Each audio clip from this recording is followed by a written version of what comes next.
Chapter 1, Arthur Astley.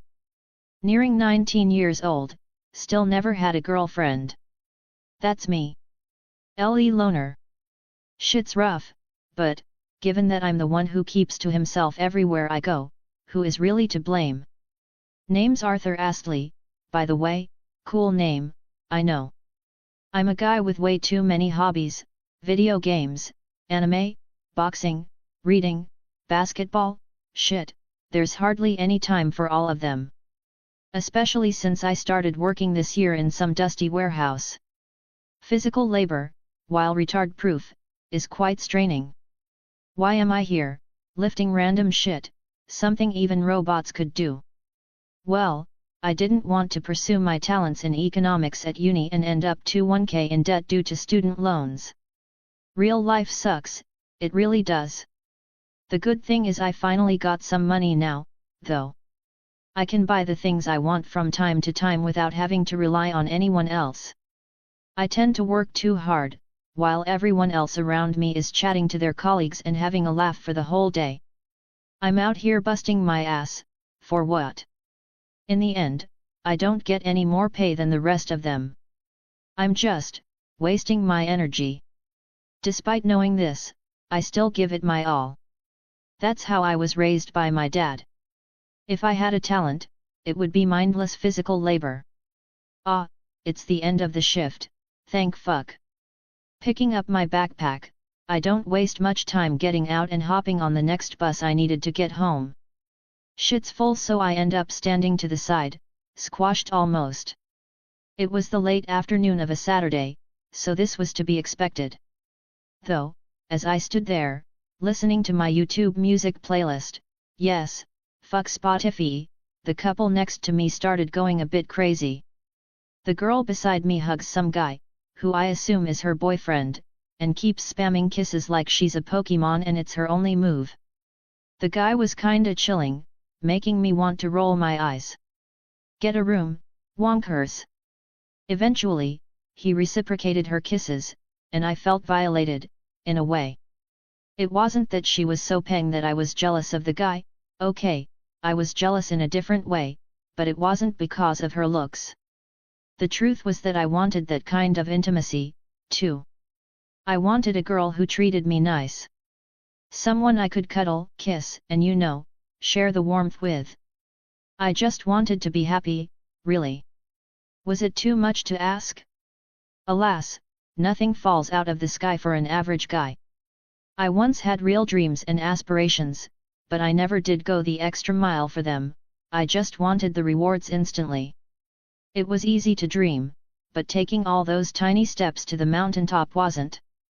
Once, I wanted to be a police officer, an archer, then a game designer, a boxer, then my obsession with basketball peaked, and I wanted to get into the NBA.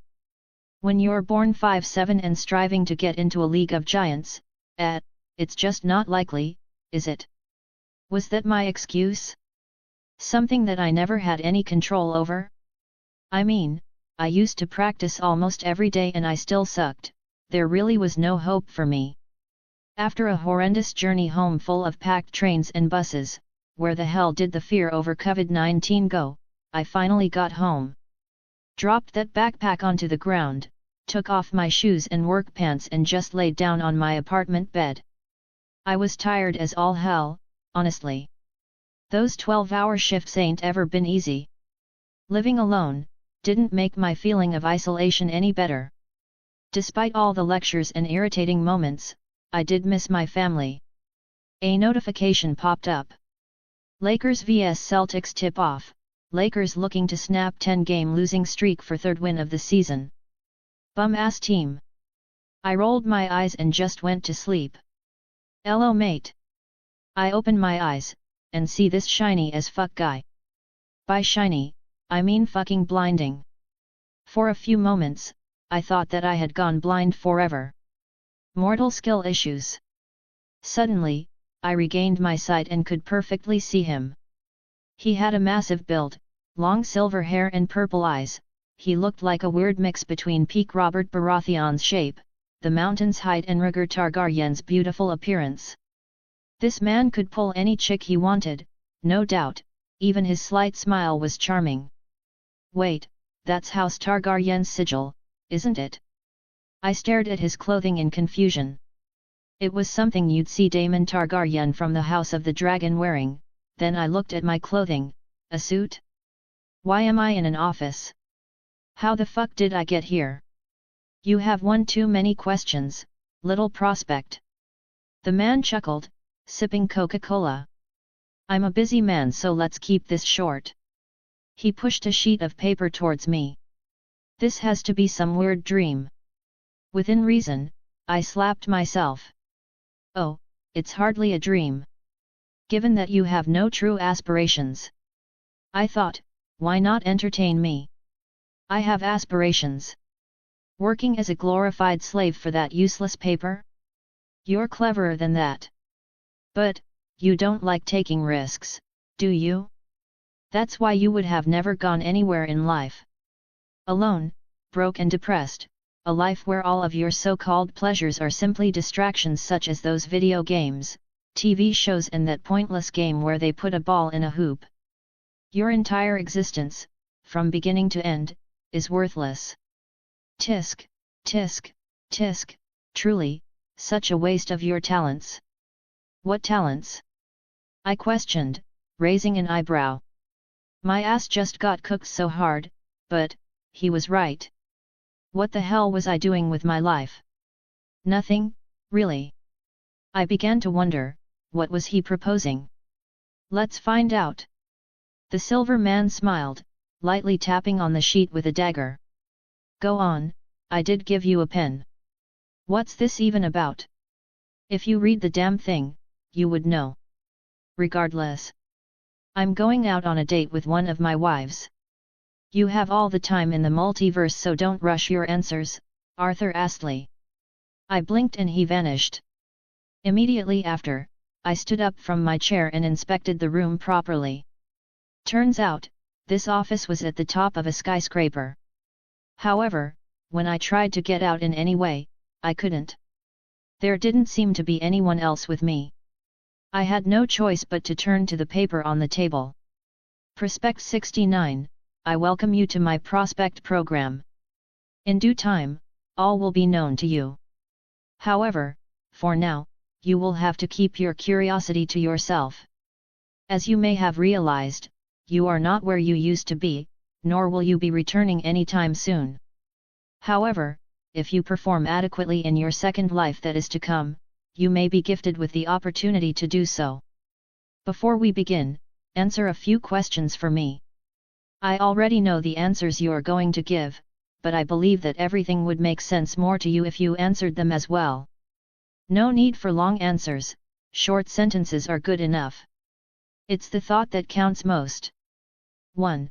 What woman, be it fictional or not, is most attractive to you? 2. Your choice of weapon, if you were to fight in battle during the Middle Ages? 3. If you had been born with one realistic gift in your last life, what type of gift would you wish it was? 4. In a medieval setting, what status would you prefer most?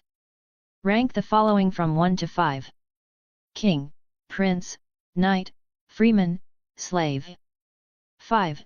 What is your favorite weather condition? 6. What creature would you like to ride most, be it fictional or not? The first question was a little embarrassing, as I went with a fictional character. Why? Purple was my favorite color since I was about 10. It is a luscious, bewitching, surreal color. Am I obsessed with a color? Yeah, kinda. Regardless, if I had to choose someone, it would be a character by the name of Raiden Shogun from Genshin Impact. I mean, she was purple all over and had all the assets to match my tastes. I would consider her my waifu, but it's not some crazy devotion. I just think she's really sexy. I'm not like those weird degenerates who have body pillows of fictional characters. Do I have her in the game? Hell, yeah, I do. She's the only character I've ever saved in-game currency for in that game. Hell, I even spent a shit ton of money to get the weapon specific to her. Okay. I'm a little bit of a simp. But hear me out, she's overpowered and carries my team, so like, was it that bad of a spend? It's simply an investment for my Raiden Shogun and her nuking ways. Hey, maybe this is why I don't have a girlfriend. Did being a simp of a video game character ever stop someone from getting a girlfriend, though? It's surely more than that. I mean, I don't like speaking to people, especially girls. I just find it hard to get comfortable and keep the chatter going with strangers. When I'm comfortable, though, believe me, I won't stop talking. I'm thinking too much. Though, I have as much time as I could ever want here, right? Without further ado, I started going through the questions at a faster rate. My choice of weapon in combat would ideally be the longbow, followed by a katana because they're cold as fuck, and then, a warhammer. Yeah, I play some Warhammer 40k. One type of gift I wish I had? Physical gifts. Ever since I was like 12, I've wanted to be an NBA star. The gigantic height, the unreal athleticism, the insane memorization ability some of those guys have. I would have wanted to dominate like my favorite player, LeBron James. I never had any of that except maybe the work ethic. Then I ranked the 5 status, like this: Knight, Prince, Freeman, King, Slave. Honestly, being a king was probably a shit ton of work. I wasn't smart enough to be a good king, nor did I like talking to people. I'd much prefer to be myself, doing my own things. I've always wanted to be a warrior. Learning a weapon, mastering it, becoming strong as fuck, and then being respected for your skills, it just seemed like the best thing in the world to me. Being an athlete was the closest thing to it nowadays, but the guys back then? They were cold motherfuckers. I've always wanted to be like that. My favorite weather condition? Rain, it's strangely calming to me. Lastly, a creature I'd like to ride? This shit's so simple: dragon, day. Imagine soaring through the sky with a massive flamethrower. How cool would that be? After finishing the questionnaire, I sat in silence and wondered what was going to happen. And then it came to me. What's the purpose of those questions? Surely, they must mean something. Zam. And so, I was born as Edric Storm, bastard of King Robert I Baratheon. Chapter 2, Perfectly Aimed Shot. Opening my big blue eyes, I looked into this blurry world for the first time. I heard what they were saying, but it all sounded like gibberish to me. Where was I? As time passed, that answer became clear. I became fully conscious at the age of 5, realizing just what had happened to me. I was reborn as Edric Storm, the bastard son of Robert Baratheon and Elena Florent. Given that my mother was a noble, unlike Robert's other whores, I was officially recognized as Robert's bastard. Awesome, right? While my mother married a household knight back home due to being deflowered by Robert on her cousin's wedding night, in Stannis' wedding bed, which was also broken in by Robert, I was raised in Storm's End as the only official bastard of the king. With my new mother and father in separate regions of the Seven Kingdoms, I was raised by the Castellan of Storm's End alongside my uncle Renly Baratheon. The struggle of a bastard was something that I didn't quite want. Then again, things could have been much worse. It was still crazy to me how it all happened. One day I'm back home napping after work, the next I'm in goddamn Storm's End. Whoever that silver-haired guy was, he had to be some kind of god to do that. There was no other way to explain it. Focus, boy. Courtney Penrose, my ward and the Castellan of Storm's End, instructed. What Maester Jurin teaches you is no less paramount than your physical training. A sharp mind and sharp sword make a deadly blend. Maester Jurin nodded, pointing at the book before me. His finger was firmly planted on the title Aegon's Conquest. Knowledge of the past ensures that those of the present do not make the same mistakes as those who came before them. Records of history are a source of endless wisdom, young Edric. I'd rather practice with the bow. You will not be practicing with any bow until you finish reading this. Courtney Penrose interjected. Fine, I'll read it. With a slight pout and a deep breath, I started to read out loud. Before the fall of Valyria, House Targaryen migrated from its ancestral seat and landed on what is now Dragonstone. The reason for this act is unknown, though some would speculate that one of their own had foreseen the fall through a phenomenon known as a dragon dream. Before I knew it, I had read through the entirety of Aegon's reign. See? The boy loves stories of warriors. Courtney Penrose chuckled, having returned from his duties as castellan. Give him another and he will read till dawn. He is a prodigious reader for his age as well, a genius mayhaps. The only aspect in which he lacks is dedication to seeking knowledge. How was Dorne conquered? I questioned, scratching my hair. If Aegon couldn't do it, who did? Did you not wish to practice with the bow? Well. That is a story for another day. It is far too late to explain the topic in detail. Maester Jurin sat up, packed up the book and prepared to walk away. Rest well, Edric.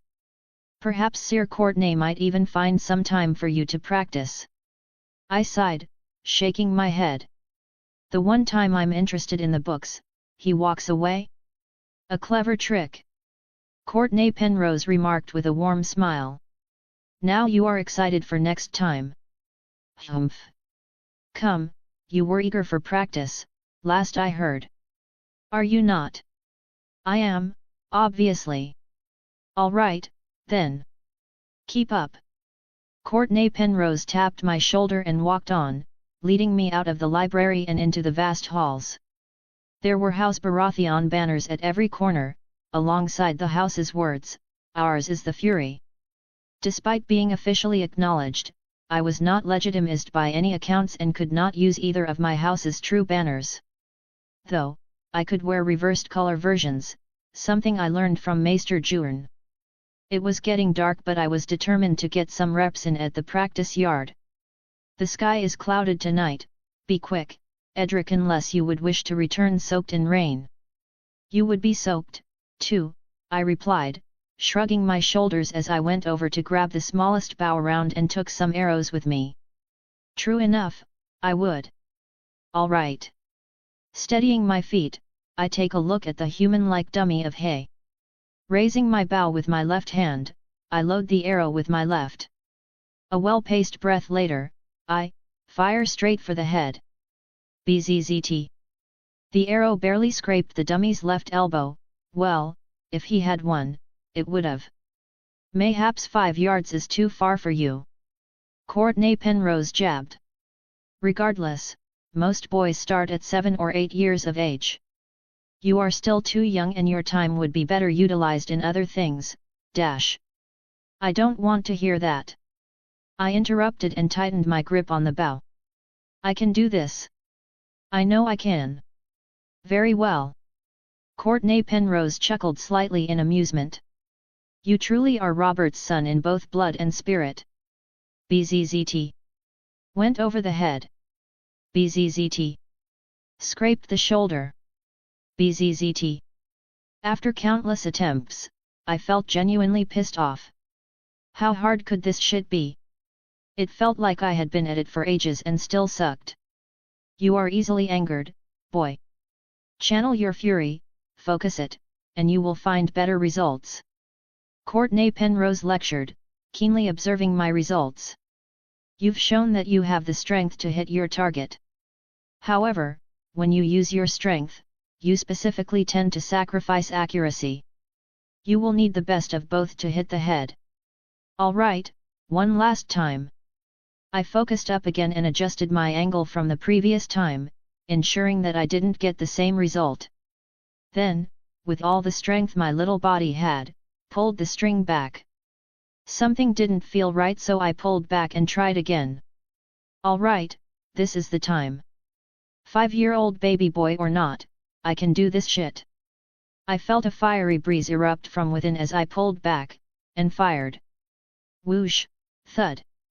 Courtney Penrose's eyes widened as he observed several of the leaves around me disperse. Most importantly, I hit the target, right in the forehead. Impressive, very impressive, young Edric. You may yet be a formidable marksman when you grow if you continue shooting like that. Thanks. I smiled, feeling somewhat proud of myself. That feeling, it was just like swishing a three-pointer back at the park. I missed it, to be honest. This was the closest thing to it. Hell, archery was just as fun sometimes. Now. Courtney Penrose observed his hand, feeling a few raindrops land.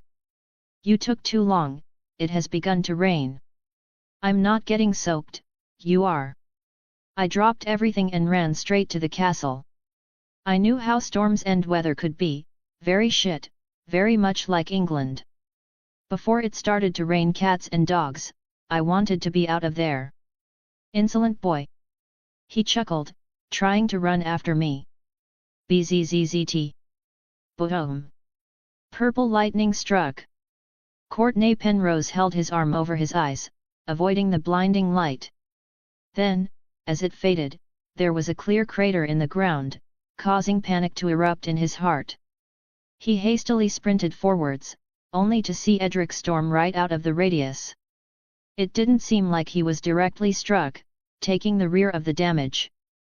A servant looked over with a dumbfounded expression. Call the maester, at once. Courtney Penrose roared, causing the servant to swiftly turn and run. He went over to check Edric Storm's condition, feeling a thunderous heartbeat. It was almost as concerning as nothing at all. His eyes slowly widened as lightning sparked from his body, causing the sir to hesitate back with a deeply worried expression. What was this phenomenon? Name, Edric Storm. Age, 5. Lord. Charm, 3. Warrior. Athletics, 6. Ranger. Marksman, 5. Mage. Storm manipulation, 1. 3 classes and several skills hidden due to no advancements. This looks a lot better in the Google Docs. These parts indicate the overall classes/skill trees, if you will. I woke up groggy as hell, struggling to even move. It felt like I was stuck reading those words forever. Were they like a report card? I looked around, scanning the room. There was, my youngest uncle from Robert's side, Raiden Baratheon alongside the maester. He was 15 years old at this time and pretty damn handsome. That MF could pull every bitch under the sun, but he preferred sword swallowing. Though, he was kind to me. Even though I was a bastard, he didn't treat me as such. Whenever he was around, I felt like I really was part of the family. What was the word for it? Charismatic? Yeah, he had that shit in spades. Are you well? Raiden Baratheon questioned, observing my expression. Just my head hurts. Despite your small size, you might just be the strongest in the family. Raiden Baratheon remarked, smiling slightly. Who can say they survived lightning? Take the following days slow, young Edric. Maester Jurin advised with a strange tone to his voice. It seems that although the lightning did not directly strike you, it flowed into you, so Sir Courtney has stated. Flowed into me. I raised an eyebrow. What was he on about? It mayhaps could have been an illusion of sort, nothing more. Sir Courtney is getting up in age. Raiden Baratheon replied, shrugging his shoulders. However, what if it was magic? Magic fell with Valyria and ebbed out with the last dragon. Maester Jurin shook his head. Perhaps, long ago, it may have been possible, but in this day and age, all displays of magic are nothing more than tricks and illusions of the eye. A shame. I heard you finally hit the head of a target from 5 yards. Raiden Baratheon's blue-green eyes seemed to light up. Yeah, that's the last thing I remember. Mayhaps you'd like to go hunting once you get well. I'd love to, I replied, almost jumping up from my bed. Raiden Baratheon laughed at my enthusiasm. One would not know that you were struck by lightning a few days ago by looking at you. Steady your excitement and rest. Besides, you would not be the one doing the hunting. You'll only be seeing how it is done from a distance. What? you thought you'd be the one leading the hunt. You're not even half a man in age. I frowned slightly. Being extremely young sucked, I couldn't do 80% of the shit I wanted to. One day, you will be a brilliant marksman, however. Mayhaps even the best one in the world. You think so? Of course, if you keep dedicating yourself to archery, I'm certain you will. Suddenly, I saw someone materialize right behind Renly. It wasn't just someone, her hair and eyes were a lascivious purple, her figure was absolutely ravishing and the sheer beauty of her face was something I'd never seen before. She made everything else look ugly by comparison. She was a real goddess. You can see me. Her indifferent, tyrannical, expression turned to one of curiosity. I continued looking, I couldn't help it. There isn't anyone behind us, is there? Renly stroked his chin. You don't see her? I questioned, raising an eyebrow. Who? Renly replied, completely bewildered. It may be a symptom from the strike of lightning, rest will likely cure it. Maester Jurin advised. Rest, Edric, no need to rush yourself when you are clearly unwell. Fine. I muttered under my breath. You don't see her floating about. Or did I develop schizophrenia? Fuck, they have no pills for it here, or do they? After agreeing to go to sleep, they both left me to myself and the Raiden Shogun. She stared at me with this scary look. Clearly, she was pissed off about something. Why am I bound to you? She questioned, her eyes like two daggers trying to pierce right through me. What seems to be a child, no less. Bound to me? You think I have any idea? All my divine power has been suppressed to nothing more than embers. If it had not been so, you would have faced divine judgment for your insolence. What did I do? I made some confused ass face. Your tone is far too mocking, your head is held far too high and you have yet to bend your knees in my presence. Shall I name more offences? She's the Raiden Shogun, all right. Why couldn't I get EI instead?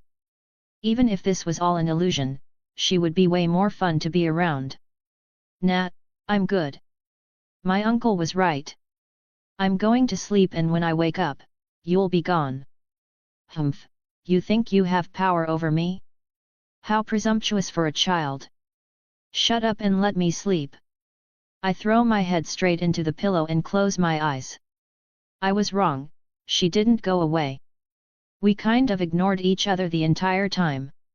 For the next few days, I just ate, read, and slept until the maester confirmed that I was well enough to leave my bed.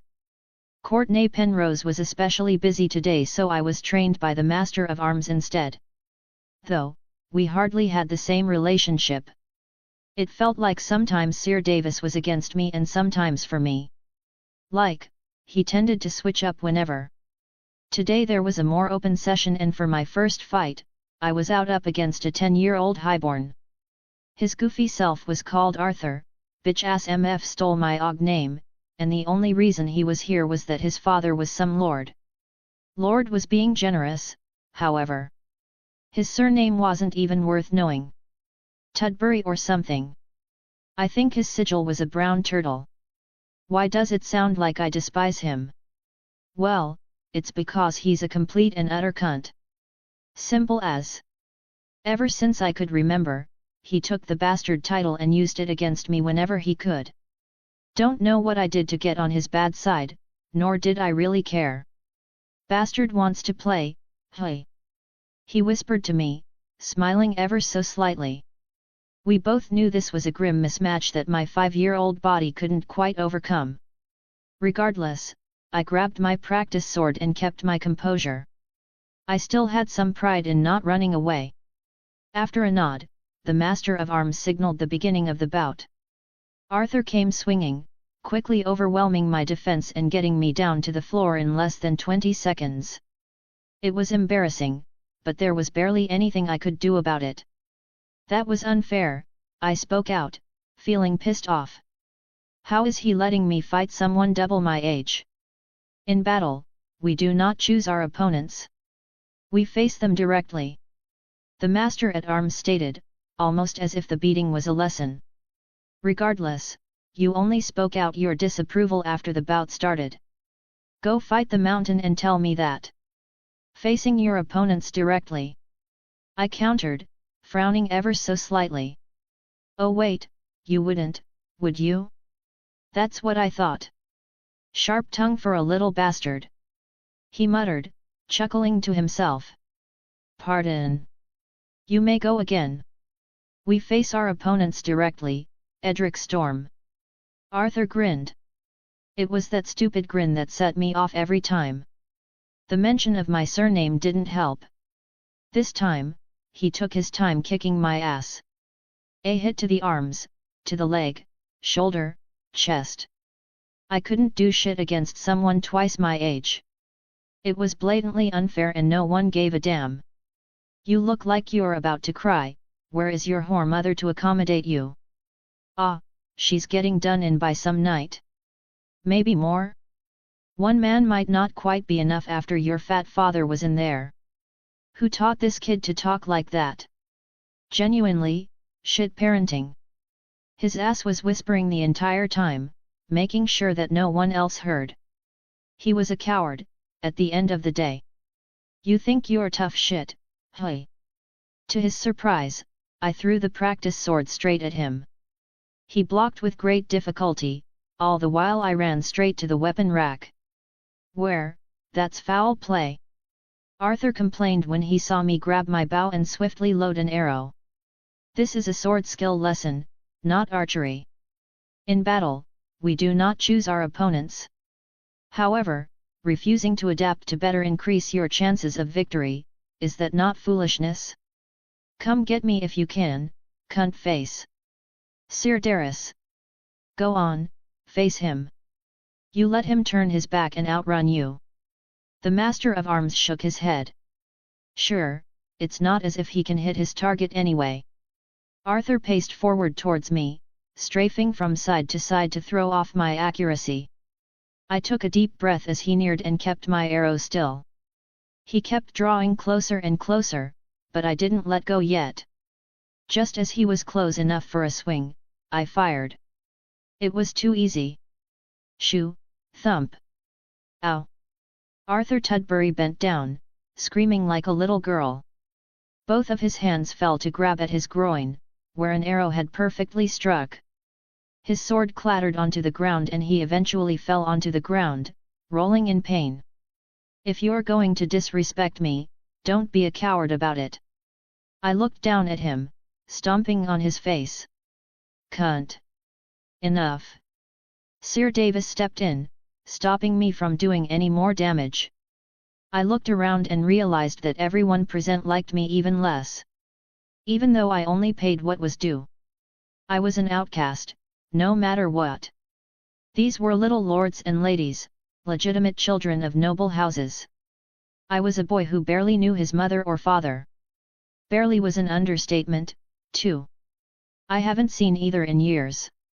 Was I wrong? I muttered, looking up at Sir Davis. I didn't ask the question to him exactly, but I wanted an answer. From anyone that wasn't me. He insulted your family, what is there to question regarding his punishment? Raiden Shogun questioned, observing in the back. I'm going to practice on my own. I decided, walking away from the group to the opposite side of the yard. Edric. Sir Davis addressed me as I was walking away. That was foul play and you are fully aware of it. If I was the same size and could beat him fair, I would. You didn't seem to have a problem with it until I won. He sighed. So be it, practice on your own. Sir Courtenay will hear of this. I sure hope he does. While the other boys continued hitting each other with wooden swords, I was out practicing my archery. I could hear them having a fun time once the tragedy of Arthur's pierced balls passed. It was hard to ignore all the laughter in the background. From the corner of my eye, I could see the little ladies looking over the boys from a balcony. No one looked at me, to be honest, it was better that way. Still a loner, despite being born as a completely different person. Some things never change, hey. After practicing for what seemed an eternity, my arms gave in and I dropped the bow. The sky was clouded as hell again, and raindrops started to fall. Once again, it began pouring rain as lightning cracked through the sky. A typical day at Storm's End. What else can one expect but rain? I got to shelter before my clothes were ruined again. Meanwhile, Sir Davis took all the other boys back into the castle, returning for me afterwards. Going to stand and watch the rain. Suddenly, it stopped raining. Might not have to, ser. Life is not always fair, especially in regards to combat. There will always be bigger, faster, men. The difference between a living and a dead man is how you overcome these disadvantages. Today, you did well. But, you. I made a confused expression, raising an eyebrow. What was that disapproving tone about earlier? Don't worry about it, Edric. Consider it a trial to make you stronger. So you agree Arthur's a cunt? Sir Davis smiled slightly. I will not confirm. Returning to the castle, I just stayed in my room reading books for the rest of the day. The myths of the Age of Heroes really got me out here geeking out. To be honest, I always loved reading about mythology.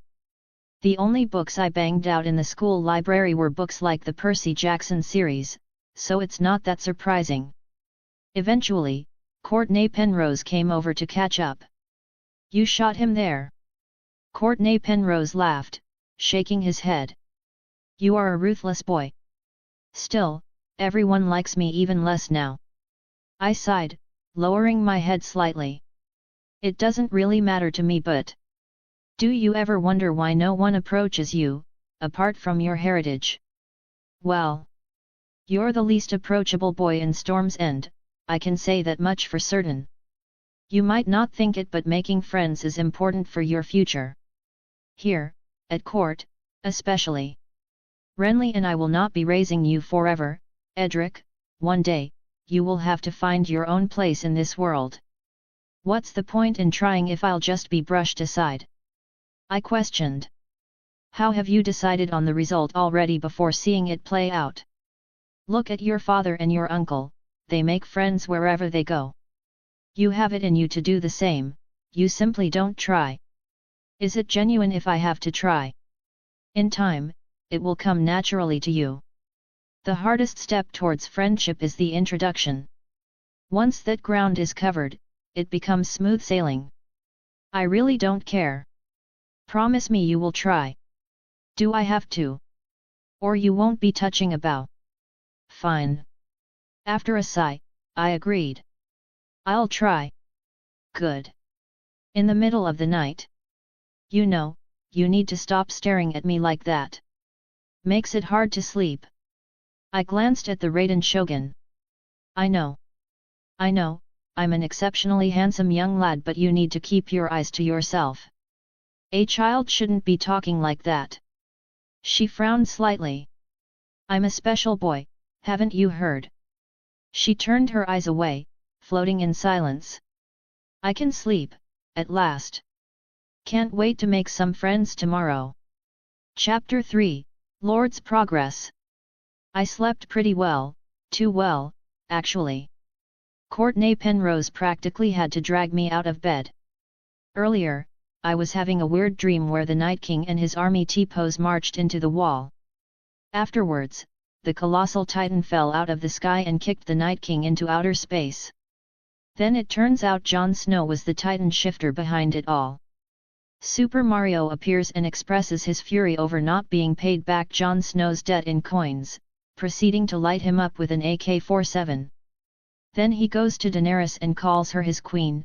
They conquer the known world and live happily ever after. Nope, not quite. She ends up paying him the wrong type of coins, so he slaps her into a Multiverse game vs LeBron James. That's where it ended. Naturally, I wanted to see the fight. What would her moveset even be? Summoning all her simps/lovers. But I woke up before I could witness it. Once, I actually had a dream of having a girlfriend. She felt so real too, then I woke up to reality.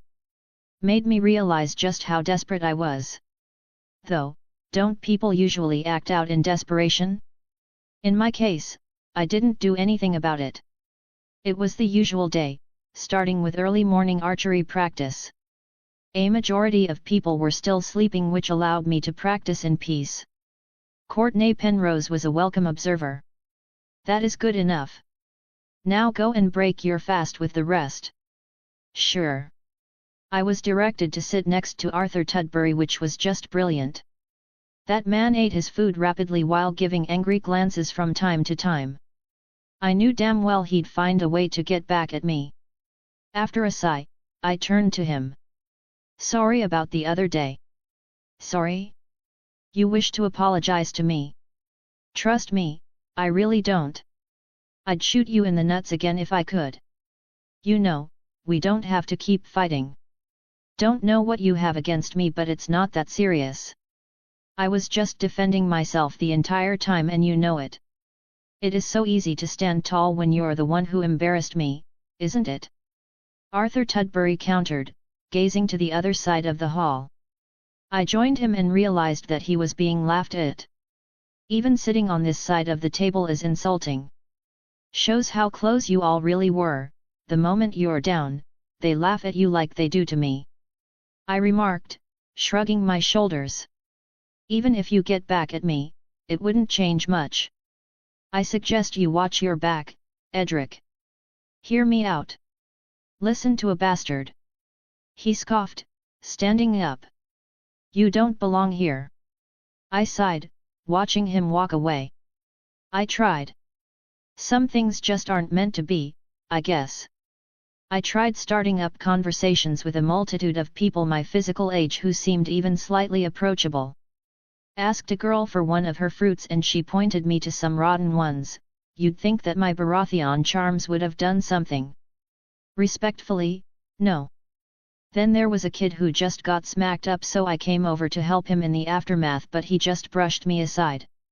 I had a duel with someone my age and attempted to help him out with getting better. He aired me and, if anything, took it as an insult and started fighting back harder. I still beat him pretty easily, which made him like me even less. Yeah, in short, I was shit at making friends. A few days went by and I kept doing my own thing. There was no point in forcing myself into some friend groups only to be their punching bag. Arthur Tudbury didn't get that part, however, as his status sharply fell to laughing stock. It was only a matter of time before he turned to me. And by turn, I mean beat my ass. Sir Davis set it up perfectly today. Me versus him. I didn't complain this time, even though I knew damn well I was swept up. Keep your feet steady and your eyes focused, Arthur Tudbury advised before we began. What was he on? Like, genuinely. He didn't beat the bad MF out of me, respectfully telling me what I was doing wrong and how to improve. I was shocked throughout. Did someone take over his body? It certainly didn't seem like the same guy. That is a model example of a practice duel. The purpose of these bouts is improvement, and it seems that both of you have learned a thing or two. Well done, Arthur and Edric. Thank you, Sir. Arthur nodded and stepped to the side. Next, let us have Robert against John. As I stood to the side and watched the guys go at it, Arthur went to my side and I immediately kept my guard up. No one was going to pull a fast one on me. My father threatened me with my squirehood if I didn't clean up my act.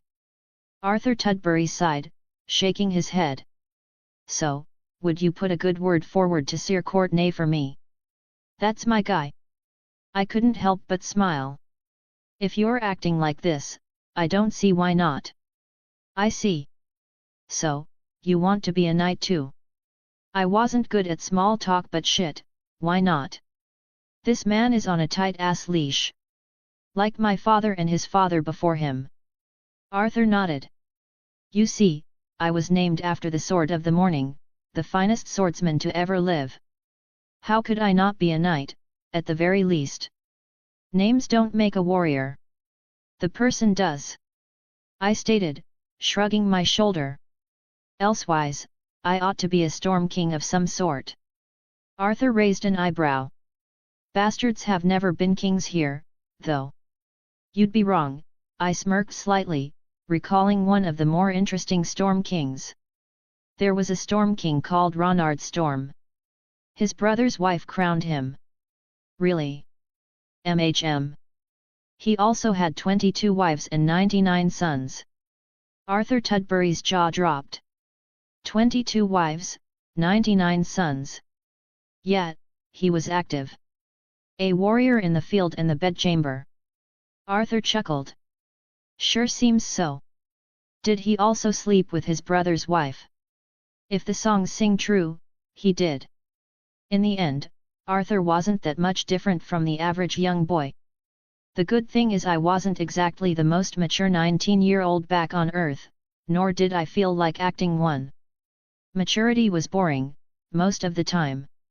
Feeling like a young boy with endless possibilities again was not just a curse, as I first thought. Sure, I couldn't do plenty of things I used to, but I could certainly build towards being even better at them in the future. My brain was like a sponge, taking everything in way faster than before. I needed to take full advantage of this.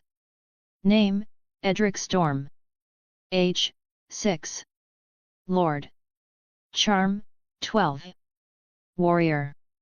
Athletics, 17. Knight. Sword, 7. Ranger. Marksman, 20. Mage. Storm Manipulation, 2. 2 classes and several skills hidden due to no advancements. A year would go by and, surprisingly enough, Arthur and I became genuine friends. By genuine, I mean without Courtney Penrose pulling strings for me. At least that's how I saw it. I didn't make any more friends, however, but I didn't need to. Arthur would teach me tricks with the sword while I'd help him out with archery. I'd also share all the stories I know of the Age of Heroes, which was a keen topic between the both of us. Renly Baratheon kept to his word and occasionally took me hunting. Although, I'd just be an observer most of the time. His hunts were always festive and exciting, like whole events. Lots of lords and ladies would gather for them, meaning that it was never dull. He was by far the most fun person to be around, and I picked up his sense of humor pretty quickly. Raiden Shogun, heir, she was still stalking me. Apart from the occasional condescending remark, she didn't act out of the ordinary. Given that she was like a ghost, I tried to think of ways of getting her body, but nothing really came to mind except for magic. As for the magic I was able to use, the only thing I had was storm manipulation. Though, as it stood, I could only make it rain. Even then, I'd have to be emotional for it to happen. It rained in Storm's End regardless, so, was it really my magic or just a coincidence every time? Talk about a useless superpower. As the days passed, I kept striving in the way of archery. Even when I was burned out, I kept it pushing. I needed to be the best at something, and if it were to be anything, it ought to be something that can keep me alive in the future. Archery was just that. Whoosh, thump. A precise shot from 20 paces. Courtney Penrose smiled, patting my shoulder. I know some guards who have worse aim. Then they're not all that great, are they? I grinned slightly, feeling somewhat proud of myself. Edric. I heard a shout and immediately turned to the source. Dressed in expensive attire, as usual, was my uncle Renly Baratheon. He made his way across the practice yard with style, accompanied by several guards. Lord Renly. Courtney Penrose lowered his head slightly. You have returned from your hunt, I see. But it was not quite as amusing without little Edric's remarks. Renly Baratheon chuckled, turning to me. I see that you've further increased your distance. Before any of us know it, he will outgrow this tiny yard. I will just practice in the field, then. I shrugged my shoulders. The finest archer in the 7 kingdoms should. Renly Baratheon nodded with a slight smile. I was thinking, why don't you accompany me on my coming-of-age celebration? It will be a grand affair that stretches across the Stormlands from north to south, east to west. A lord's progress. You take me. I widened my eyes slightly. You know, over time, I just learned to do that cute face with my big blue puffy eyes, and it unironically worked more than it didn't. My charm also went up the more I practiced, so why not? Certainly, how could I neglect my own nephew? All right, I'm going. What do I need? Renly Baratheon chuckled at my enthusiasm. Lavish clothes, you won't need much more. Wake up, bastard boy. I heard a pretty damn loud knock on the door, causing me to wake up. Lazily, I scrubbed my eyes and felt a strong desire to close my eyes and fall asleep again. We've just about arrived. Lord Renly wishes to have you present at the welcoming ceremony. Ah, okay. After a long, almost lion-like, yawn, I got up and put on the fancy clothes I was given. It was a sigil-less outfit but decently drippy. Better than most of my clothes, that was for sure. As for my face, I looked absolutely wasted. Did I drink anything last night? Damn. Honestly, I didn't even bother fixing my messy black hair. It is what it is. With a shrug, I went out and made my way to the top deck. Renly Baratheon stood with a noble stance, surrounded by his household guard. It almost seemed like the sun was shining on him. I went over to the edge of the ship and saw the shimmering blue sea. It was as beautiful as ever. Then ahead, I saw an island that looked like paradise. There was a majestic castle at the top of the island, towering over all else. It stole my attention immediately. That is Evenfall Hall, the seat of House Tarth. Renly Baratheon stated, his blue eyes shimmering with the sea. The sight of it is beautiful, is it not? Definitely. I nodded. I could tell it was paying, despite the shit food, bastardly struggles and shitty living standards overall. There was one great thing about living this life, I got to see shit like this. I wasn't caged in London anymore. Sure, no one stopped me from booking a ticket to another country, but living costs were getting mad, so I could barely save any money back then. Now, I'm visiting islands like this in the summer. Did I mention summer lasts years here? Decades, sometimes? You'll love the valleys and lakes. Renly Baratheon chuckled. Eventually, we reached the coast of Tarth, right below Evenfall. Lord Selwyn was waiting right there to greet Renly Baratheon, alongside an entourage of guards and notable figures. Upon Renly Baratheon stepping foot on the isle, Lord Selwyn bowed his head lightly. Lord Renly. Lord Selwyn of Tarth. Renly Baratheon smiled with moving charisma, speaking with a voice as calm as the sapphire sea behind him. I am honored to be greeted by you directly. Oh, the pleasure is all mine too. Lord Selwyn lightly laughed. Who is the boy at your side? Mayhaps there is a new Baratheon you've yet to introduce to the Stormlands. My son? Ha ha ha ha, I am still a few years too young for that. Renly Baratheon laughed, shaking his head. The resemblance is certainly there, however. This is Edric Storm, mayhaps you've heard of him. Ah, His Grace's natural-born son. Lord Selwyn lightly nodded, warmly smiling as he looked at me. He looked like a kind old soul. Since he looked at me, I stopped looking at the beautiful nature around me and turned to him out of respect. One of many natural sons, I confirmed, nodding. Renly Baratheon exchanged looks with Lord Selwyn, shrugging his shoulders paired with a warm smile before tapping my shoulder. He has a sharp tongue already and is tough as nails to boot, as you can see. Forged from the same steel as His Grace. Lord Selwyn smiled warmly. Well, shall I introduce you to Evenfall? You must be rather hungry from your voyage. A hot meal would do well to quench our hunger. Renly Baratheon agreed. Due to Renly's influence, I was closer to the front of the table than usual. As everyone dined, I couldn't help but hear the disdain of those around me. It was written all over their faces, too. From the older kids to the adults. I was born on the wrong side of the sheet. Was it really that deep? If I were Edric Baratheon, no one would be chatting shit. But, here we are. I had grown used to it, anyway. Eating in silence, without music or anything to distract me was boring, especially when I didn't know anyone sitting next to me. There was a cute girl to my right who looked just about 11 years old. Why were my neurons activating towards someone so young? Monkey brain. She had long curly blonde hair, paired with sapphire blue eyes and an adorable face. God, she looked back at me. I got caught lacking. I turned back to my food, acting like I totally wasn't staring. What's wrong with me? Brutta is moving mad. I sighed, deciding to finish whatever was left on my plate. Then I deliberately looked for any attractive adult woman. There weren't any except for Raiden Shogun, who, in fairness, made everyone else look ugly.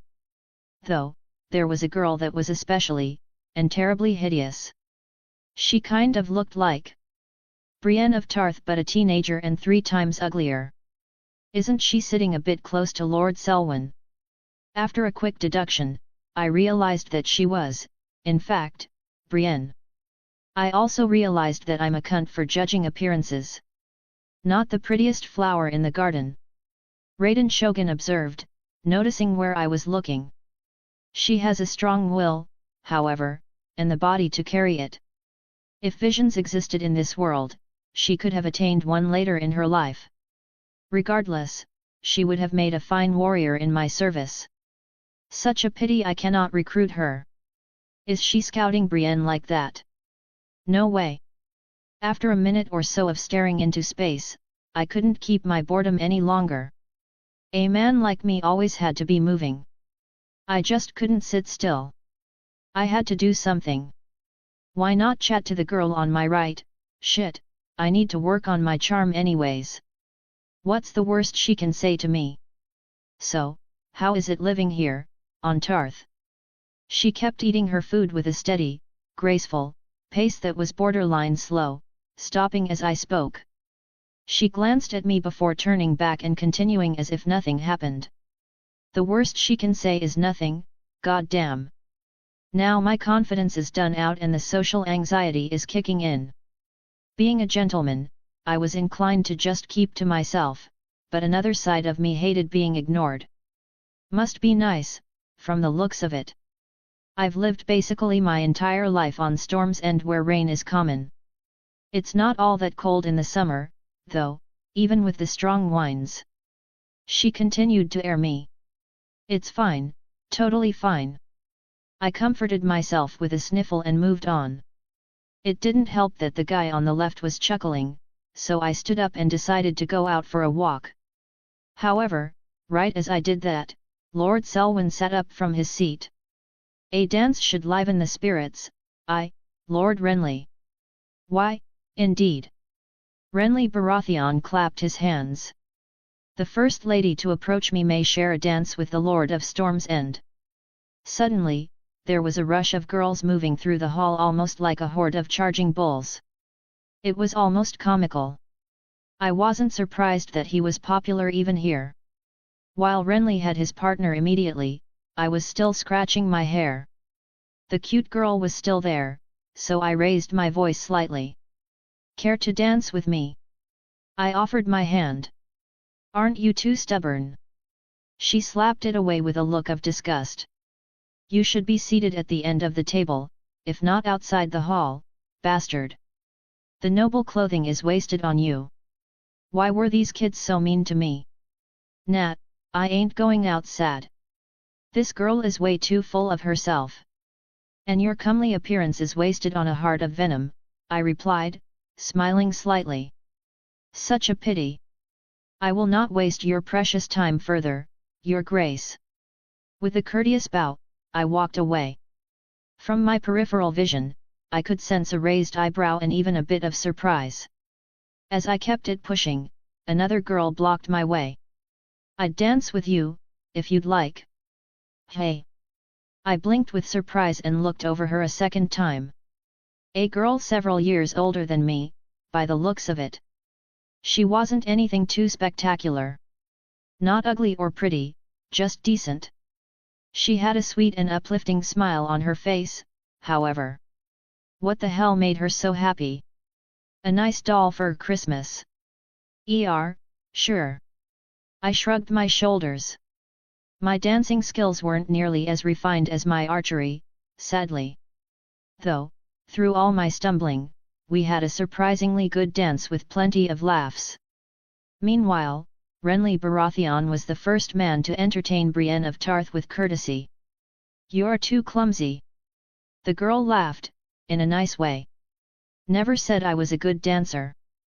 I smiled slightly, shrugging my left shoulder. "What's your name, by the way?" "Alice-Anne." She smiled, raising her hand slightly to touch her hair. "You must be Edric, the boy who was struck by lightning and came out unscathed." "I'm famed even here." I chuckled, playing it off. "They call me Storm for a reason." Storm is a fitting surname, from what I've seen. No boy has ever talked down on Tarth's pretty lady like that. "Not your closest friend, I see. Not much to like about her. Maybe you could show me around." I offered. "I'd have to ask my father about going far, but we can look around the castle if you want." "Do you have a practice yard?" My eyes probably lit up as I asked that. Practice yards hit different. It's likely not as impressive as the ones at Storm's End, but we do have one. I'd love to see it. Alice-Anne was nice to be around. I sort of flexed my archery skills a little, shared some jokes and nerded out a little on the Age of Heroes. She liked that age as much as I did, though.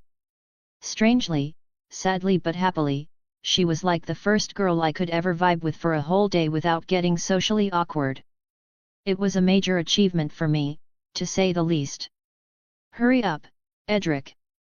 Renly Baratheon laughed, turning around. "Lest you want us to leave you behind. It was really nice meeting you." I smiled, saying my farewells to Alice-Anne.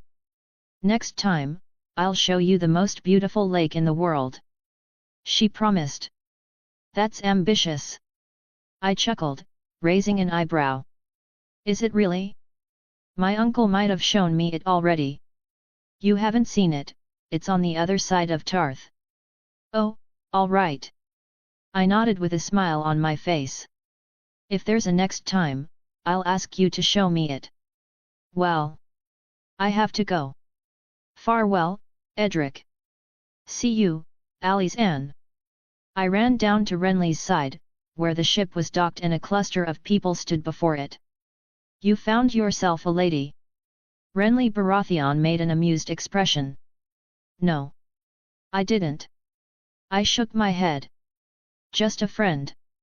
"Ah, just a friend." Renly Baratheon chuckled, clearly taking the piss. "Such a sweet friend." "Shut up." I rolled my eyes. Mayhaps I should hand out some invitations to Storm's End. "You could. Look at your eyes light up." Renly Baratheon laughed. "Just a friend, ha ha ha. Lord Selwyn, what do you think of this friendship? Her father is a household knight of mine, but a visit can be arranged if you wish, Lord Renly. Storm's End is always welcoming new faces, Lord." Renly Baratheon nodded. "Aren't we, Edric?" "Well, yet." "Brilliant, we will be on our way now. There are still plenty of halls in the Stormlands that we've yet to visit. I pray for a smooth journey." Lord Selwyn sent us off with a kind smile. While we left, I noticed that Brienne of Tarth totally had the hots for Renly Baratheon. That dance sure was life-changing. I went along with Renly Baratheon throughout his entire Lord's Progress and saw tons of new places and faces. I tried to stay as low-key as possible, living my best bastard life. I began to make more acquaintances in every new place almost naturally. I felt more confident, bold even. Like nothing could faze me. It was a great feeling, to be honest. Soon enough, we returned to Storm's End and I continued with my routine. Nothing really changed except when Storm's End had some new arrivals. Edric, I have a new sparring partner for you. Courtney Penrose walked across the yard, straight towards me. Arthur and I were in the middle of a duel, mutually ending it off when Courtney approached us. Arthur glanced at the 13-year-old girl at Courtney Penrose's side and frowned deeply. That has to be the ugliest girl I've ever seen. He whispered to me. I rolled my eyes, then looked at the person and realized that she was none other than Brienne of Tarth. Lord Selwyn was certainly trying to pull something. Little did he know, Renly preferred swords to sheaths. A girl. Arthur Tudbury scoffed. She would be working on her needlework instead of pretending to be a boy. You are welcome to try her skill in arms, Arthur. Courtney Penrose looked confident and I couldn't blame him. Go on, then. Show her how much of a man you are. I smirked slightly, knowing damn well he had no shot. I don't see why not. Arthur readied his stance. You can get your own sword. Brienne walked over, snagged a sword and faced him without a word. I could tell she was fuming just by looking at her eyes. Arthur was done for. In their first exchange, Arthur was pushed back and smacked in the chest with fury. His face of shock was too priceless, but his pride kept him fighting. To what end? Only more harm. She hooped his ass left, right and center. It was pretty damn satisfying, even as an observer. All right, all right. I yield. I yield. Humph. Any further questions? Courtney Penrose looked towards Arthur Tudbury, who was bleeding from the nose from a hit which Brienne had delivered. How embarrassing! I laughed. Ha ha ha, ha ha ha, maybe you should be the one playing with needles, Arthur. Shut up, Edric. Why don't you try fighting her? Arthur frowned slightly. That would hardly be a fair fight. I shrugged my shoulders. You're pretty much the same age as her while I'm way younger. Besides, you're the one who said she couldn't fight. I never said anything. Arthur brushed his blood away with his sleeve, slowly turning away. I'm going to see the maester. Poor girl. I made a duck face. Her nose is bleeding a little. Shut up, Edric. I'll be back for you. Arthur swiftly paced away.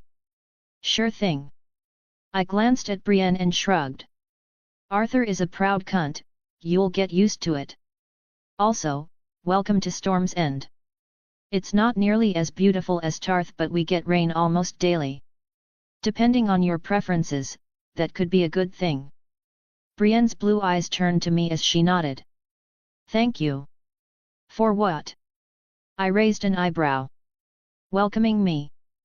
Brienne will be staying in Storm's End for a while, Edric, so you had best get acquainted. I have urgent matters to handle, so I will leave you to it. Wait, don't go already. Courtney Penrose dipped, leaving an awkward silence between the two of us. 3 of us, actually. Chapter 4, Monster in the Making. I looked to my side, noticing a group of lordlings pulling up to the practice yard. This is where I tend to spend half my day. I decided to go ahead and break the ice with Brienne. Whether it is sword skill, archery, or just physical training. You can do it all here. Though, it doesn't look like you need much introduction in this regard. Bossman got big words now, sheesh. Regard and that. I was trained by Sir Goodwin every day, Brienne replied, nodding once.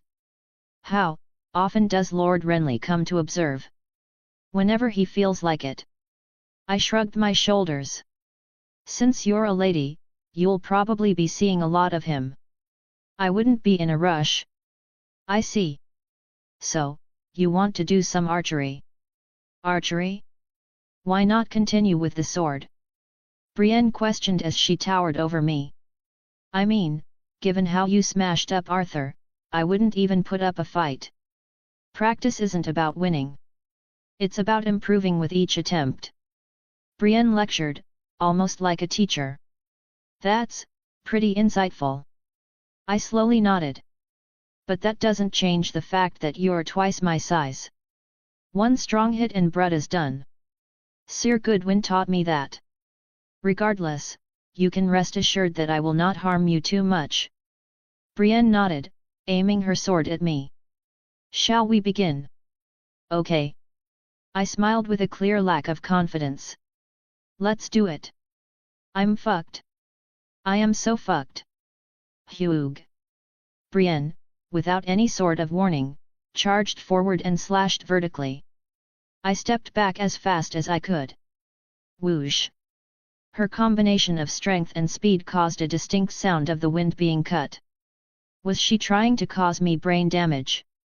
I raised an eyebrow, however, before I could think any more, she was throwing slashes my way.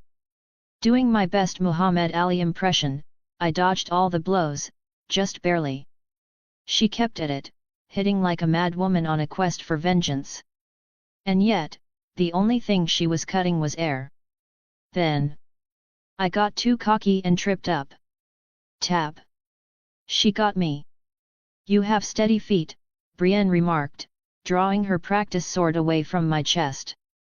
Fine footwork, but you did not counterattack. Your clear goal was to run away from the beginning, that gives your opponent confidence. Even when you're defensive, apply pleasure to your opponent. Do not allow them to overwhelm you. That's fine and all, but I can't exactly keep up with you physically. Can't do much against you, even if I thought about attacking, I replied, shaking my head. If you've convinced yourself of that already, then it will only be more true. Have some faith in your ability. Brienne stepped back, raising her practice sword. I will be on the defensive this time. Being half her size, I decided to go for the legs. Chop down the Goliath, or try to, at the very least. It started out all right, I got a few hits in. But then, bam! A light kick sent me to the ground. You left yourself open to that. When attacking, be mindful of your opponent hitting back. Ah, all right. I got up, despite the pain in my chest. Didn't have to hit me that hard, you know. Please do forgive me. I tend to fight those older than me, it is difficult to restrain myself. It's not that big of an issue, I'm a pretty tough boy. I can see that much. Edric, where are you hiding? Come over here. Sir Davis instructed. You and the large lady. Naturally, after a mutual nod, we did as told. She's uglier than a pig. One of the lordlings remarked, keeping their voice just about loud enough for Brienne to hear. Why is she here, to watch? I doubt anyone here wants to be looked at by that thing. She was just as much of an outcast as I was, if not more. Aren't we lively today? Sir Davis observed, smiling slightly. Although it is unusual for a lady to take up arms, Lady Brienne Tarth has done so plenty times before. I also trust Sir Courtenay's judgment, who swiftly approved this arrangement. So, let us begin with an introduction. Sir Davis instantly pit Brienne against someone her age, who also happened to be one of the boys who did not hide their disgust. He was absolutely demolished, arguably even worse than Arthur was. Sir Davis had to end the bout early to avoid serious injury to the boy. Though, despite proving herself, this only made everyone dislike her more. The lads couldn't take a girl being better than them at sword skill, and I did get it. Hell, I'd feel a similar way if I were them. But I was in the body of a 6-year-old, so I didn't care at all. If anything, I found it satisfying to see the guys who took pleasure in violating mans get beaten the shit out of them. Something funny, Edric? The boy who got ass beat turned to me. Looks like you're only good for beating boys half your age, I replied, keeping my smile. Maybe you should spend more time practicing than courting ladies who have no interest in you. Surprisingly, there was some laughter amongst the boys. What did you say? He raised an eyebrow, stepping closer to me. You heard me. Sir Davis, allow me to practice with Edric. Robert, are you certain that you don't need time to recover? Sir Davis countered, observing the boy's weak stance. I'll be fine. The loss from before has ignited a fire in my heart. You ought to take a break. Sir Davis instructed, shaking his head. But my decision is final. Anthony Davis who? I only know Sir Davis. Brienne fit into the Storm's End youth as well as Russell Westbrook with a team of non-shooters. There was one good thing, though, getting closer to her was much easier than anyone else. We were in the same boat, more or less. Plus she was ugly, so I wasn't nervous at all talking to her, unlike some other girls, just being 100% honest. There were other new people around in Storm's End, but none of them were Ali's Anne, which was a little disappointing. Arthur got over his loss, but he and Brienne were rivals at best, pushing each other to be better. It was, mainly Brienne pushing him. She was a real monster. Meanwhile, as I got closer to Brienne, she sort of became my shield against the older lads. As a result of constantly training with Brienne, I also got way better than the kids my age. I was stronger, faster and more skilled to the point that it was just unfair. I had to compete with my elders, and well, I welcomed it. I wanted to be the best version of myself. People said that with every day, I looked more like Robert's son. Months would quickly go by, marking the beginning of 294 AC. On his deathbed, Aegon the Unworthy legitimized all of his bastard children, an act which would lead to the 5 Blackfire rebellions and further dub him the Unworthy. In the end, he could not rule himself. His lusts, gluttony and desires had ruled over him. Suddenly, the door opened and I stopped reading out loud. It was Renly Baratheon, followed by an unfamiliar face. Nephew, reading dull old books, are we? Renly Baratheon chuckled, glancing at Maester Juern. May I borrow him for a hunt? I'm reading important pieces of history, I replied, shrugging my shoulders. Do you know how many bastards Aegon the Unworthy had? They're all dead, what does it matter? Renly Baratheon countered, smiling slightly. If you want to be the finest knight that you could be, do you think these books will help you in any way? Well, Rhaegar Targaryen read many books, I'm certain, look where that led him. Your father's Warhammer, as I recall. Certainly not because he reads some books, my lord. Maester Juern countered. Let the boy make his own decisions. Renly Baratheon frowned slightly. If he wants to go on and read about kings who ruled centuries ago, he can. If he wants to learn to be a warrior, he should have the right. I'll tell you something I learned. Edric is no maester. He is a natural hunter. I scratched my hair, slowly standing up after. Well, if it's between going a hunt or reading. That is my nephew. Renly Baratheon chuckled, patting my shoulder. Let's leave. Maester Juern sighed. Mayhaps he is right. I followed Renly out, glancing at the brown-haired individual to his other side. The Brutta had a good 5 years over me, brown curly hair and looked like a mini Prince Charming. You must be Edric Storm. He spoke, making a slight smile. I am Loras Tyrell, Renly's new squire. Tyrell? Like, the House Tyrell. I acted surprised, blinking several times. I mean, it's an honor to make your acquaintance. Well, it's brilliant that we are all familiar with each other now. Edric, fetch yourself a bow and some arrows while I make preparations. Sure. I nodded, running to the armory. This hunt, in particular, was a grand event. Even before it truly began, there were plenty of visitors from outside of Storm's End. Renly Baratheon led the way as he always did, swiftly followed by Loras Tyrell. I was kind of chilling in the back, looking to get a shot in. A white rabbit. Renly Baratheon turned to me, patting my back. Go for it, Edric. It was a good distance away, just eating grass and vibing from the looks of it. Couldn't see much from its back. I almost didn't want to, but I readied my arrow regardless. It looked like 40 meters or so away, a little over 50 paces. I took a deep breath, pulling my arrow further back with all my strength.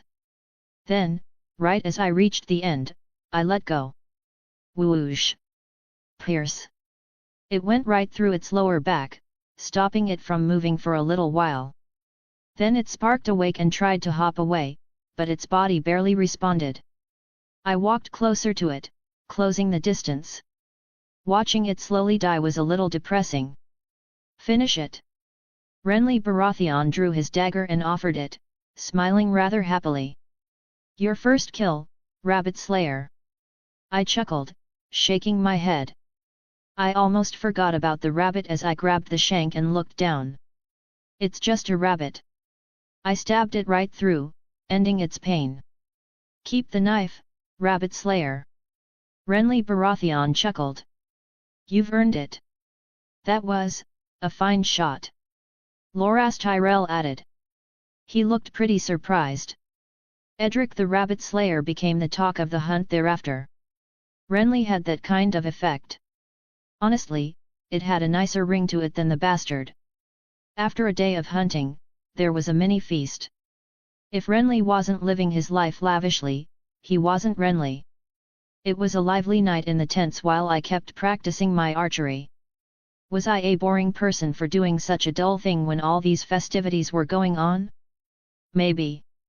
But, to be the best that I could be, some sacrifices had to be made. Though, a boy could only do so much. After a night of busting my ass, I went to sleep in my tent. Your diligence is respectable. Raiden Shogun remarked, having watched over me the entire time. Thanks, I whispered back, closing my eyes. Once, the finest archer in my land served me. Whatever was my wish, she would follow it without question. Were you a queen or something? I questioned despite knowing the answer. It was strange for her to talk to me like this. Usually, she didn't say much at all. A ruler? A goddess? There was some uncertainty in her voice. Truthfully, wasn't she just Ei's doll? A tool to complete her objectives while she meditated. You sure do have the look of one. I opened my eyes and smiled slightly. What do you think of eternity? A strange question to bring up to a little boy. You are no little boy. She refuted, frowning slightly. You merely act as one, or rather, try to. Well, I wouldn't mind you treating me as a man. I couldn't hide my cheeky little grin. The few who spoke to me with that intent in mind tended to lose their heads. I wouldn't mind giving you head. My grin didn't disappear. I couldn't help it. What does that mean? Your expression alone tells me it is something nefarious. You'd definitely take my head if you knew what it meant. Humph, you've yet to answer my question. About eternity? If something lasts forever and does not change at all in that time, then, it's a bit boring, isn't it? A bit boring, rather hypocritical coming from you. Don't you spend half your days practicing archery? Ouch! This is getting personal. Every day, I get better at it, don't I? Improvement isn't boring at all. It's what drives many people to be even better. Eternity, on the other hand, suggests there is no improvement. Isn't that thought just depressing? So you would rather be mortal? A due date gives everything meaning, I replied, taking a glance at her eyes. Do you think I'd be working so hard if I knew I could live forever? The fact that I could roll over and die when I'm 30 is what drives me to make the most of what time I have. Is eternity the enemy of growth, in your mind? She questioned. Doesn't have to be. I shrugged my shoulders. I mean, I'm not the best guy to be asking these big, thoughtful questions. Respectfully, I'm just an archer. No, you are more than that. Raiden Shogun refuted. Your view has been insightful to me, Edric Storm, you may rest now. Glad to be of service, then. I smiled slightly, closing my eyes once again. More than that. Was that a compliment? I think I might have blushed. Name, Edric Storm. Age, 6, going on 7. Lord. Charm, 20. Warrior. Athletics, 25 *, perk available. Battle Instincts, 5. Knight. Sword, 15. Ranger. Marksman, 30 *, perk available. Scouting, 3. Mage. Storm Manipulation, 3. As I was sleeping, my stats popped up again. Congratulations, you've reached the first great milestones for both the marksman and athletics skills. Your diligence is most impressive, not quite as great as mine but impressive nonetheless. That voice, it's that the white-haired Targaryen cosplayer? Cosplayer? That is a first. Regardless, I am a man who values diligence. The harder a prospect works, the better his reward should be, don't you agree? It is a wondrous cycle that inspires further dedication, and further reward. And if the prospect in question doesn't? I questioned. Then he is doomed to fail. Doomed to fail. Ah, don't fear the consequences, young prospect. Relish the rewards. He advised, suddenly appearing before my eyes. He stepped forward to my status screen, observing it while stroking his chin. You do know that winter is coming, don't you? It is a saying that you should be familiar with. Yet, but won't it all be sorted if things go the same way? Ha ha ha ha, ha ha ha ha. He laughed, shaking his head. What do you think is going to happen? That little Stark girl is going to slay him. Well. Nada, mi amigo. Did this guy just speak Spanish? You must have heard of the butterfly effect, despite your lack of intelligence. He looked at me, smiling slightly. I'm not stupid. It's when one little change can change everything in a timeline completely. Ah, good, so we're on the same page. I'm not intentionally trying to put pressure on you, but, your goal is to, well, defeat that Night King pretender. No one is going to save the day but you, Edric Storm. Or should I say Arthur Astley? You are the hero of this world, the prince that was promised. He drew some kind of fancy sword, pointing it at my chest. If you fail, that is the end of your existence alongside the masses. If you succeed, well, we can talk about your future after that. He lowered his sword. Yet, no pressure. Just beat an ice wizard who also happens to have a massive army of undead. I nodded sarcastically. Would you also like for me to sleep with Daenerys in between? Maybe, help Hodder become Lord of the Seven Kingdoms while I'm at it. I like you. He laughed a little. Truly, if you make the most of your time, if you take hold of your destiny, there is little limit to what you can achieve. You do not need to fit into any group. Become a leader and make everyone wish to fit in with you. It's as simple as that. Thanks for the motivational speech, Mr. Targaryen. Regardless, allow me to reveal one of your gifts, perks. Once you reach a certain point in a skill, roughly 20 to 30, you unlock your first perk. He pointed his sword at the marksman part of my report card, changing it to some kind of constellation. It had two halves, leading up to the top of the bow. For instance, the marksman skill tree has two halves. Some have halves, some are linear. In the end, they are all there to reward you for your efforts. For instance, the marksman tree has skirmisher and sniper. The sniper half centers around accuracy, range, and penetration, while the former is all about draw speed and more unorthodox skills such as firing multiple arrows at once or using archery while mounted. Ah! I nodded, taking it all in. That's pretty neat. In the case where there are two halves of a tree, you must dedicate yourself to a single half at a certain point. Let's call these halves subskills for the sake of simplicity. Whichever subskill you choose receives an exponential boost in growth speed while the other stagnates. Once you complete one half, you may do the same with the other half. So if there are two halves, I can pick whichever half I want to master first? Even if that half doesn't suit me as much as the other. I was about to explain that. He smiled slightly, nodding. A good question, regardless. If you are more naturally attuned to a certain sub-skill than the other and choose to master it, you will progress even faster. Generally, you ought to pick the one that suits you more as that makes the most of your time. But, no one is stopping you from breaking out of your shell. Do what you think is best for your current situation and take into account the future. Alright, so, between sniper and skirmisher. Well, I have a birthday to attend. The silver man suddenly vanished. Also, do keep in mind that these trees do not obscure your natural ability, but rather enhance it. Therefore, despite not being a skirmisher, you can still learn its skills on your own through practice. Anyway, see you around. Just like that, well, guess I don't need him to babysit me, do I? I looked at the marksman tree, taking into account the information I had. You are a more traditional, fundamental, archer at heart with a clear focus on accuracy over speed.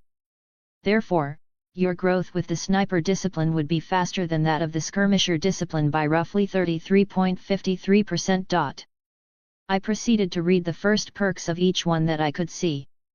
The rest were grayed out with a thick fog. Sniper Eye provides an increase in sight, draw strength, and long-range accuracy.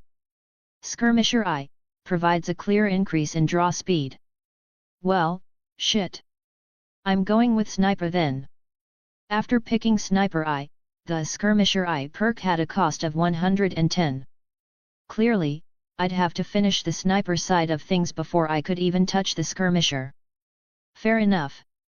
I moved on to the other skill that had an available perk, Athletics.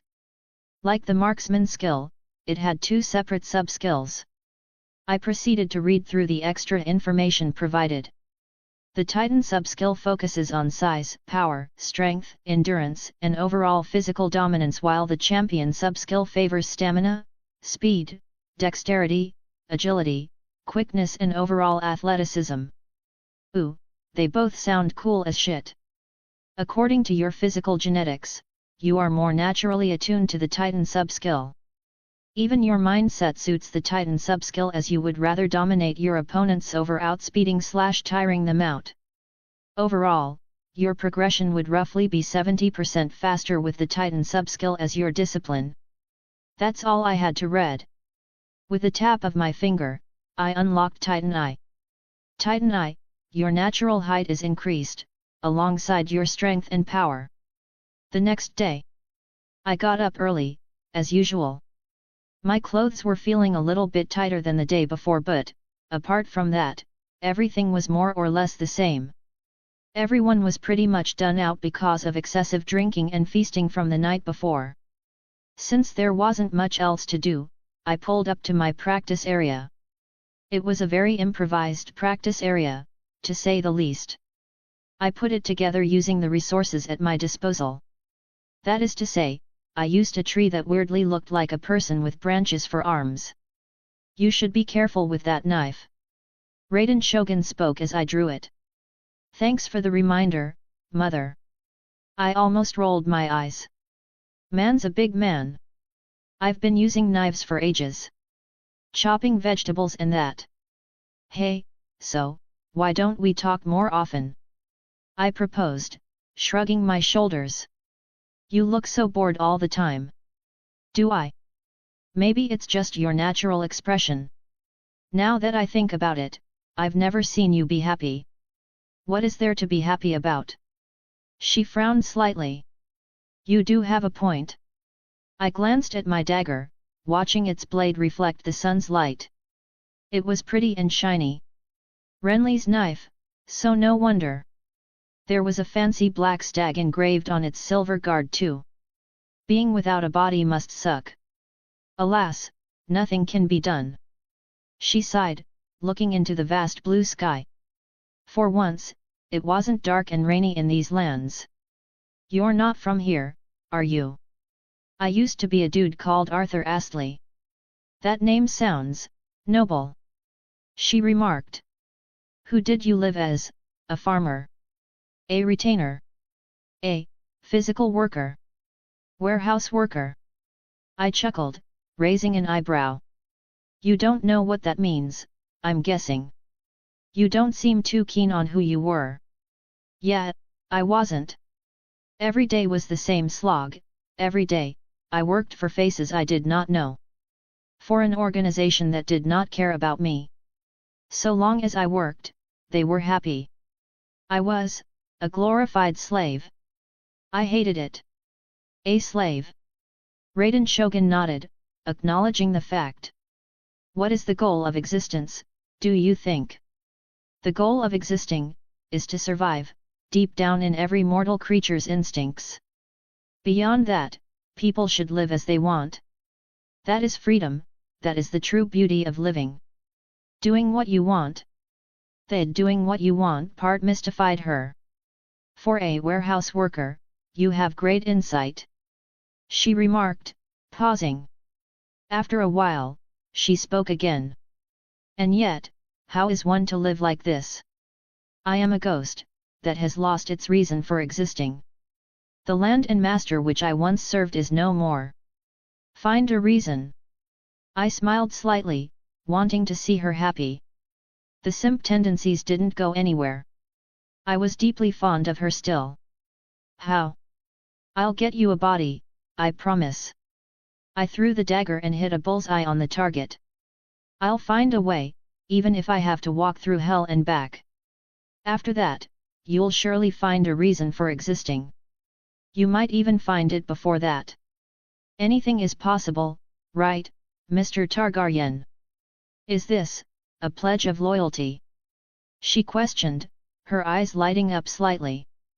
They weren't nearly as dull as before, I was 100% sure of that. She has no idea. You could see it that way, yet. She stepped forward, surprising me slightly. She raised her hand to pat my head, but I didn't feel it. However, I did feel a rush of shock speeding across my body.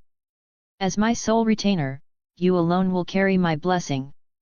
It is not as it once was, but that is all I can do for you. Raiden Shogun's blessing. My eyes lit up. Things were about to change and I knew it. Chapter 5, The Storm That Is Approaching. From that day onwards, I carried the Raiden Shogun's insignia on the back of my left hand. If you're wondering, no, I didn't get any superpowers from it. Not immediately, at least. It was just a cool tattoo. I wasn't complaining though. That mark was a symbol of the Raiden Shogun's approval and a step in the right direction. I mean, wouldn't it be perfect if she came to like me? Oh, you're saying I should snap back to reality? Yeah, maybe. But a man should be able to dream. Although I had no idea how I'd go about doing it, I was determined to get Raiden Shogun a body. She alone would no diff obliterate the Night King, solving the biggest problem I could ever have. But Mr. Targaryen wouldn't make it that easy, would he? With the way that he talks, resurrecting her would only be a possibility after I somehow beat the Night King. Yeah, the more I think about it, the more it looks like I have to be the hero to save the day. Me, the hero, though? There's a 99.99% chance everyone is fucked. I can't even get some kids on my side, how can I rally everyone to one single cause? You needed me. I approached Courtenay Penrose after the hunt. As usual, he was doing his Castellan duties. From putting numbers together to sorting out local problems, he was the man in Storm's End. Did you enjoy your hunt? Courtenay Penrose questioned, putting his pen down and leaving a letter unfinished. Yeah, it was exciting. I heard you hit a rabbit from 70 paces. It was more like 50. I corrected, scratching my hair. Impressive, nonetheless. If you can hit a rabbit, then larger prey will be even simpler to hunt. Won't they be able to take more arrows, though? But a wounded animal can only go so far.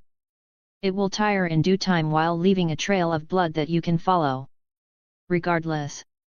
Renly wants to take a more martial tone to your education. From what I've heard, you too wish to walk this path. For a knight, he did not have the most approving tone. Well, yes, I do. I want to learn skills that would aid me in the future. Believe it or not, books do grant great insight and knowledge. Everything you learn is important for your future, even if it may seem insignificant at first. Balance is important. If you are well balanced in your education, you can adapt to any situation. Or is an archer all you wish to be? I'm not sure. Well, truthfully, no. I have bigger shoes to fill, apparently. You do not have to be. He chuckled, shaking his head. You are still a child, with time to discover what it is you wish to be. It is my duty to prepare you for anything. He stood up, patting my head. You are a clever boy, so make use of your wits. You wish to be a true knight, is that not right? They have their own men at arms which they train, provide for and lead alongside other companions. Landed knights have their lands which they protect and rule over. There are some knights who are lord in all but name, some of which have more power and responsibility than lesser lords, and you wish to be a great knight, correct? The finest I could be. I nodded. Then everything you learn is relevant to you, is it not? Yes. I suppose so. Good. You are a swift learner, Edric. Soon it will be time for you to study stewardship and finances. As for Renly, I must admit, there are things you can learn from him. But remember, balance is important. Do not sacrifice one thing for the other. When you are grown, you can make your own decisions. Understood? Yeah, I get it. I nodded. Balance is of paramount importance. Now, you did miss out on quite the amount of reading. I want you caught up before we proceed. Courtney Penrose smiled slightly. You do not want to leave Maester Jurin waiting. I'll get right to it. Books. I love books.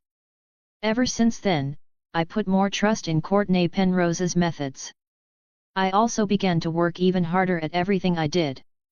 The fact that I had a deadline of 10 years, at the most? It hung over me all the time. I'm not the type of guy to be stressed about things I can't control, but it did really start affecting me bit by bit. The more time passed, the more helpless I felt. Why do you look so concerned all the time? Raiden Shogun questioned one night. It's nothing. I shook my head. Why am I lying? It must be something. Before, concern was the last thing that crossed your eyes. You were always optimistic. She refuted, staring into my eyes. It was a little bit creepy. It's just. I've sort of seen the future. I admitted, sort of, twisting the truth. As foolish as it may sound, I saw myself as the only person who could save this world from an apocalypse. Remember that book I read of old legends, about the Long Night? The others never vanished, they've been growing ever since their defeat. I've seen them return in this age. And so, you see your current self as incapable. She remarked, tilting her head. Well, obviously. I don't want to be that guy, the one who carries the weight of the world. I just want to live my life. I'm not meant to be him. What makes you so convinced that you are the only one? Raiden Shogun questioned. The person. Ah, fuck it. The person who sent me here said it was so. The silver deity. Her eyes suddenly widened, as if she remembered something she'd forgotten. My eyes widened. You know him. On a dark night, the Inajima city came under attack by a single person wielding a magnificent halberd and sword. He was a giant amongst men, crushing everything in his path to the Raiden Shogun's palace. Once he reached the main hall, the trembling earth awakened her. With a display of excellent skill, he violated the guards within and cut them down. You dare desecrate my palace? The Raiden Shogun stepped down, drawing her sword. Meanwhile, the fully black-armored individual chuckled, stabbing his halberd into the ground. The only part of his true appearance that was present was the long silver hair from under his helmet. You should be honored that I've descended upon this lowly world, woman. Mayhaps tool is the more accurate way of addressing you? Do tell. Clang. As swift as lightning, she charged towards him, but he blocked with ease. Ah, don't be so hasty. Your time will come. Clang, clang, clang. Such disappointing display of swordsmanship. I've seen mortals with finer skills. Despite following her strikes with devastating power, speed, and technique, the individual blocked every blow with clear ease. As a ruler, how could you take away the brilliance and ambition of your own people? All in the name of a notion as idiotic as eternity? But, in the end, you're just an easily manipulatable puppet, aren't you? I can almost pity you, Maiden Shogun. As for your master, she is far too careless for allowing a thing as idiotic as you to rule over her country. She may even be more at fault than you. With each taunt, the Raiden Shogun struck harder, but it was all for naught. With a swift parry, he sent her sword to the side and kicked her to the opposite side. She crashed into the wall with a thunderous impact. Where is your eternity now? It seems to have hit a wall. He questioned, chuckling with amusement as he looked down. I'd love to lecture you in depth about how a true sovereign should be, but such an act would incur quite the jealousy amongst my pantheon, especially since you have quite the appearance. You know how women can be. She recovered from her dazed state, throwing a storm of lightning his way, but he slapped it to the side and kicked her deeper down into the wall. Alas, I am not interested in you nor your master. But, someone else is. As such, this god will be kind enough to grant you a purpose. Or rather, an opportunity. What you make of it is up to you. He closed the short gap between them, raising her by the neck. One last thing, a true sovereign protects his people and makes use of their talents to bring times of prosperity. He fosters their talents, if anything, to benefit the individuals alongside his cause. It is the sovereign who shoulders the hopes and dreams of his people. You are no more than a tyrant who takes from her people without the slightest care, so, I will take something from you. Your purpose. Swift travels, to the both of you. With a stab in the chest, she was no longer of the world. Yes, he defeated me. She replied, frowning slightly. I see now. See what? Keep your eyes on the present. She advised, taking the tone of a teacher. Do not worry about matters that are out of your control. Although it may seem that you cannot face the challenges ahead, that is only your current self. You have time to grow, have more faith in both yourself and the blessing that I've given you. Hearing something like that from her had a special effect, every word hit harder than it should have. Yet, I've been worrying too much. I nodded. I can only do my best, at the end of the day. That is all that can be asked of you. She nodded. You have the talent and work ethic to succeed in any trial that may stand in your way. You know that, and so do I. Yet, Night King ain't shit. I'll kick his ass right back to whatever cave he came from. Know why? Because I'm that guy. I'm him, and there isn't a thing that blue motherfucker can do about it. All of a sudden, I felt way more confident. Although I was hyping up myself like mans was 2016 LeBron James down 3-1, which might have been a bit too much, the stress certainly washed away. I was born anew, almost. 3 years would go by like the wind as I focused on becoming the best version of myself. 10 years old now, I was 6 fucking feet tall and stronger than most. The Titan perks were doing bloody miracles. My range of absolute accuracy flew up to 100 paces, I got used to wearing armor, my scouting was better, I further developed my throwing skills, my sword skills were more refined, I learned to ride a horse effectively, and my battle instincts reached a new level. On the non-martial side, I was getting the lads on my side more often with Renly type humor and was no longer a complete reject. I also made use of my nerdy side as I learned things regarding stewardship, engineering, trading and even medicine. As new skills popped up, I strived to get the best out of them, like a video game character grinding. I pretty much was that, though. A true grinder, no homo. I think it's time to settle a long-lasting rivalry, eh? It has been quite some time since they faced each other in a proper duel. Sir Davis glanced at me and then Robert. What do you say? I'm ready. I grinned slightly, stepping away from the crowd. Humph, you grew a few inches and you think you're better than me suddenly. Robert scoffed, walking to the other side. We were at the same height now. You've spent quite the time under Brienne's skirts. I doubt you'd be any challenge. A lively start already. Sir Davis chuckled. You two may begin. Why don't you ask your lady if those inches make a difference? I grinned again, leading to him frowning deeply.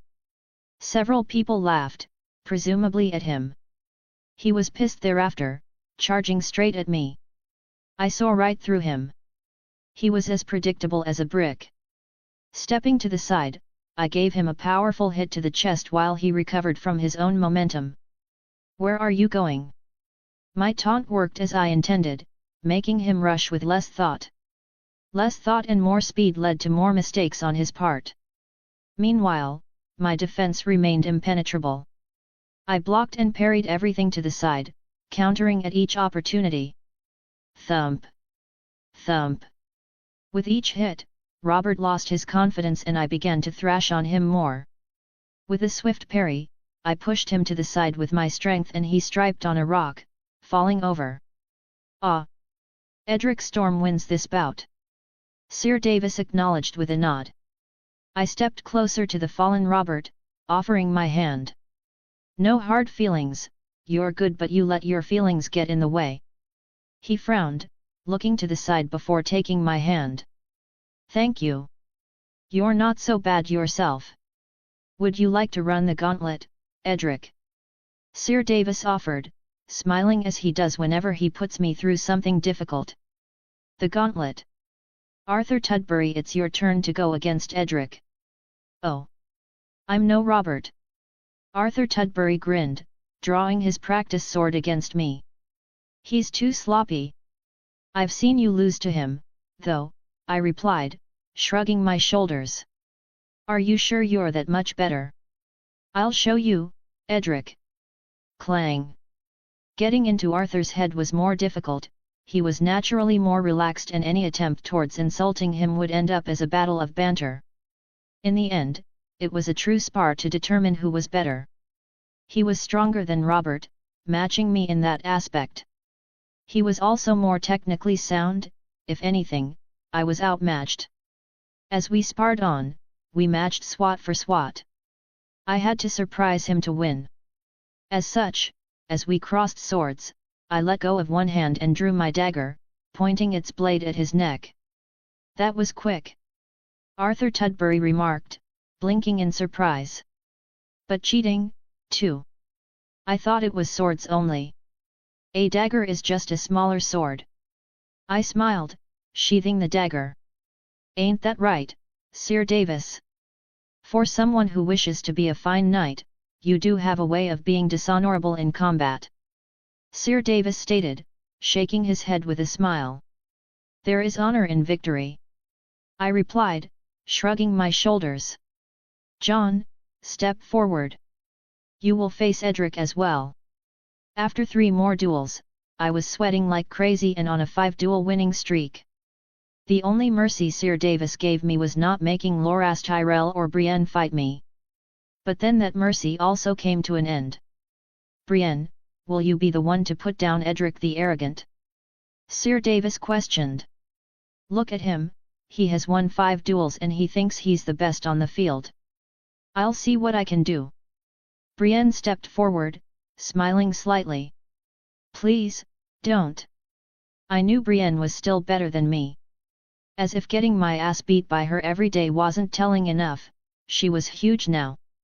On the brink of 6'6" with a fuckton of muscle and a not-so-pretty face.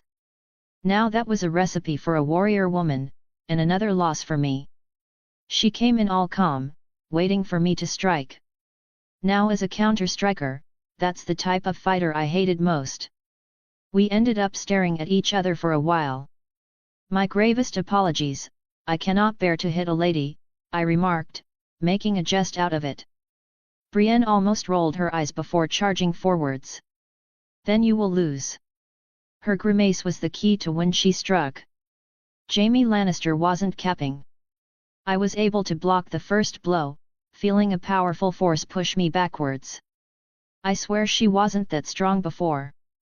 I moved my blade, deflecting all that strength to the side. Clang! Clang!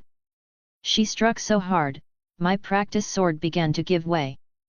Well, fuck! Swat! She managed to hit me in the chest, causing me to step back. That shit hurts. I decided I wouldn't get hit again, no matter what happened. One thing I learned about Brienne over the years was her attack pattern. It seldom changed, so, using that experience, I managed to get my defense to where I wanted it to be. An impenetrable fortress. I focused hard on her every move, evading her almost became too easy. And then, I began to hit back. Swat! Swat! Swat! However, my swats barely did anything.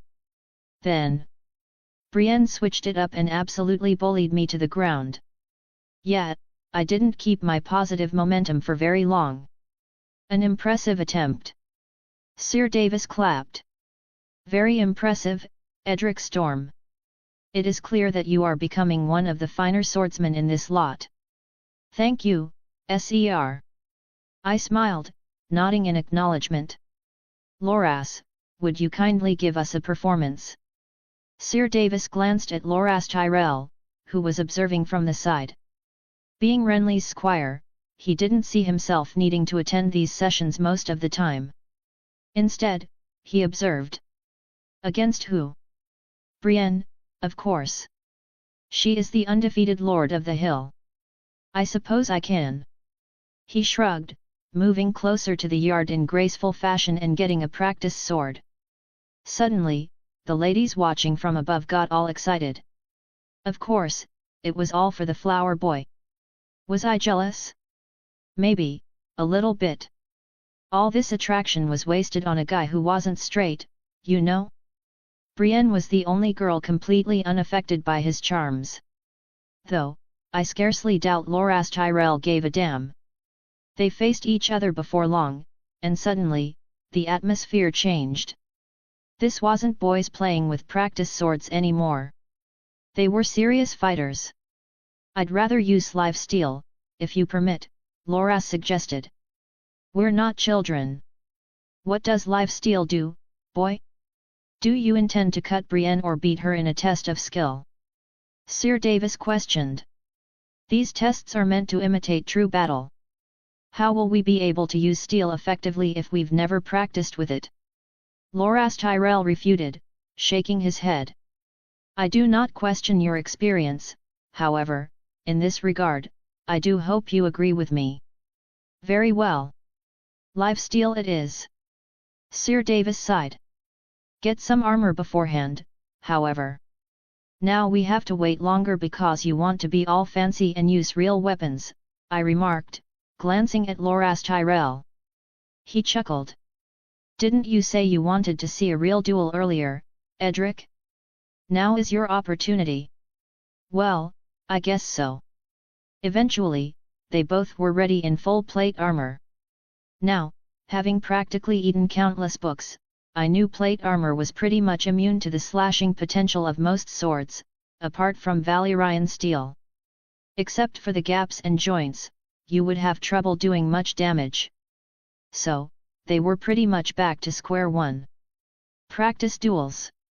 Except, instead of using swords, they picked blunted weapons, which weren't too effective against armor either. Brienne went for a mace while Loras went for an axe. Both got a shield. Weighed down by their armor, both of their strikes were visibly slower than usual. However, they had more of an impact. Loras Tyrell was faster, but not by that much, surprisingly. Clearly, Brienne could overpower him, but Loras was more skilled and refined in all his attacks. It was quite the match of strength versus speed and skill. Loras got more hits in, but they did visibly less damage. Meanwhile, I could feel the strength of each of Brienne's hits despite just being an observer. While Loras did try to tire out Brienne, that was a grave mistake. Her endurance was one of her greater strengths. As the duel wore on, Brienne was getting the best of Loras. Until he disarmed her, tossing the mace to the side and breaking past her defense. Using this opportune moment, he went ham, blow after blow, smashing into her shield. As her shield broke apart, she pushed back Loras and followed it up with a thunderous kick. He fell to the ground, losing hold of his axe. However, right beside him was the mace he had tossed earlier. He grabbed hold of that while Brienne pushed down her shield onto him. Brienne wins this duel. Loras frowned deeply at Sir Davis' announcement, having a perfect shot at Brienne's legs ready while her shield was at his throat. You are fortunate this ended when it did. He got up, shaking his head. Otherwise, you would have lost. You're right, on an even field, I'd be no match for you. Brienne acknowledged, nodding humbly. Thank you for facing me. Humph. With a cocksure look, Loras turned away. The fact that he hadn't won meant that none of the ladies got a flower, causing the crowd to despise Brienne even more. Meanwhile, I felt like taking a sigh. She beat him fair and square, what is she apologizing for? You don't have to feel like you're worse than him. Have more confidence in yourself. I pat her on the back encouragingly, with a smile. I mean, you beat me, Edric the Arrogant. The finest warrior in all the land. Brienne smiled slightly. You're hardly as good as Loras. I'm even better, obviously. I rolled my eyes. Right. Certainly. The day went by pretty smoothly after that. I was keeping faithful to Courtney Penrose's program. As night came, Renly Baratheon gathered everyone for a feast. Everyone was spreading rumors as to why Renly would host such a grand event so suddenly. I also wondered, was it another hunt? People of Storm's End, I've decided that these days have been slightly too dull. We've had our hunts, small competitions, justs, contests, but no true, grand, event. After much contemplation, I've decided to host a grand tourney. Suddenly, the hall burst into cheers. I smiled, drinking up on my diluted wine. This shit was about to get good. The first event of the day shall be an archery contest. 3,000 gold dragons shall be given to the victor of this contest, alongside an addition of 1 gold dragon per competitor. So, if say, 100 attend, it would be a prize pool of 3,100. I'm loving the sound of this. I mean, a gold dragon in itself was a huge sum. I only had silvers, so that much money would practically change my life. Next, a throwing contest. The victor will also be granted 1,000 gold dragons, with the same addition of 1 gold per competitor. Thirdly, a melee with a grand prize of 5,000 gold dragons. Any person willing to provide the entry fee of 1 gold dragon can participate in each of these events. The boys who are confident in their abilities may finally show that they can compete with the rest. There were more cheers, especially amongst the youth. We certainly had things to prove. The final event of this tourney shall be a joust with a grand prize of 10,000 gold dragons for the victor and 5,000 for the runner-up. With that said, the grand tourney will begin exactly 3 moons from now, giving all plenty of time to prepare. Anyone from any land is welcome, so long as they provide the entrance fee for each of the events they attend. I don't practice justing. I wanted to cry. The one thing I didn't like and absolutely sucked at was justing, which happened to be the sport that was valued most in the 7 kingdoms. 3,000 for the archery contest and another 1,000 for a throwing contest. Arthur Tudbury sipped on his drink. Sounds like Renly has his favorites. What's that supposed to mean? I'm good at useful skills. I raised an eyebrow. Cope harder, my friend. Cope harder, eh? Come to the melee or joust, the events with a greater prize pool, and we'll see. Arthur smiled. And I thought you said Renly had favorites. If he did, the archery contest would have the highest prize. No. That would be too obvious. Yeah, that's what I thought. I chuckled. No one wants to watch those contests, anyway. You're not telling me seeing people quietly firing arrows one by one at a still target is more exciting than 100 people beating the life out of each other? Arthur debated. I'll make it exciting, you'll see. Right. After I finished my food, I joined Brienne, who was just about to depart. Then, Renly's jester decided to turn his attention and insult Brienne as he usually would. A foul bear with a lady's name, she struts as a man would. A knight she will never be, Brienne the Blue, a foul bear indeed. Lord nor lady, the foul bear ought to return to the forest. I frowned slightly, turning to him. This wasn't going to slide forever. I wanted to make sure of that. I wouldn't be insulting others based on appearance. Looked at you, you've allowed yourself to be painted for the amusement of others. No matter how much you make others laugh or smile, in the end, you return home with a frown. You know why? No one laughs for the jester, they laugh at the jester. Ah! The jester cleared his throat as everyone grew quiet. Apparently, my little rant had left people in silence. Edric the Bastard speaks of truth, the boy born at the wrong side of the sheet. Not Baratheon nor Florent, who is Edric the Bastard? A bastard boy from nowhere. Is that the best insult you have, jester? Bastard? I am Edric Storm, the boy who was struck by lightning and lived. Who are you? Renly's jester. Your name isn't even your own, you belong to someone else. Do yourself a favor, keep away from the insults and keep to your terribly unamusing jests. Elsewise, I'll show you the fury of a Baratheon. After a deep stare, I knew he wasn't about that life. That's what I thought. Renly wheezed, taking a drip of his wine. You did not have to frighten my jester to the point of tears, Edric. How will he amuse the court in such a state? Find a new jester, uncle. I'm sure you have enough gold dragons. I smiled back, turning to the exist. Regarding that, I suddenly feel like I have an archery contest to win. Renly Baratheon nodded. See, that is my nephew. Even on feasts and celebrations, he runs away to practice. How shall any of you ever hope to triumph over him? If this continues, his victory is all but guaranteed. Suddenly, everyone felt a need to freshen up on their archery skills. Within minutes, the yard was full. As people were practicing, I was approached by Brienne.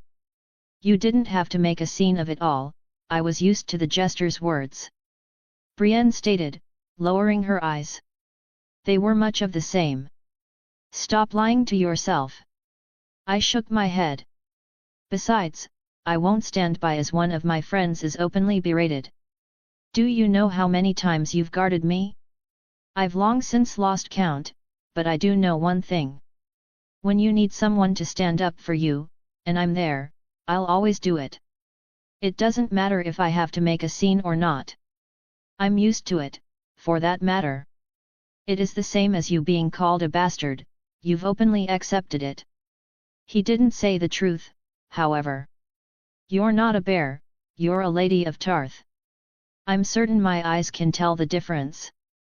I smiled slightly. You're not foul, either.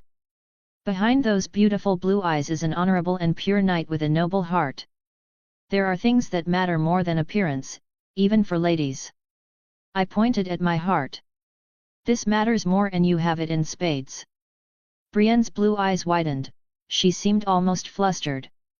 Well, I scratched my hair. I've got to go sleep for early practice. Nothing is going to get done with all these people taking up the space.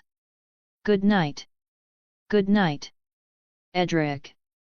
Are you trying to seduce that woman? Raiden Shogun questioned as I fell into my bed. I do not recall you being that charming, ever.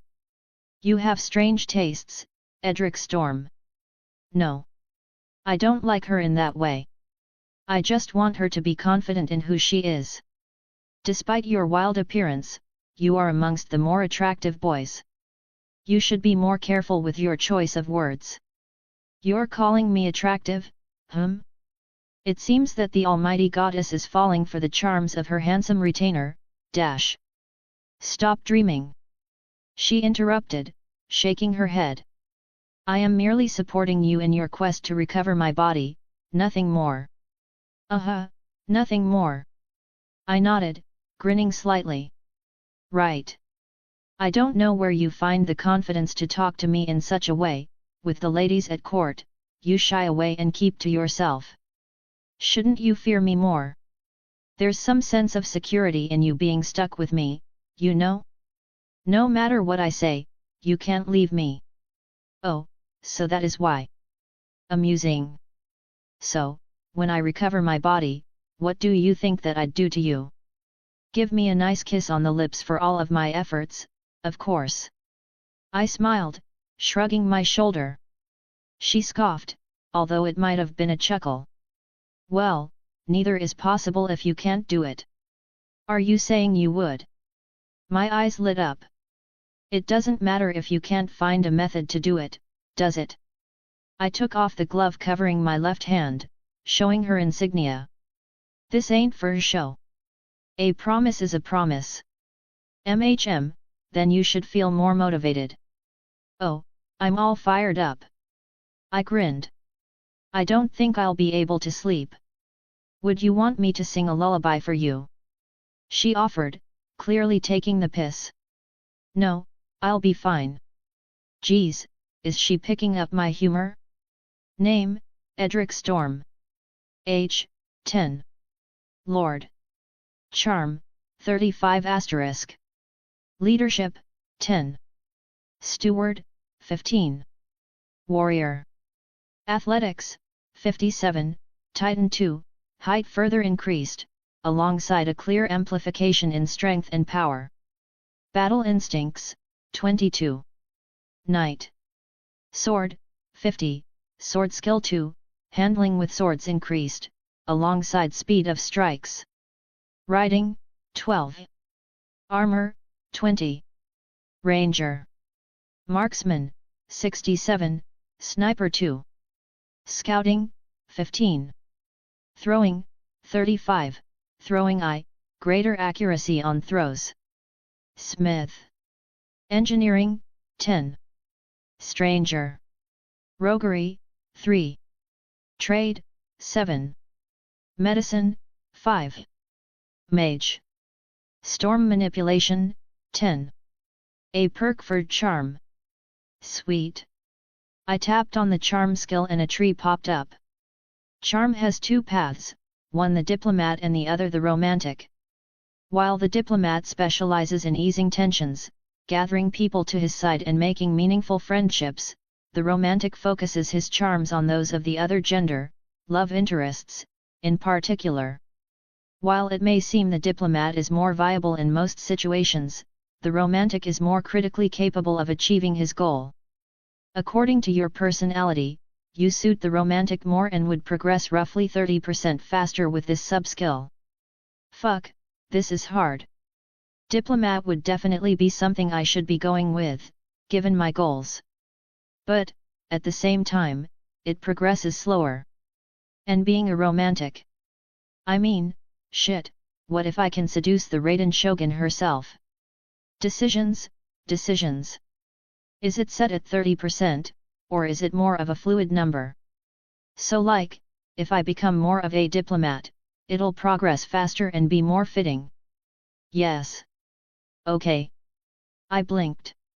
That big ass yes is a bit enthusiastic, but I get it.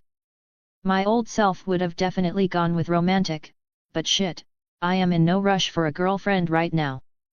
I got way bigger problems to be worried about than the state of my sex life. Besides, I'm 10.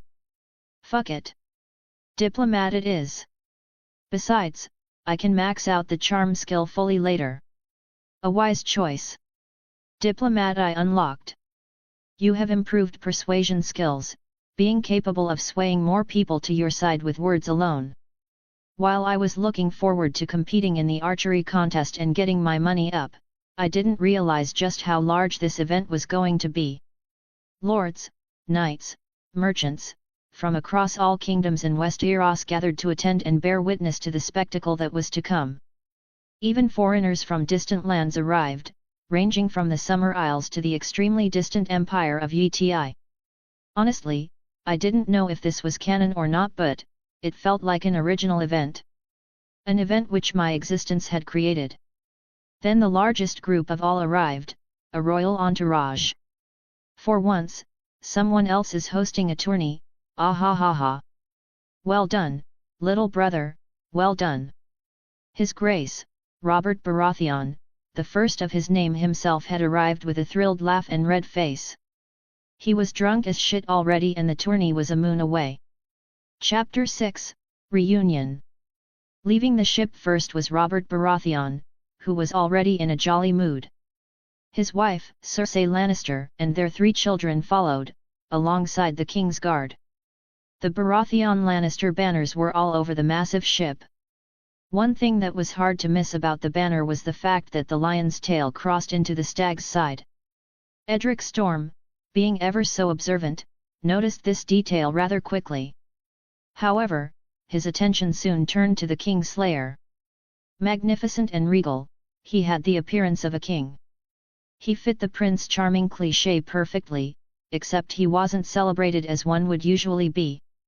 If anything, he was despised. And he was an absolute cunt, though, that didn't stop Jaime Lannister from being his favorite character. He even preferred the dickhead he was in the first seasons because he was more fun, which may or may not say something about him. In some ways, he sympathized with him. "Welcome home, brother." Renly stood still as Robert went forward and bear-hugged him. From the looks of it, he could have crushed some bones. Look at you, a man grown." Robert Baratheon laughed. "How much of a warrior have you become?" "Aha, a fine warrior, brother. You don't have the look of one." After a short awkward pause, Robert wheezed. "Ah, I'm just pulling your strings. You are my brother, my own blood, how could you not be a fine warrior?" He pat Renly's back several times before turning his attention to everyone else. "And who is this massive boy?" Robert noticed Edric vibing in the crowd, approaching him almost immediately and raising his arm. "Look at the muscles on him. A warrior in the making, he looks rather similar to me in my youth." "That is your natural son, Edric Storm." Renly Baratheon cleared his throat. "I thought that was rather obvious." Edric Storm raised an eyebrow, moving his arm away. "A pleasure to meet you too, Your Grace." "Ah, my son. Edric Storm." Those fierce blue eyes never change. Robert Baratheon smiled slightly, patting Edric's head of black hair. "You've grown strong, boy. He already is the finest archer in all the 7 kingdoms." Renly Baratheon added with a slight smile. "I wouldn't say I'm the best." Edric Storm interjected. "Archer? The bow is the weapon of cowards and weaklings, look at him. Does he look like an archer?" "Well." Renly shrugged his shoulders. "That is his greatest passion. You'll be swinging a warhammer soon enough." Robert Baratheon laughed, turning his attention back to Renly. "Where is the feast, brother? Keeping the king hungry ought to be a treasonous crime." "Right ahead." Clearly, Robert was the only starved one. Thirsty, too. While looking around, Edric Storm met Joffrey Baratheon's strange stare. It wasn't a nice stare, either, he seemed to be against him already. Lannister genes just ain't on the same level. Edric Storm grinned slightly, turning his head away.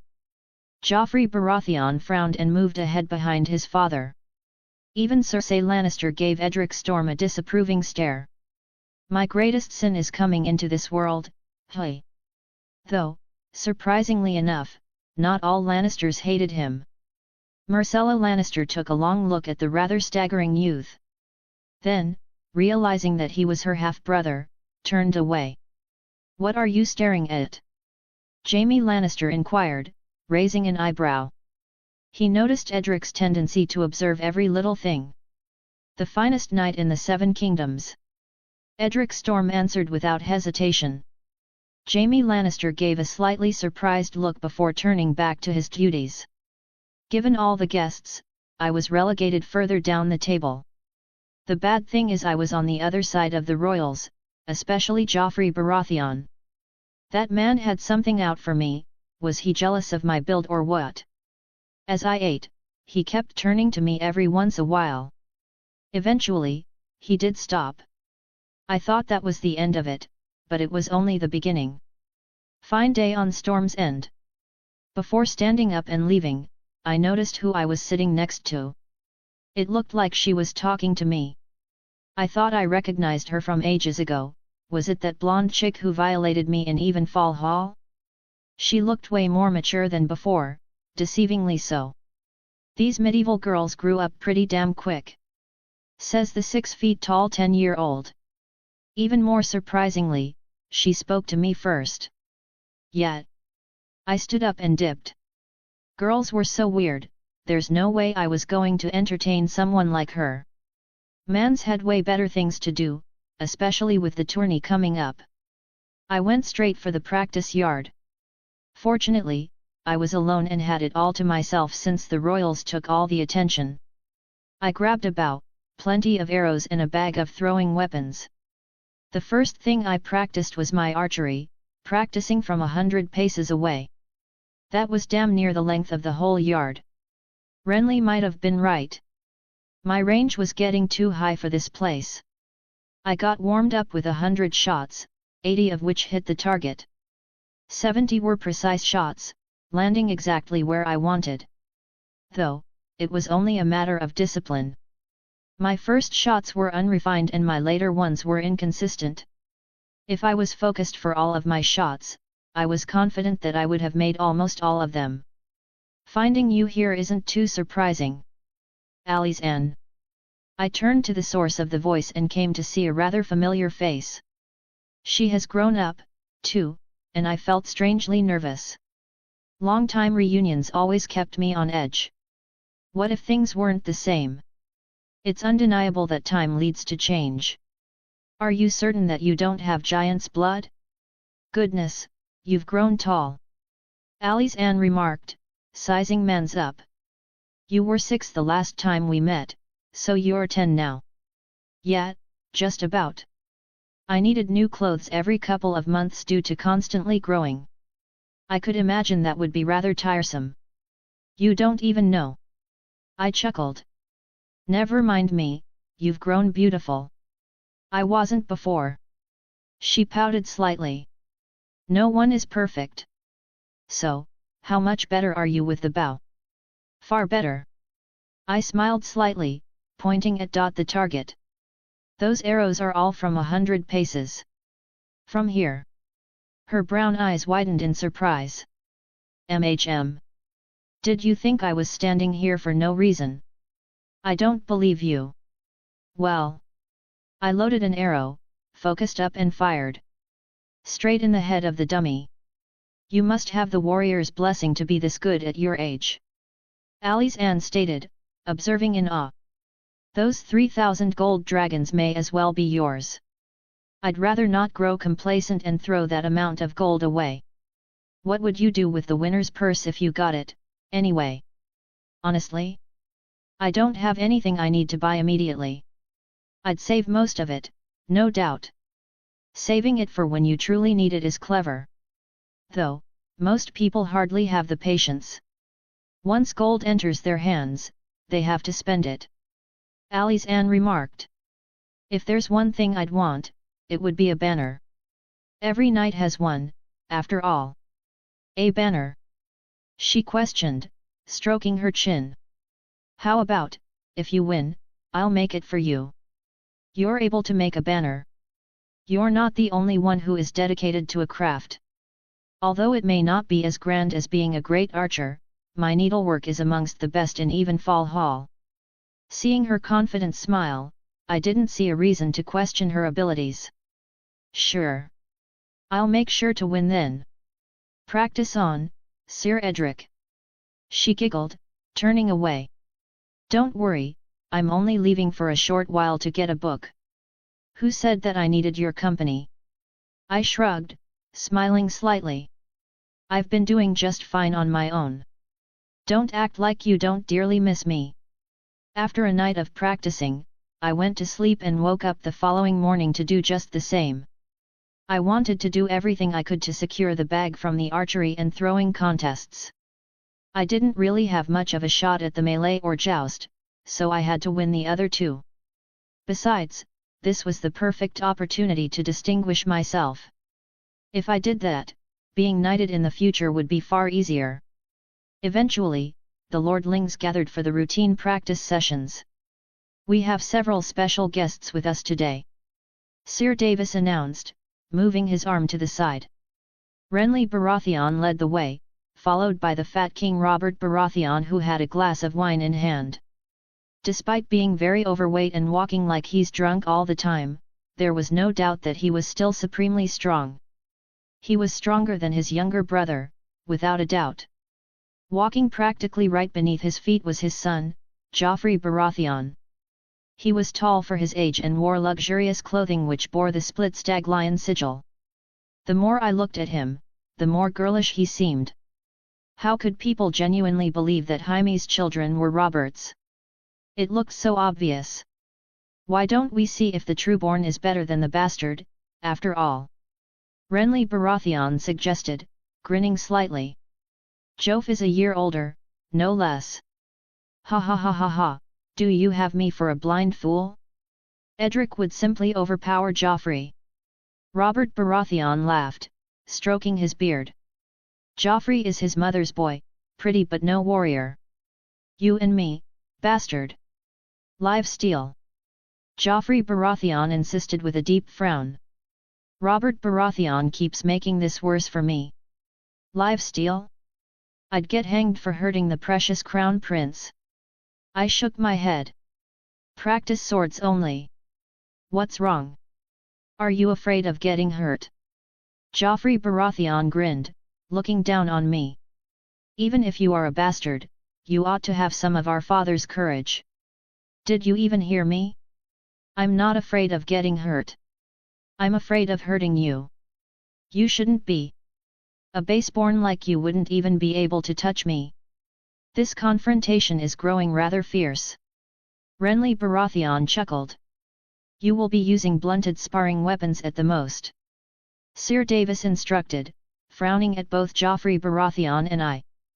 The people of Storm's End are so soft. Joffrey Baratheon scoffed in disdain, shaking his head.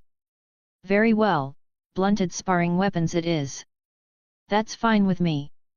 I smiled, turning to grab one. I wouldn't want my Rabbit Slayer title to turn into the Prince Slayer. Rabbit Slayer. Joffrey Baratheon raised an eyebrow, chuckling. A fitting title for one such as yourself. If my arrow can pierce a rabbit, why shouldn't it be able to pierce a stag too? It may take more arrows but the result is the same. Words are pointless if you can't act upon them. Go and get it over with, before I piss myself. Robert Baratheon. Yes, father. Joffrey Baratheon agreed, charging straight towards me. He clearly had a point to prove. I love it when they charge at me like that. I was so used to countering it. It was practically second nature. Stepping to the side, I used Joffrey Baratheon's momentum against him. While he was unsteady, I whacked him in the chest as hard as I could. He spit out blood, almost falling to the ground. He got up swiftly after, swinging at me again. I blocked his attack with ease, matching his strength. For all those muscles, you're not all that strong. Joffrey Baratheon grinned, withdrawing his blade and striking again. He made several more attempts, striking as quickly as he could. I matched him blow for blow, bar for bar. He wasn't absolutely terrible as one might think, he was decently trained, from the looks of it. But skilled? Hardly. The moment I started trying, I deflected his sword to the side and whacked him in the chest again. The next time he tried to attack, I parried him and whacked him in the leg. Without even using my strength, I was toying with him. Bullying, even. Several strong swats later, I could see that Joffrey Baratheon was feeling them. I sent him back with a kick to the chest, causing him to fall over. Look! Joffrey Baratheon got up straight away, dashing towards me. His attempts were the definition of insanity. The Brutta didn't know when to stop despite getting his ass beat constantly. Getting tired of playing with him, I used all my strength the next time our swords clashed. With a brutish push, I sent him to the ground and pointed the sword at his neck. Enough, you're clearly not getting anywhere. Go back to picking flowers or whatever it is pretty boys like you do. Mayhaps go cry to your mother. TCH, you'll pay for this one day, bastard. Joffrey Baratheon spit blood onto the ground. The name is Edric Storm. I smiled, offering my hand. Honestly, your endurance is quite respectable. You can take quite the beating. Edric Storm. Joffrey Baratheon muttered, shoving my hand to the side and getting back on his feet. I'll get you back. You asked for it. I shrugged. I'm not one to turn down a challenge. Maybe, just maybe pissing him off was a bad idea. Then again, my ego wouldn't allow me to get beat by a cunt like him. That was worse than I thought it would turn out. Do you not train your boy? Renly Baratheon raised an eyebrow. His mother keeps him close to her breast. Robert Baratheon scoffed. If I hurt him ever so slightly, that woman would be at my neck. Sounds like you don't care all that much about your heir. If only you knew. Robert Baratheon sighed, taking a good drink of his wine. He patted his brother's back right after, almost tapping the soul out of him. You should introduce me to the women of Storm's End. You will have to do that yourself. Renly Baratheon frowned. That's no trouble, little brother. Robert Baratheon left swiftly after, leaving the lordlings in shock. Is that really the king? I heard he was a mighty force. Arthur Tudbury frowned slightly, whispering to me. A warrior. Turns out he is truly no more than a whoring drunkard. The simple reason is Lyanna Stark, or rather, she's his excuse for being a sorry-ass king. He was a warrior. Now, he is one without purpose. I replied, keeping my voice down. What's the point of a warrior in times of peace?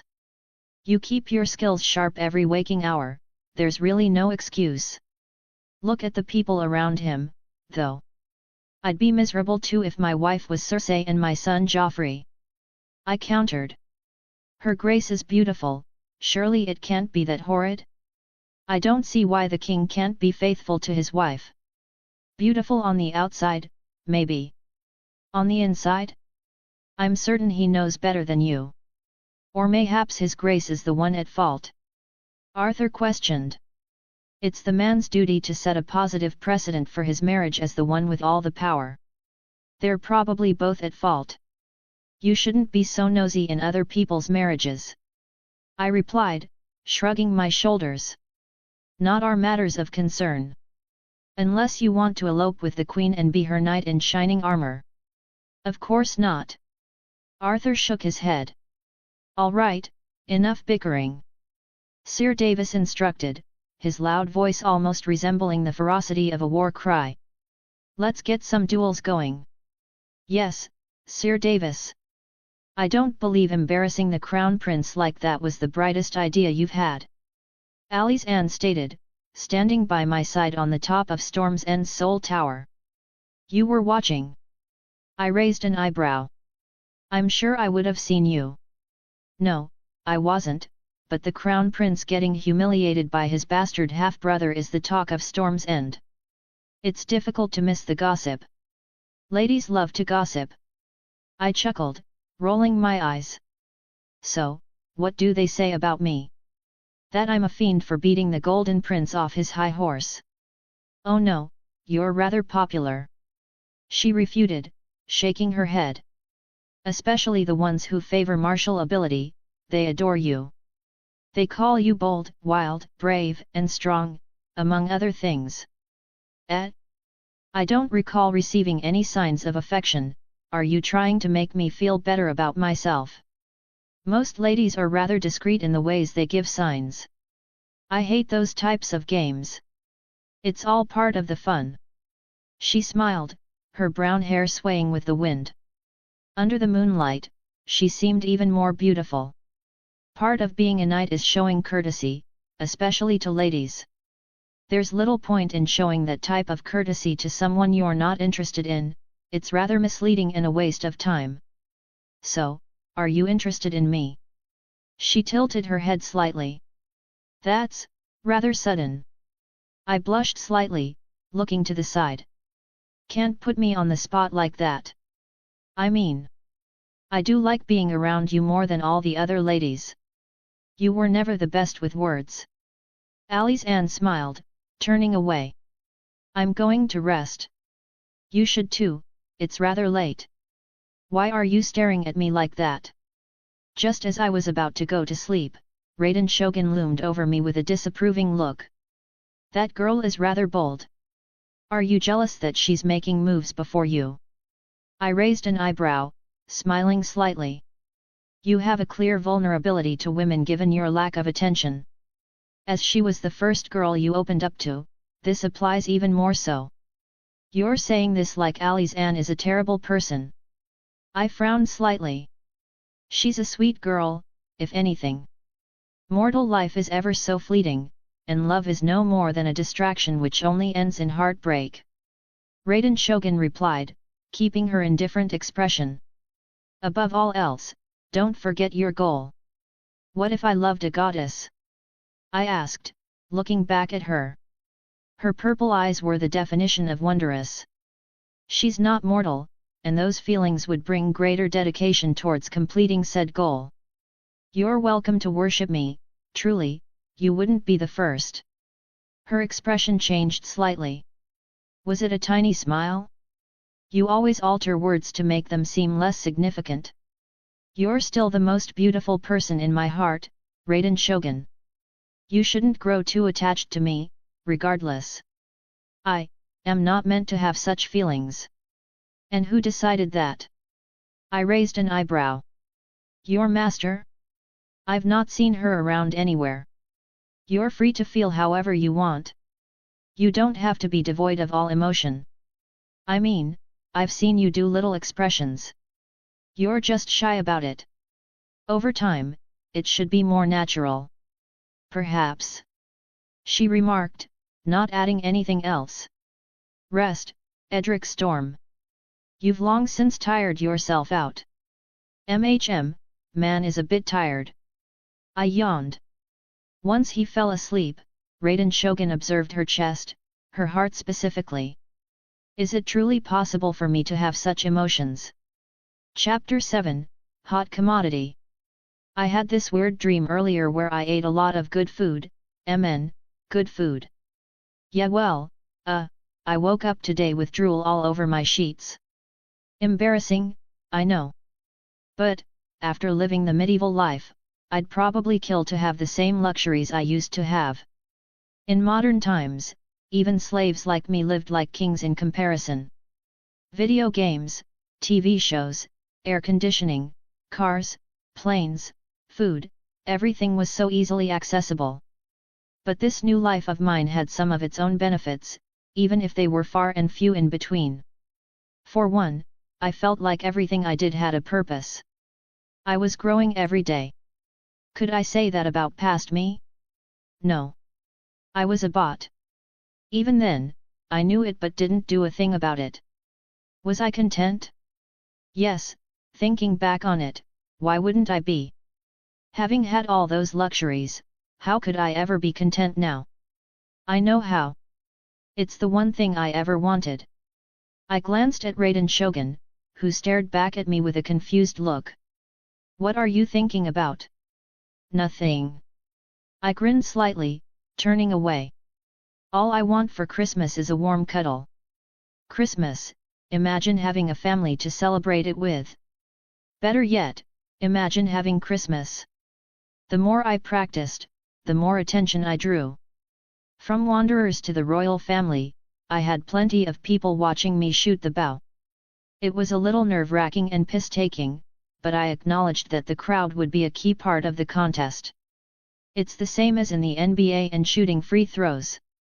For some reason, the players struggle more in games when it comes to free throws than in practice when no one is guarding them on both occasions. Why? The crowd. It's a mental thing. I did notice a dip in my efficiency the larger the crowds became. After that, I didn't let it bother me too much and kept doing my thing. So long as no one approached me, I was fine with it. It was practice for the real thing. "You aren't practicing for the melee at all," Arthur Tudbury remarked, smiling slightly as he grabbed my shoulder. "Come on, don't be a coward." "I'd be delusional to think that I could win," I replied, shaking my head. "There's no point. Do you only care about winning?" Arthur replied, frowning slightly. "The experience you would gain is far more important, even if you lose terribly. You'd know what to do next time instead of walking in blind. Besides, don't you act like you're tight on gold dragons. I'm certain Lord Renly could send some your way. Championship or bust is the Lakers' motto. Did that rub onto me as well?" "Well, I mean, I could. No one is going to fault you for losing.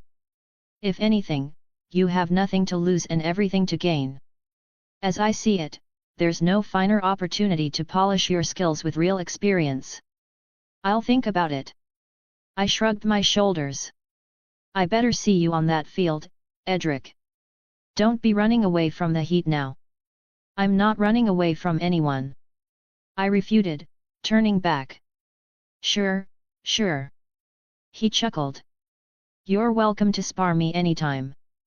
"Oh, I will." The weeks went by rather quickly. In preparation for the tourney, I kind of tossed my studies to the side and went all in on my physical training. For almost an entire week, all I did was spar, and spar. From Robert to Arthur to Brienne to Loras. I wanted all the smoke. I even stopped caring about winning. As long as I improved, it was good enough for me. Meanwhile, I saw Robert Baratheon in action, getting drunk and late on the daily. Sometimes, the girls he moved to looked like they were keeping it all in just because he was the king. He was such a wasp-demon that I got mad just watching him. My contempt for him only grew with every passing day. Though, the closer the tourney was, the more often he watched me practice. It was weird, but I ignored him. As for the other royals, I did my best to avoid them. Joffrey Baratheon didn't pull up to me anymore, so he made it easy. If anything, it seemed like he was avoiding me. I swear the princess has a thing for me, though. Tommen seemed like a good lad. Well, nah, he's more of a pushover. His weak nature reminded me of myself when I was younger. Joffrey tended to bully him, but I ignored all that. Not my business, after all. Name, Edric Storm. Age, 10. Lord. Charm, 36, Diplomat I. Leadership, 10. Steward, 15. Warrior. Athletics, 60, Titan 3, your endurance and strength are further amplified. Heavy armor weighs you down less. Battle instincts, 25 *. Knight. Sword, 52, sword skill 2, handling with swords increased, alongside speed of strikes. Riding, 13. Armor, 21. Ranger. Marksman, 70, Sniper 3, all arrows provide bonus damage to vital spots alongside more lethal armor penetration in general. You also gain even greater sight when aiming with a bow. Scouting, 15. Throwing, 38, Throwing I, greater accuracy on throws. Smith. Engineering, 10. Stranger. Roguery, 3. Trade, 7. Medicine, 5. Mage. Storm manipulation, 10. The few days before the tourney began, I got some big upgrades. I unlocked Titan 3, Sniper 3, and the Battle Instincts tree. Obviously, I checked it out right away. Just like Athletics and Marksman, it also had 2 routes. Battle Instincts has 2 paths, the Demon and Hyperfocus. While the Demon revolves around raw fury and a lack of thought for others and themselves in exchange for greater battle efficiency and strength, the Hyperfocus path allows one to focus on every little detail in battle, slowing down the field and acting accordingly. In later stages, the Demon path allows one to rampage at will, which is a state of raw killing instinct and power, unleashing the user's killing potential to the limit. As for Hyperfocus, its later stages allow one to focus to the point of slowing down time at will and perfectly analyzing the field around them, an act which is sometimes known as entering the zone. Seemingly so, at least. In essence, one throws away thinking in battle to become the ultimate killing machine while the other masters their mind to the point of moving perfectly in response to all threats. According to your combat data and bloodline, you have the capacity to rampage even without the perks for it.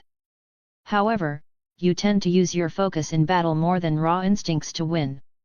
Due to this, and the unreliable nature of the Demon path, you are estimated to progress 25% faster through the Hyperfocus path.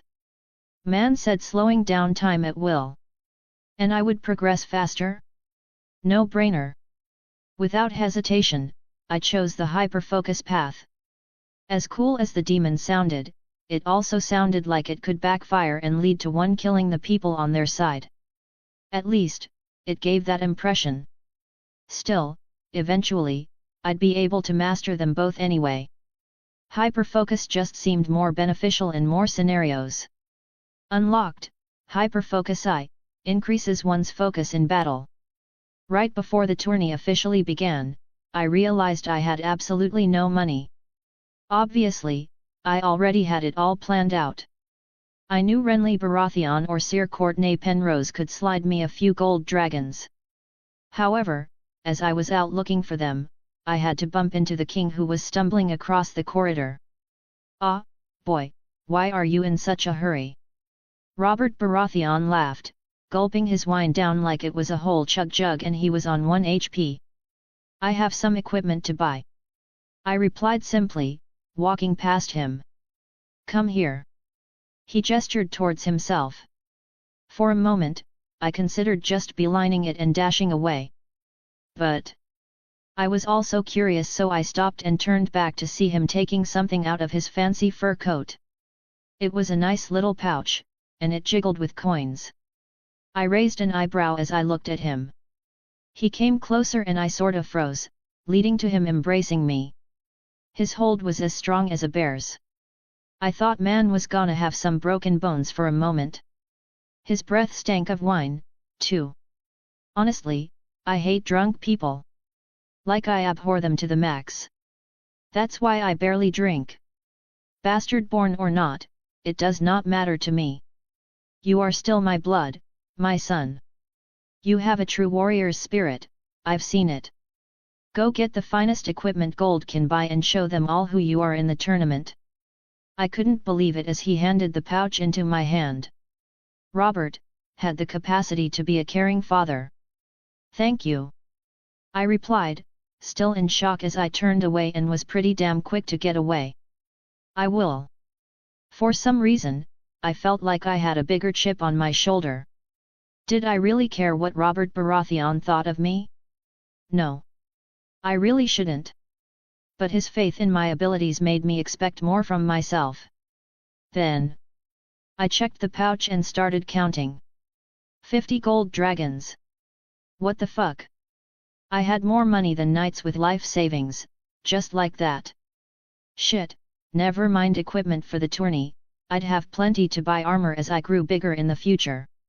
Naturally, I couldn't keep my excitement and went straight to the blacksmith to cop some armor.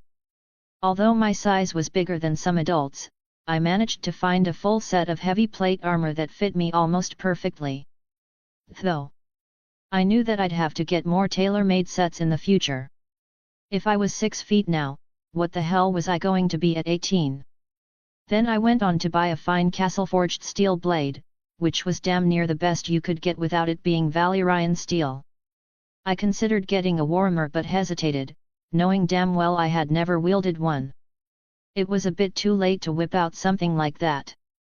Still, I didn't have anything that could penetrate plate armor. So, after a while, I decided to get the only warhammer around. Then I got one of the larger bows around, a new quiver, 100 steel arrows and plenty of throwing weapons. Lastly, a knight's horse. Which, to my surprise, only cost me a single gold dragon. In the end, I had 47 gold dragons left with silver to spare.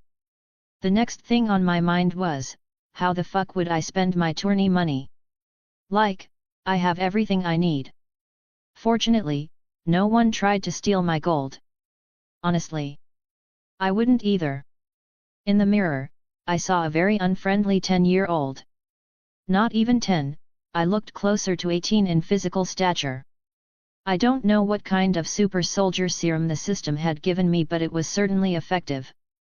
Right after my shopping spree, I got familiar with all my new goodies. I gave my horse something nice to eat, and then got a strong desire for adventure. So, I rode out of Storm's End and went hunting on my own. With my new bow, I shot down a stag from 110 paces. I brought back the stag to Storm's End, dragging it to the butcher's. He looked impressed, giving me a nice price for it. This wasn't the first time we had dealt with each other. I could have dragged it to the dining table, but didn't feel like bringing that much attention to myself. Instead, I went to the yard to see what my warhammer was about. It was a heavy boi, that was for certain. Though, I managed to swing it with a single hand. While my swings were slow, they carried a great amount of strength behind them. With both hands, I swung faster and with even greater force. After practicing with the warhammer, I tested out my armor. It was damn heavy, but not as heavy as I expected. I could move relatively free. I kept the armor on for an entire hour, doing a bunch of activities to get used to the weight. The next day, I felt like shit, so I barely did anything except for recovery. Then, the first day of the tourney came.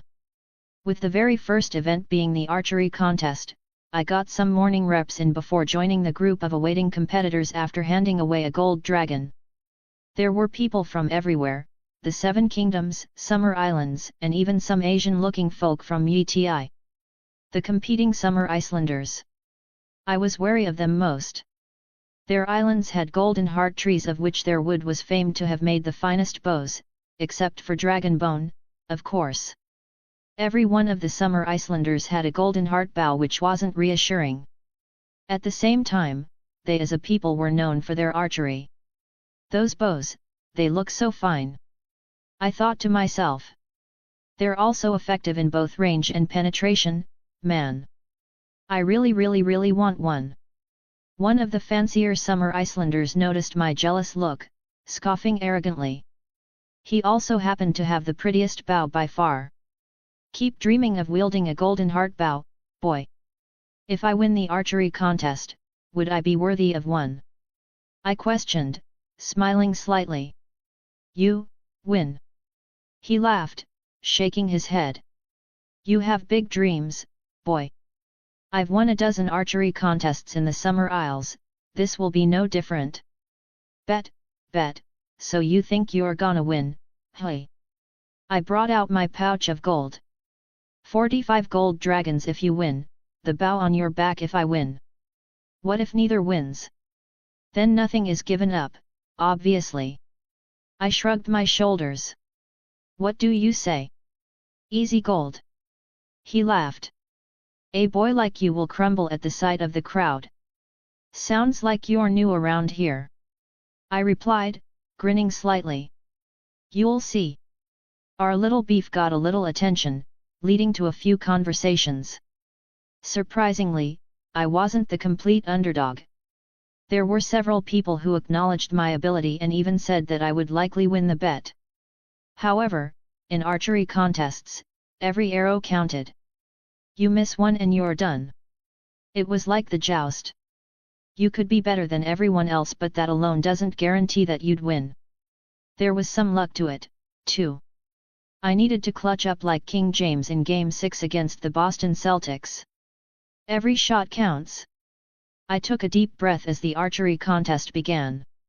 It started from a pretty short range, 40 paces. The target felt so close that it almost caused me to trip up. I was, after all, a long-distance shooter. I had stopped practicing at this range ages ago. Still, I hit my target through sheer focus. I proceeded to hit my target at greater ranges, keeping up with all the real archers. The longer the competition drew on, the greater the distance we had to shoot from and the more competitors failed. In the end, only me and another made it to 100 paces. I didn't even know who it was, that's how focused I was on winning. "Boy, you are a fine archer," the guy to my side stated, and I recognized his voice, turning to him. "You're still here?" My eyes widened. I was thinking that as well. He laughed, shaking his head. "Well, this is where it should end. How about another bet? Instead of dragging this on, we can end it with a single arrow," I proposed, stroking my chin. 110 paces. If I can hit the target from such a distance on my first attempt, you will concede. 130 paces. He countered. Then I will concede. All right. The organizer had observed the entire exchange, nodding. Very well. Edric Storm has proposed a bet against Dabhilcho, aiming to hit the target from 130 paces on his first attempt. If he fails, Dabhilcho will be the champion of the archery contest. However, if he is to succeed, he will claim victory for himself. 130 paces? Is he mad? It is official. Dabhilcho remarked, grinning. Boy, only the greatest archers with dragon bone bows can be effective from that range. Fortune is not on your side. Shut up, I'm going to hit it. I stepped back, counting my steps until I reached 130 paces. It was damn near 100 meters away, and, as the crowd cheered with anticipation, I suddenly felt nervous. The entire thing had kicked me out of the zone. I was hearing Dabhilcho's words echo in my mind. What if I had overestimated myself? What if I just sold the bag? It didn't matter now. I had to make it. I closed my eyes, taking a deep breath. I erased the crowd, the cocksure Dabhilcho, the organizer, everything but myself, the bow, arrow and the target ahead. That's all I needed. Opening my eyes again, I didn't break focus. My eyes were dead on target. I readied my arrow as I had millions of times before. It was perfect form, without a single off movement. I was ready. Right as I drew to the optimum length with all my strength, I let go, and fired. Whoosh! Bang!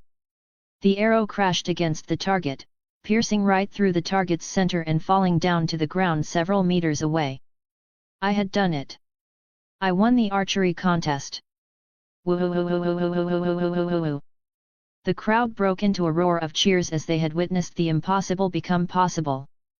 From the crowd, several individuals rushed forward, smothering me, the champ. It all felt surreal. That's the best fucking archer in the known world.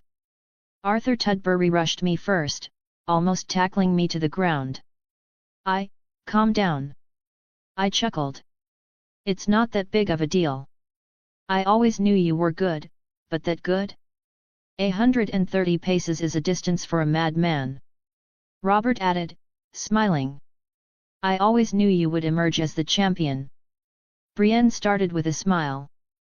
Congratulations. Thanks. You're my hero, Edric. Someone hugged me from the back and I instantly realized who it was. She let go, looking at me as I turned. Blushing slightly, she walked back. Well, I always knew you would win. Ali's Anne. I chuckled. Whoa, the hero's a bit of a stretch. I don't know. It seems to me that you two need to retreat to a bedchamber and figure things out there. Robert laughed. Already rather intimate, I must say. You have too foul a mouth. Arthur slapped the back of his head. A lady's virtue shouldn't be spoken of so lightly. Get married first then. Robert rubbed his head.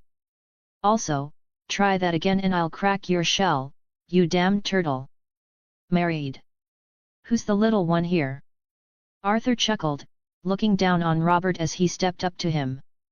Calm down, you lot. There'll be plenty of time to fight in the melee. I interjected, pushing them further from each other. And the joust? You're barely taller than me, Arthur. Robert scoffed, turning away. Regardless, I owe you a drink, Edric. You made me a rich man today. He bet all his savings on you winning when you made that final bet. Arthur added. The odds were heavily skewed, I must say. Crazy, no one had faith in me. I chuckled, tightening my head. I should have bet on myself more. You already did, boy. Dabhilcho walked up to me, unfastening his quiver and dropping it to the ground. To add to that, he presented his bow directly to me. A bet is a bet and I am a prince of honor. A prince? I raised an eyebrow as I looked at him. The Isle of Gold is the island under my rule, should you want to visit. Take the bow, it is yours. Thank you. I nodded, reaching out to grab the bow. Once I did so, he let go and smiled. Edric Storm, was it? Yes, that's my name. You were born in the wrong land. Dabhilcho nodded, turning away. If you ever find yourself in need of a home, you are welcome to join me anytime.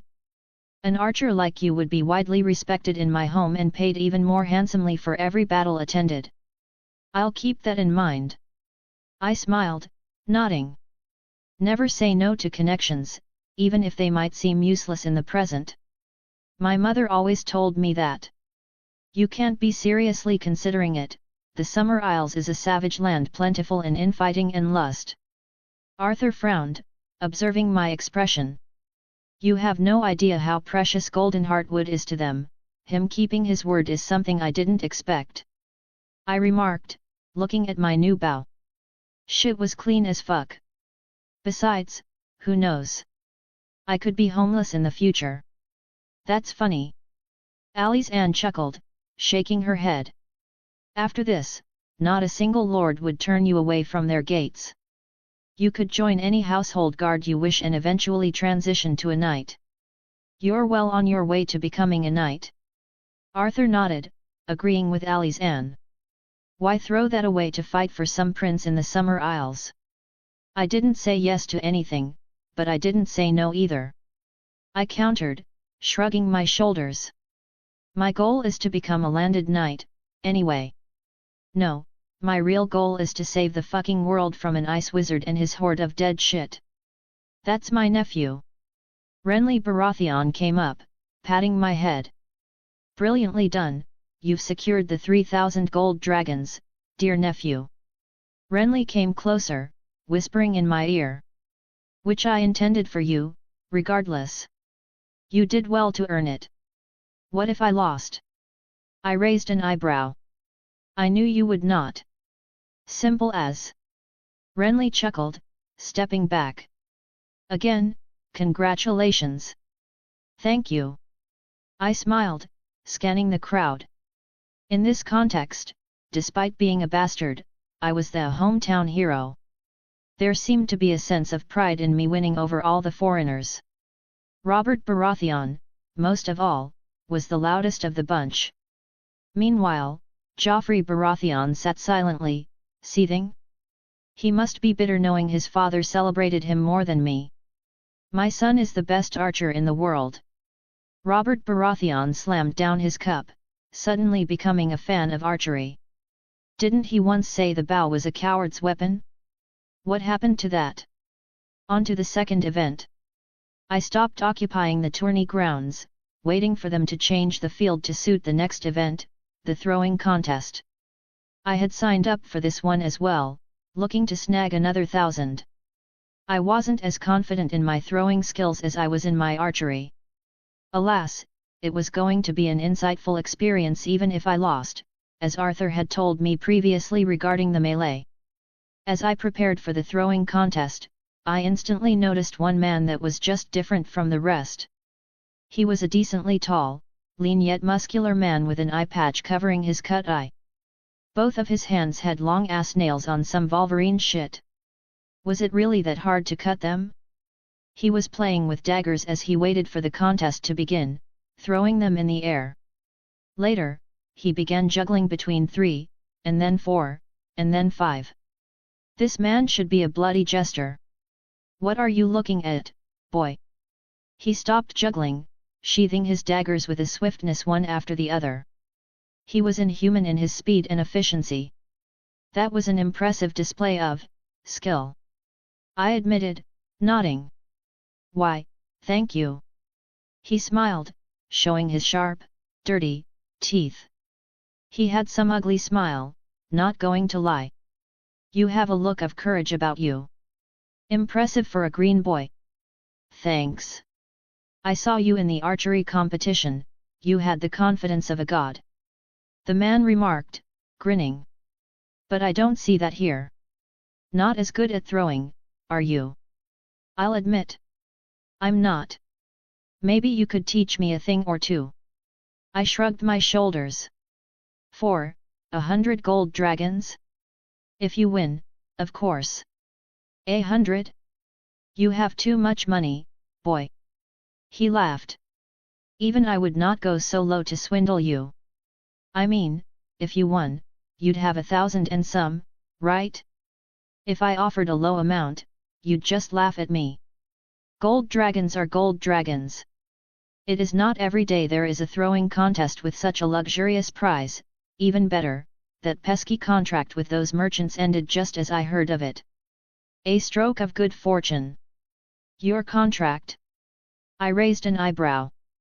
Ever heard of the Storm Ravens? No. We could use an archer like you. He cackled, playing with one of his daggers. Your bastard name is fitting. Not the first time today someone tried to recruit me. A talent like you is as rare as diamond. He remarked, shrugging his shoulders. Place 10th in this contest and I will teach you for free. For free.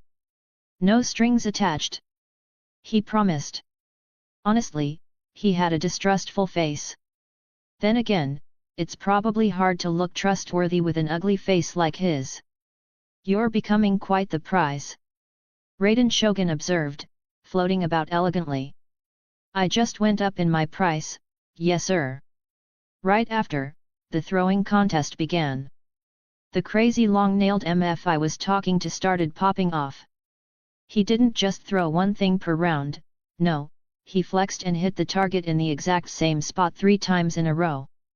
His precision with the dagger was insane, bonkers, ridiculous, absolutely mental. Yet, he was that good. Meanwhile, I was just keeping up with the competition round by round. I was more focused on the one-eyed person than winning, to be honest. Fortunately, the throwing was restricted to knives and daggers, so I had an edge over most. I managed to place 7th, losing out in the later distances. Meanwhile, the crazy MF coasted to the first place without breaking a sweat. You are good with knives, he remarked, withdrawing something from his coat. Turns out it was a letter, which he gave to me. As promised, should you trust me, everything you need to know is inside. I will only be here for a single moon. All right. Bet. After the first 2 events, Renly Baratheon hosted a banquet to end the night. I ended up surrounded by tons of admirers, especially those in my age group. Even my rivals celebrated my performances. Edric. I said I owed you a drink, did I not? Robert gave me a bottle of wine, patting my back. This is the strongest wine in Storm's End, and just as expensive. Stag's Fury, they call it. Ain't it fitting? I don't drink much. I shook my head. You don't have to. This will not do. A champion ought to drink. Robert countered, shaking his head. If you wish, we can share it in half. I see Arthur wants some too. We can all share it, certainly. I don't. Arthur refuted, shaking his head. The melee is tomorrow. Ah, then a glass each? Come now, don't be cowards. One glass? That shouldn't be much. I shrugged. Let's try it. That's a real man. Robert chuckled. Robert lives up to his namesake. Arthur sighed, shaking his head. Alrighty, one glass each. Robert popped open the bottle, filling up both his glass and mine with the exact same amount. Immediately after, he started chugging down. I joined in, taking a few mouthfuls in. Ah, this is some strong wine. I winced. How did you drink it all in one go? Practice makes perfect, Edric. He clashed his cup against mine. Go on, finish yours. Don't be a coward. All right. I kept drinking and drinking until my entire cup was empty. Ah, that wasn't so bad. Oh, it will kick in soon enough. He was absolutely right.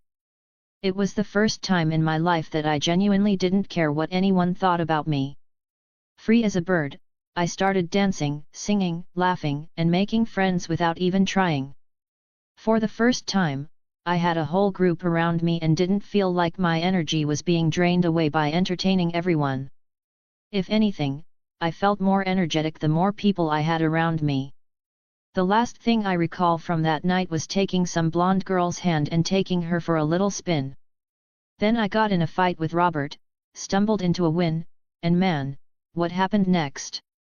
So that's what happens when you get drunk, you become quite the outgoing individual. Raiden Shogun remarked as I struggled to get out of bed. Your friend, Arthur, kept you from acting foolishly. As much as he could, at the very least, and he even helped you to bed. You ought to be grateful to him. What's the most foolish thing he stopped me from doing? I wondered, trying to keep my eyes open. Sleeping with one of the servants. Mamma mia! I was wilding. I sighed, shaking my head. Man, I don't even feel like getting up. Just hearing it makes me embarrassed. I was joking. Raiden Shogun admitted. However, you did steal a kiss from a lady. Which is worse for your kind? I wonder? One is clearly of a higher class. Steal a kiss. I dropped my head into my pillow. Who? As I recall, it was the same lady who rejected you years ago. Though, she didn't seem to reject the kiss. She was surprised. If anything, she was feeling me. Her. I rolled my eyes. No, no, no. I don't even like her. Your drunk self would say otherwise. I'm never ever drinking again by the old gods, the fucking new and Jesus Christ.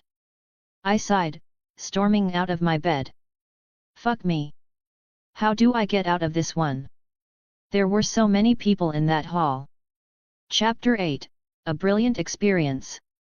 Once I was dressed, I looked to the side of the room where all of my equipment was neatly placed. I had made a makeshift armor stand, the warhammer was against the wall alongside my quivers and my newly earned golden heart bow rested on a shelf. I looked outside through my window and tried to calculate the time. It seemed to be a little late into the morning. My stomach grumbled at that very moment. Man can't fight on an empty stomach. I got up and made my way to the dining hall. It was pretty damn lively for the morning, the hall was damn near full. I went for my seat and went on to break my fast in silence. As I looked around, I wondered exactly who I had interacted with the night prior. Half of it was a blurry mess, was this how a hangover felt? I decided to finish my food as quickly as possible. Afterwards, I went to talk with Renly Baratheon. How much time until the melee starts? You're participating in the melee. Renly Baratheon chuckled. I want to get some experience out of it, at the very least. I replied, nodding. I doubt I'll win, but it'll prepare me for any future melees. I see, the melee will be in a few hours. You still have plenty of time. Do not throw yourself into the heat of the battle, injuries are common in such events. If you feel that you are at a grave disadvantage, conceding would be wise.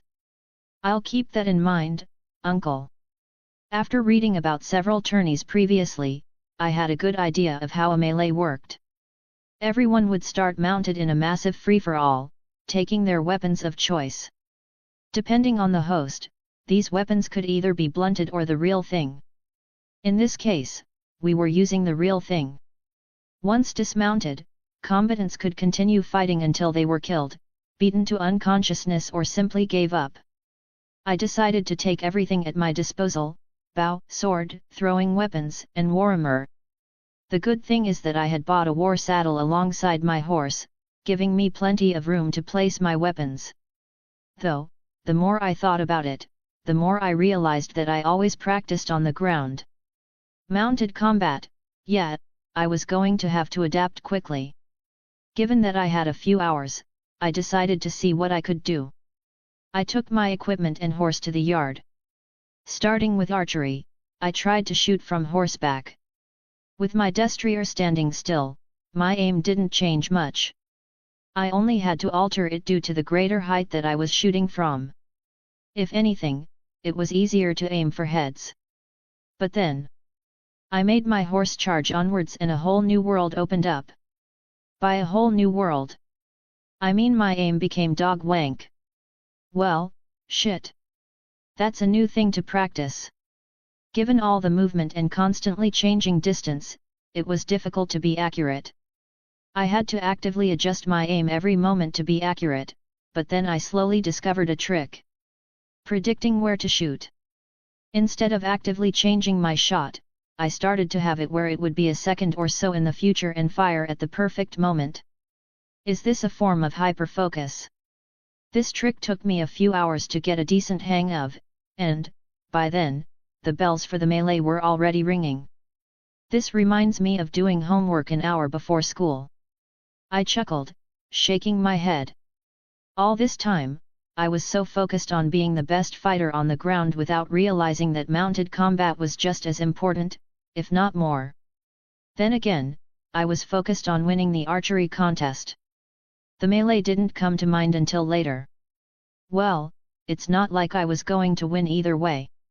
I quickly got on my plate armor, making my way to the tournament grounds on horseback right after. Compared to the archery and throwing contests, the crowd was on another level. Clearly, the melee was a far more prestigious event. There were so many looks of excitement, everyone wanted to see dozens of motherfuckers bash each other's brains in. Surprisingly, Loras Tyrell was one of the participants. I thought he was more of a joust guy. I saw Brienne in the mix too. There was Robert and Arthur as well. Jaime Lannister was not in attendance and neither were most of the King's Guard.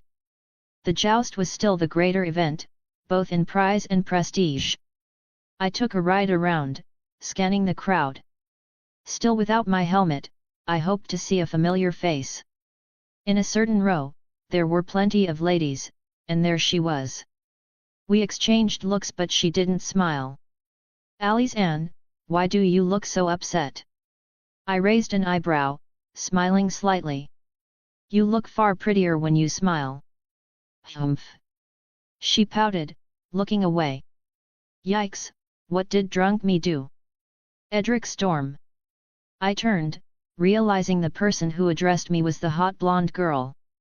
"Oh hell nah, why does she have to be so close? You don't have to make this more embarrassing for either of us. Would you receive my favor?" She questioned, raising her arm to present a fancy band of black cloth with a silver crescent on it. "I beg your pardon." I looked at her, puzzled. "Alizan, you gonna fight for your mans?" I glanced at Alizan, who didn't even look at me. That's crazy.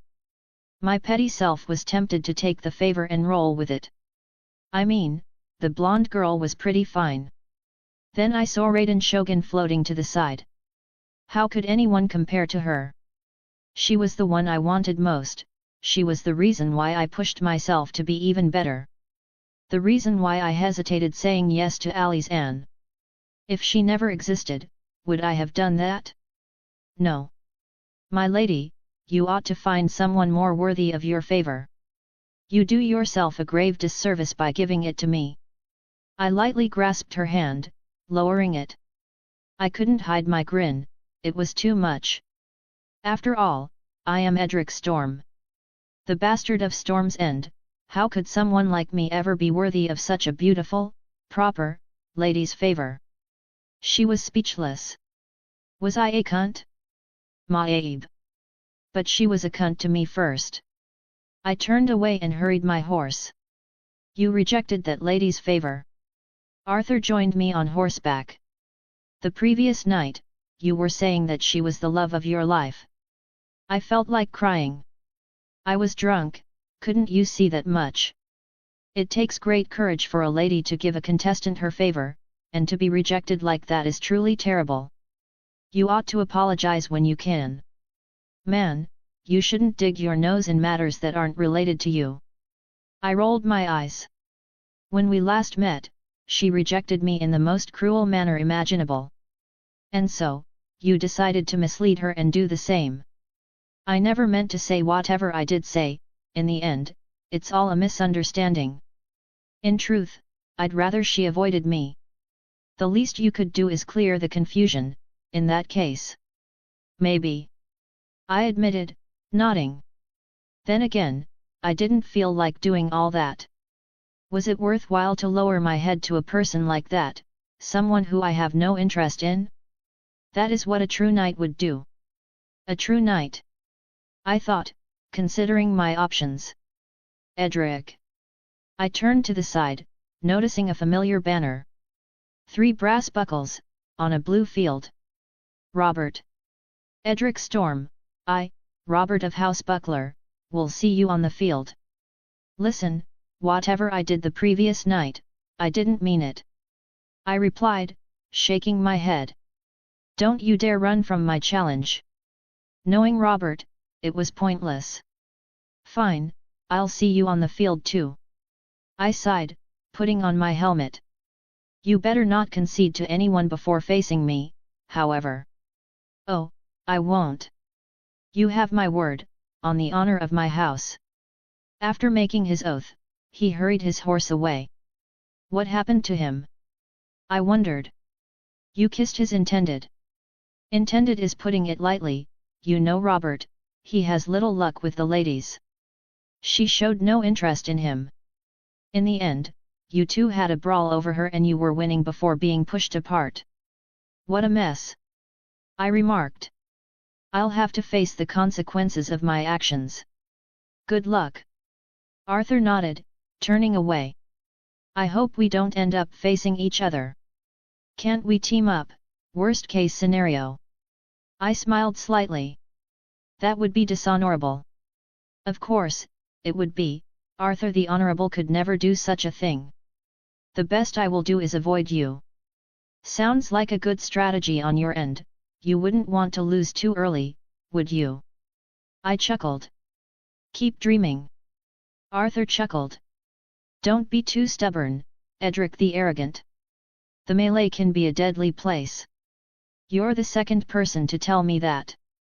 Does everyone think I'll get myself hurt on purpose? It's your stubborn pride. Unless you're on the floor with a sword to your throat, you never stand down. There's a reason why I wield the bow, to avoid such circumstances. I replied. Until you wield that warhammer, I presume. Arthur remarked. Good luck. You too. I nodded. May the melee begin. At the same second, over dozens of horses charged all over the place. Lances crashed into armor and horses, leading to several people being unhorsed within the first few seconds. Few gave a shit about honor, the melee was a dirty mess where winning was the main goal. I had been staying still the entire time, waiting in a corner. I noticed a cunt charging straight for me. I took an arrow and shot his horse in the eye, which led to the horse going back on itself and crushing its mounted knight onto the ground. I drew another arrow, aiming straight for his head. I concede. I concede. He raised his arms. Help me out. The knight asked, frowning deeply. This horse is heavy. I know this fucker ain't asking for my help. I looked down at him and then around the field. If I dismounted and spent a whole minute to set him free, what are the chances of me being royally fucked? I glanced at his banner, realizing that it was black with a silver crescent. Is he related to the blonde girl as well? Man.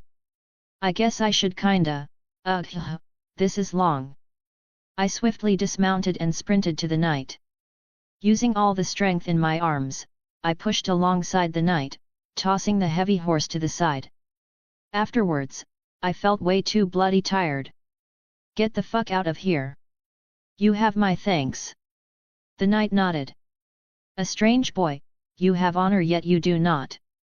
For this great favor, I will leave you with my sword.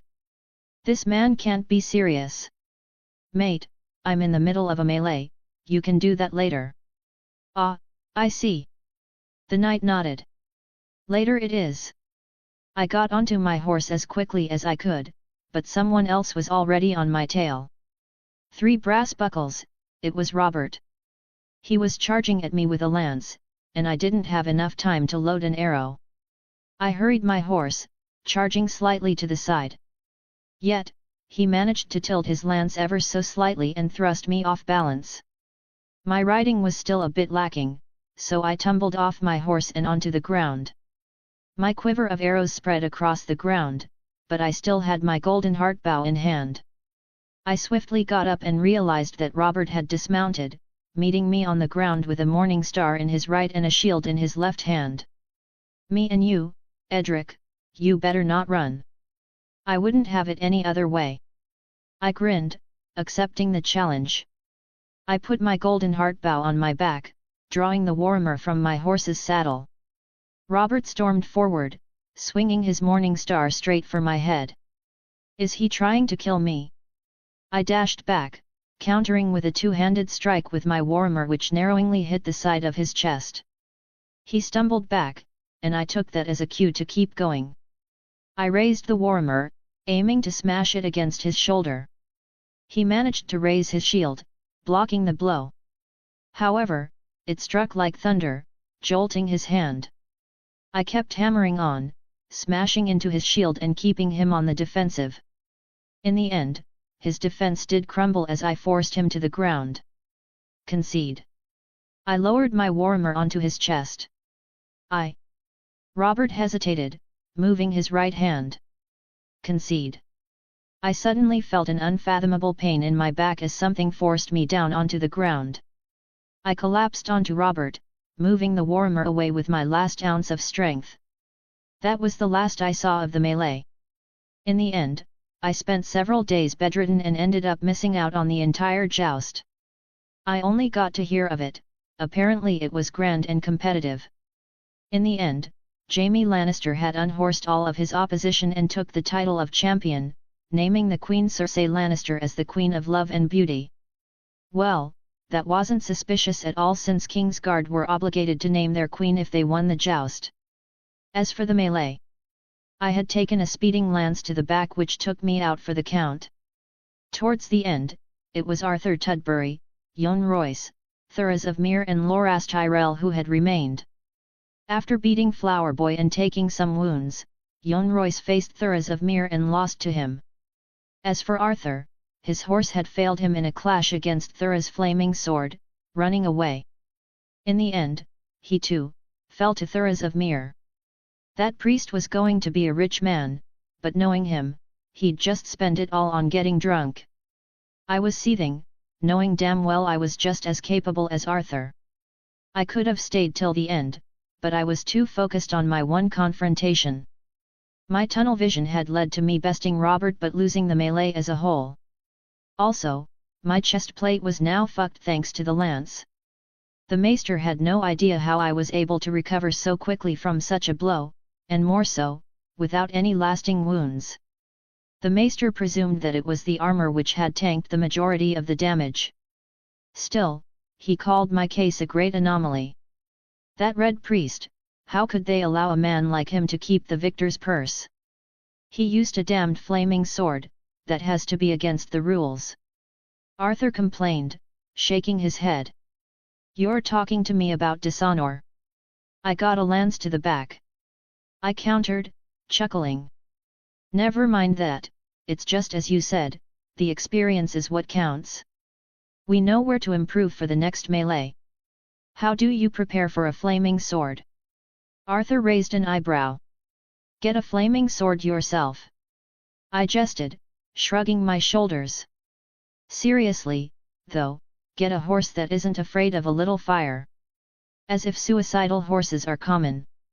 Arthur replied, smiling slightly. I never said they were. Suddenly, the door opened to a familiar face. It was Ali's Anne, whose eyes widened as she saw me awake. She rushed to me, giving me a tight embrace. I was surprised, to say the least. When I saw that lance strike you like that. You were worried. I smiled, putting my arms around her. Well, I'm fine now, aren't I? Clueless. Arthur muttered. I'm so glad. She stepped away, smiling slightly. Now, I don't think that ever would have happened if I had your favor. I refuted, pouting slightly. I'll be honest, I was tempted to take that lady's when I saw that you weren't offering yours. Well, you said she was the love of your life as you kissed her the night prior. She remarked, frowning slightly. What was I supposed to think? You didn't notice that I was completely drunk? I questioned, shaking my head. Well, sometimes, drunk people say the truth that they have been hiding all along. Or they say something bizarre and stupid. I added. That was that. Regardless, I've decided to apologize for my actions. Once I was good enough to get going, I looked for that blonde girl like a needle in a haystack. In the end, I did find her during the final feast of the tourney. I also noticed the knight who I had unhorsed with my arrow, he stood right beside her. Well, I've come to apologize for my previous actions. For a moment, I couldn't meet her eye. Why the hell was I doing this again?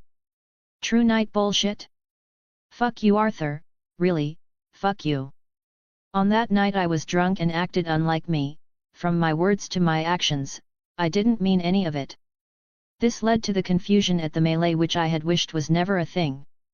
I stated, taking a deep breath. I hope that you can find it in your heart to forgive me and move on. I forgive you. She replied, to my shock. Boy, let us talk. I looked up, watching the knight put his arm around my neck and take me to the side. What does he want? My daughter, Cynthia, is a stubborn girl who has rejected countless suitors. She is pretty, no one can object to that, but her stubborn nature has made it difficult for me. Alas! What does that have to do with me? I questioned, raising an eyebrow. Well, I'll cut straight to the point.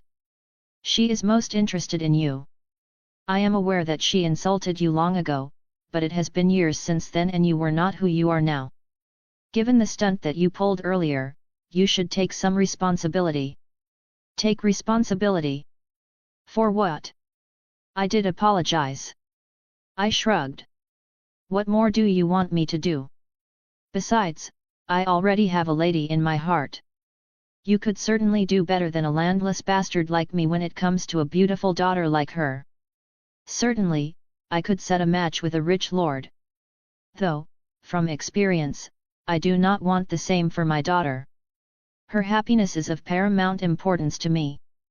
You're a great father, then. I acknowledged with a nod.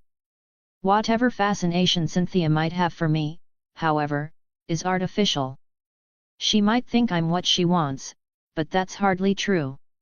She doesn't know my true self in the slightest. In the end, she should find someone who truly loves her. Is that what you truly believe?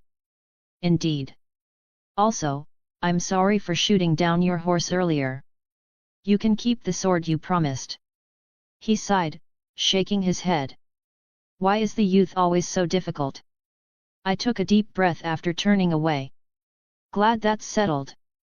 Geez, how did I go from being all alone to rejecting a hottie like that? If it were the old me, I'd be all over her, though, she wouldn't look at the old me, would she? The truth is always bitter.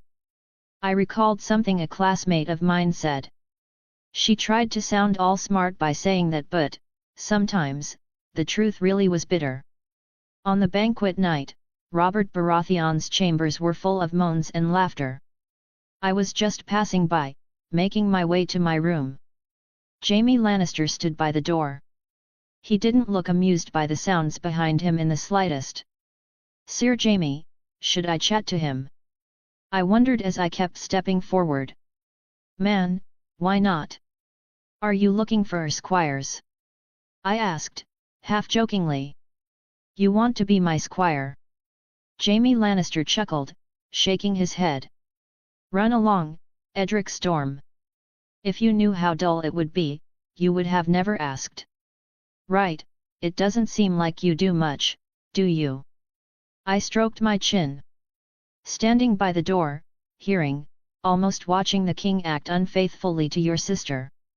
Despite being the best swordsman in the Seven Kingdoms, you spend your days as a glorified bodyguard to someone so obscene. You have a sharp tongue for a boy. Jaime Lannister remarked. Perhaps too sharp for your own good. I'm not wrong though, am I? So, if you already have that opinion of the King's Guard, why would you ask to be my squire? Seems rather pointless as you would be following me around, doing as I do. I want to be as good as you. I admitted, glancing to the side. No, I want to be better. Best of luck with that. Jaime Lannister smiled. The only time you'll have a chance is when I am far too old and have lost my step. So, if I beat you before then, would you knight me? Knight you? He scoffed. Why would you want me to knight you? Because only the best knight is worthy of knighting me. I see. He chuckled, shaking his head. You remind me of myself in my youth, you truly do. This strong admiration for knights, that look in your eyes is the same look that I once had for Sir Arthur. Yet, why do you have this admiration for one known as the Kingslayer, the least honorable knight in the realm? In my eyes, you are the most honorable. You saved everyone from the Mad King and whatever atrocity he could have had planned, despite your oath. That makes you a true knight, a knight who protects the weak. How is a boy like you cleverer than most of the realm, I wonder? Jaime Lannister tilted his head. For one of Robert's bastards, you are quite the impressive individual. Why, thank you. I smiled slightly. I try my best. I would like you for a squire, but the King's Guard is not what it once was, nor would a boy like you be amused by those duties. You would do far better on your own. But, if you do manage to best me in single combat in the future, I would agree to knight you. Wait, really? My eyes lit up. You would have to best me without the use of a ranged weapon. Deal. I nodded. If you have the time, can you teach me some tricks with the sword? You are stretching your luck, boy. Jaime Lannister frowned slightly. I mean, it's not like you're doing anything too important when you're off duty, right? Mayhaps I could give a short session. Is that a yes? Perform notably in a melee or a joust. Jaime Lannister suddenly thought of something, stroking his chin. You must earn it first, then I will instruct you for a little. All right, I'll earn it. You better keep your word. I turned back, continuing down the corridor to my chamber. What a strange boy! Jaime Lannister muttered to himself. Chapter 9, King's Landing. My armor had been dented thanks to the blunt lance it took, however, with my winnings, it was hardly a loss. The real loss was the wound I had taken, which stopped me from doing most intense physical activities. The maester highly recommended that I stayed away from my regular training for at least a week. It was a pain in the ass, but what could you do? Real warriors get wounded all the time. I stopped my training for a bit, focusing on the less physical part of Courtney Penrose's program. I developed a strange interest in House Stark, delving into their far less honorable past as I read every book about them I could find. From the records, I found out that the Starks were once cunning as wolves. They were more like the Boltons of the present, minus the flaying. Me personally on House Stark? I kinda didn't like the Starks in the show, they were too good. I know, how can someone be too good? But I found them kind of mid most of the time. Sansa was a crybaby and then suddenly became a whole different character. Jon Snow was cool until he hit his head against a rock thanks to the shit writing. Arya Stark was pretty fun and then she wasn't. Eddard Stark was aight and Robb Stark, no cap, he was the Stark goat for me. Imagine being so fucking good you make Tywin Lannister catch L after L after L. The only way he could win against him was some shady tactic like the Red Wedding. Overall, the books did those who I didn't like more justice, especially Sansa, but they were never finished, were they? Even if they were, I'd never get to read them. But hey, I got to write my own history. Regarding that, no matter what, I needed to stop the War of the Five Kings from ending up how it did. The Seven Kingdoms had to stand united for the Long Night, and that meant I had to influence events. However, it was easier said than done. I didn't even know where to start. Even if the Seven Kingdoms were somehow united long enough, wouldn't Daenerys just fuck it all up with her dragons until she got what she wanted? Man, how is a humble aspiring knight like me supposed to save the world? I wondered, dunking my head into my bed. One step at a time, take it one step at a time. Edric, I was looking all over for you. Alysanne smiled slightly as she bumped into me in the castle interior. Don't you remember my promise? Ah, is it about the banner? Although my face didn't show it, I was hyped. Banners were fucking cool and I definitely wanted one. Of course, I was ready to start from the moment you won, but it wouldn't have been right without your input. It would be your banner, after all. It has to represent you. I'm full of ideas. I think. I chuckled, scratching my hair. Let's start now. I want it to represent my heritage, so, have one half with a golden stag on a black field facing a black dragon on a red field. You want House Baratheon's and House Targaryen's banners reversed. Alysanne shook her head. Not only would your father rip it to shreds, but you barely have Targaryen blood. You're more Florent and Estermont than Targaryen. Turtles and foxes are hardly as intimidating as dragons. I replied, shrugging my shoulders. Turtles are rigid and foxes are cunning. Each animal has its own perks or else they would all die out to the strongest. That's valid. I thought, stroking my chin. Why not have all four on one banner? You're a bully. Alysanne remarked, pouting slightly. Do you realize that this imaginary banner has to be made by hand? Yes, yes. I nodded, tilting my head as I smiled. I trust in your skills to make my banner perfectly, Alysanne. It's going to take quite a while, but a promise is a promise. I love you. I said with a clear sarcastic tone. I love you too. She chuckled, replying with the same energy. I rode out into the local village of Storm's End in the middle of the day, following the instructions written in the letter the throwing champion had written. He gave me some shady vibes, so I pulled over with all my equipment like I was ready for war. At first glance, he was nowhere to be found. I looked around, realizing that I was getting a little popular. My appearance alone drew quite the attention. Though, after some gossiping, everyone went on with their day. Meanwhile, I kept riding around. Then, I found him, on top of a hill. There was a strong stench in the area, though it was hardly something that one sweaty man could accomplish. What the hell was it something from? The one-eyed pirate-looking man was leaning against the sole tree which stood at the very peak of the hill. I dismounted, slowly walking up. He seemed to be sleeping like a whole baby. Oi! I finally spoke, frowning slightly. Wake up! What made you think that I was asleep? His eye slowly opened, looking up at me. Ah, you came alone, quite brave. Or stupid. What would you have to gain from plotting against me? I don't have anything valuable. I replied, raising an eyebrow. How much would a prodigy like you be worth? He drew a dagger, placing the tip against his sharp teeth. To your rich family, to slavers? At such a young age, you are already the size of a man.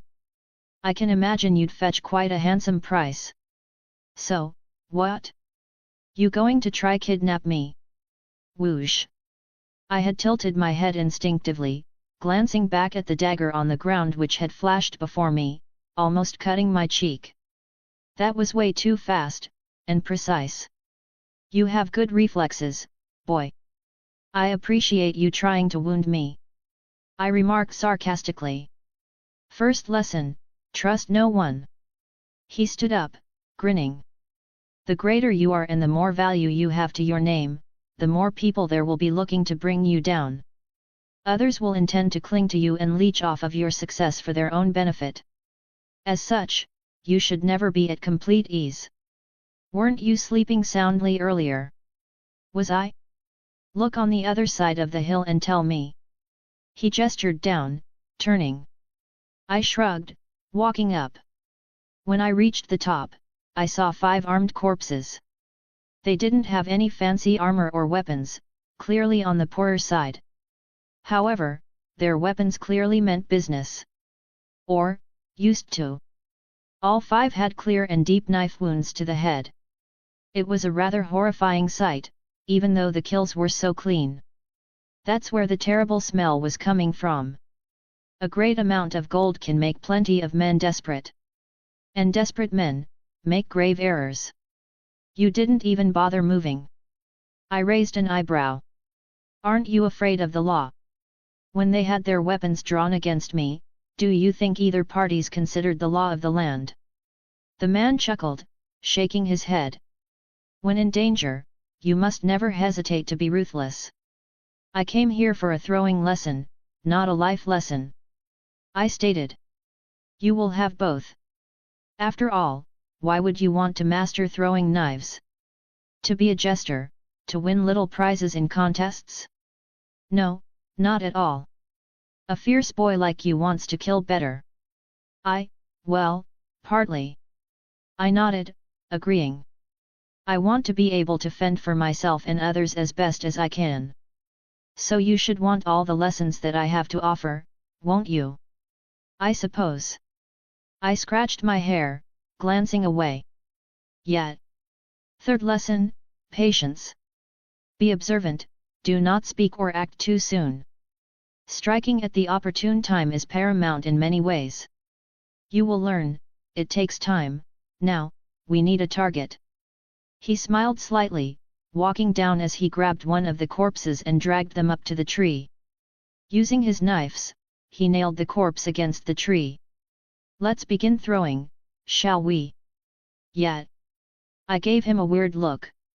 Real corpses for target practice, isn't that extra? Have you never seen a man's corpse before? He frowned with his one eye. Get used to the terrible look, the stench, get used to the blood. If you want to be a killer, these things must become ordinary. Now throw. I took out my dagger, throwing straight for the head, and hit. Barely, but I hit.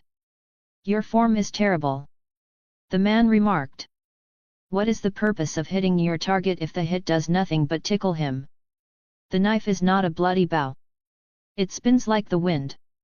Let me show you how it's done. He took out 3 knives from his pouch, standing even further back than I did. Then, with 3 consecutive throws, he hit the target from 3 different places. The first struck his eye and the other two spun from opposite directions, landing straight for the ear. He had spun that shit like a shuriken. The art of the knife is not about strength, Edric Storm. It is about skill and finesse. After several hours of practice, it was getting pretty dark. I was getting pretty tired, both physically and mentally. As a teacher, the guy sure didn't hold my hand. He kept a rigorous pace, forcing me to exhaust myself. Go now, before I have your uncle arriving with 100 knights. The man scratched his hair, smiling. His sharp smile was reminiscent of a grinning shark. Thank you for the lesson. I nodded, retrieving all my throwing weapons. I learned a lot more than I thought I would. You know where to find me for the rest of the moon. Will you truly be leaving? That is what a traveler does. The man nodded, tilting his head. These 1,000 gold dragons will not last forever. If it's money that drives you, how much would it be to hire you? You want to hire me? He chuckled, staring into my eyes. His eyes were like daggers cutting deep into my own. 1,000 per year. Gold dragons. MHM. Deal. His eyes widened slightly, probably in surprise. You do not even know my name and yet you do not hesitate to make such a deal. What do you think are the chances that I take the 1,000 and run away? I'm not giving you 1,000 right away. I shook my head, smiling slightly. 2 to 3 per day. Now that I think about it, it's an absurd sum. Paying for every day, you're a clever boy. The man chuckled, his dark blue eye glowing slightly. You should always spend your money wisely. What about 1 gold dragon per day? Haggling down to 1/3, for a greedy man like me, that is truly heartbreaking. A wise man would object, knowing that you were willing to pay 1,000. He grinned, shrugging his shoulders. Lesson number 4, when trading, always start low when you're buying and the opposite if you're selling.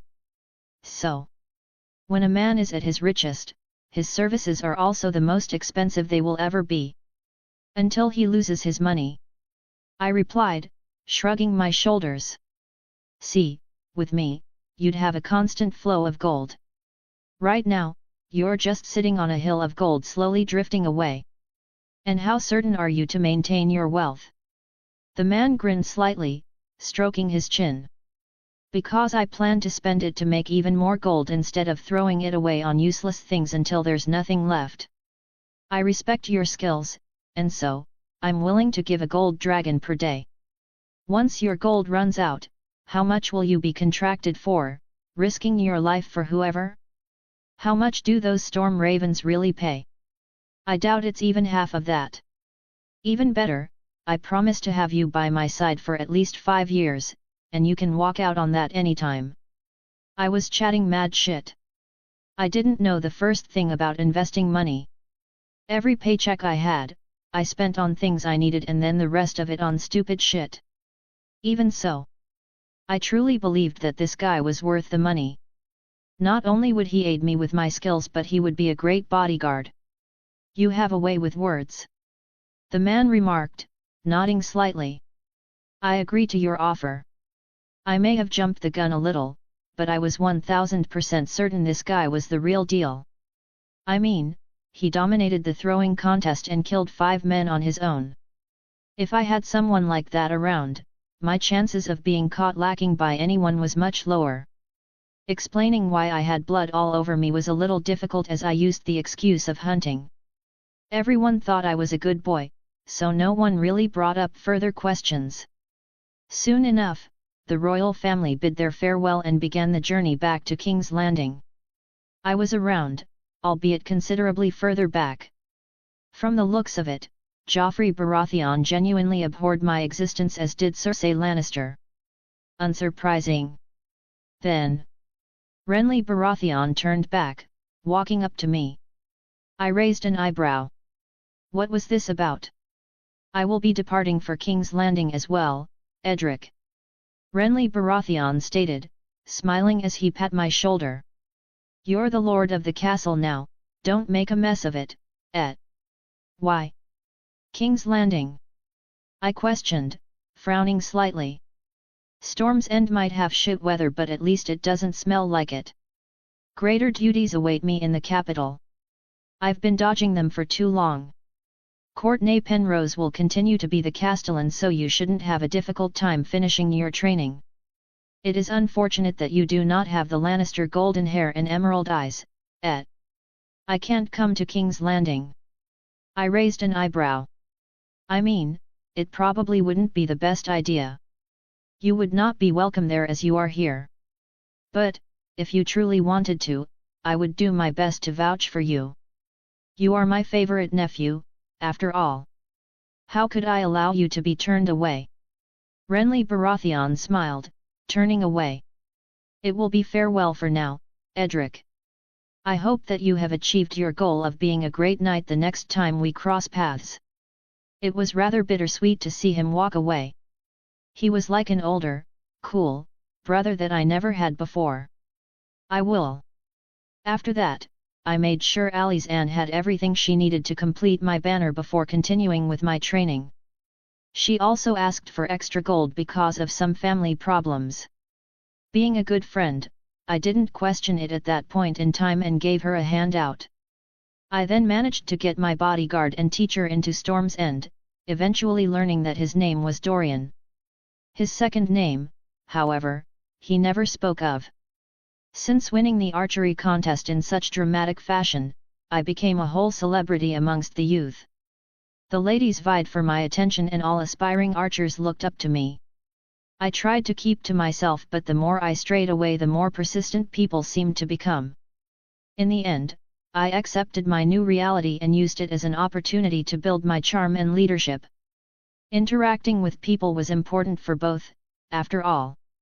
Courtney Penrose found Dorian to be a dangerous and untrustworthy individual, leaving him to sleep in the yard. Dorian, however, did not mind at all. It seemed like he was used to far worse. Do you think paying for his services was a good idea? I asked Raiden Shogun as I was going to sleep. It sort of became a routine to talk to her every night. You will need extraordinary people by your side to achieve the goals you seek. She replied, floating still as majestic as ever. One great individual can be worth 100, even 1,000 men. However, men whose loyalty relies on gold can be untrustworthy. You should not be careless around such a person. He did tell me to trust no one. Let's run a rematch, shall we? Edric against Robert. Sir Davis grinned, glancing at both of us. I frowned slightly, raising my practice sword. It had been a good while since our duel in the melee and we hadn't spoken once. I had no idea how he felt about what happened. While I did kiss the girl he liked, I also rejected her completely. I didn't know Robert well enough to tell what he thought of me, though, in the end, he could either be jealous or glad. I was leaning on the jealous side, which was unfortunate. I thought we were getting on better terms recently. Begin. Robert stood still, facing me with a cold stare. He wasn't going to strike? Then I was going to. Clang. He half-heartedly blocked the first blow, leading to me tossing the blade to the side with my superior strength. Come on, man, this isn't it. I frowned, stepping back. You're better than that. It's so easy for you to say that, isn't it? Robert's stare grew colder as he looked me in the eyes. You're the champion of the archery contest, son of the king and the person everyone is gushing over. You even beat me twice over. Sir Davis, can we have a moment? I asked, turning to him. Just me and Robert. Don't go killing each other over it. Sir Davis nodded, addressing all the lordlings. Let us move on to a perhaps more passionate duel. Arthur against Brienne. They moved further away, and then I turned to Robert. You have something to say to me? Robert scoffed. It wasn't always like that, you know. I shook my head, lowering my sword. I was and am the bastard of the king. I couldn't hit a damn thing with the bow and damn near every single person hated me without knowing who I was. Just because of who my mother was it easy? Was it easy for me every time you beat me by using your size, age, and strength advantage? Was it easy never knowing any of my parents growing up? While you were busy courting ladies, I was working, day in, day out. Now that things are a bit different and I've improved to the point that no one can deny my skills, you're crying like a little bitch. If you're jealous and can't handle my success, just say that. I'll admit it. I am envious of where you are. Robert nodded, admitting. It's difficult. I grew up as the best of the best and then you people started outshining me. One by one, first it was that Loras Tyrell, then Brienne, then Arthur, then you. You beating me twice over was the lowest blow of all. The hell am I supposed to say to that? I paused, taking it in. Is this even salvageable? I appreciate your honesty. I nodded. It's difficult to admit things like that. I appreciate yours too. Robert sighed, scratching his hair. You're one hell of a guy, Edric. I'm not worthy of even having your concern. I think. I just need time away from Storm's End and gain outside experience. It's about damn time, too. My term as a squire should have ended a little while ago. I have no place here anymore. You're going to become a knight. My eyes widened slightly. Yet. I'll try to be worthy of my father's approval. Robert smiled slightly. Your words have given me inspiration. It is not the attention of the people that I should seek, at the end of the day. It is my improvement. Despite everything, I'm going to miss our rivalry.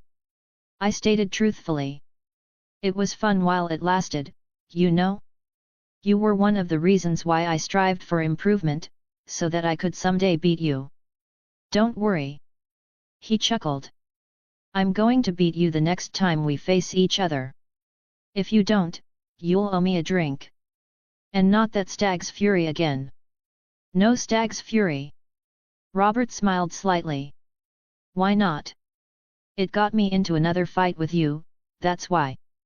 Regarding that, you're a bastard for rejecting that lady, you know that. Robert replied, shaking his head. If I got married, wouldn't you hate me even more? You don't get the hearts of women. She won't ever forget you, no matter how much time passes. She won't desire anyone more. Over a kiss? Come on now. They want what they can't have the most. Now, she'll either be forced to marry someone else and be unhappy or stay alone for the rest of her life. And that's my fault. I raised an eyebrow. I was drunk out of my mind thanks to you, lest you forget. Deep down, some part of you desired her. The drink just brought out that side. Robert remarked, turning away. It's not my problem now, you beat me to it and you got to decide what to do with the prize. If you throw it away, it isn't my problem. A real man would have taken responsibility.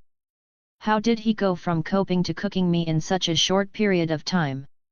In the end, I believed in truly loving only one person. That person to me, was Raiden Shogun. I really felt like she was, at least.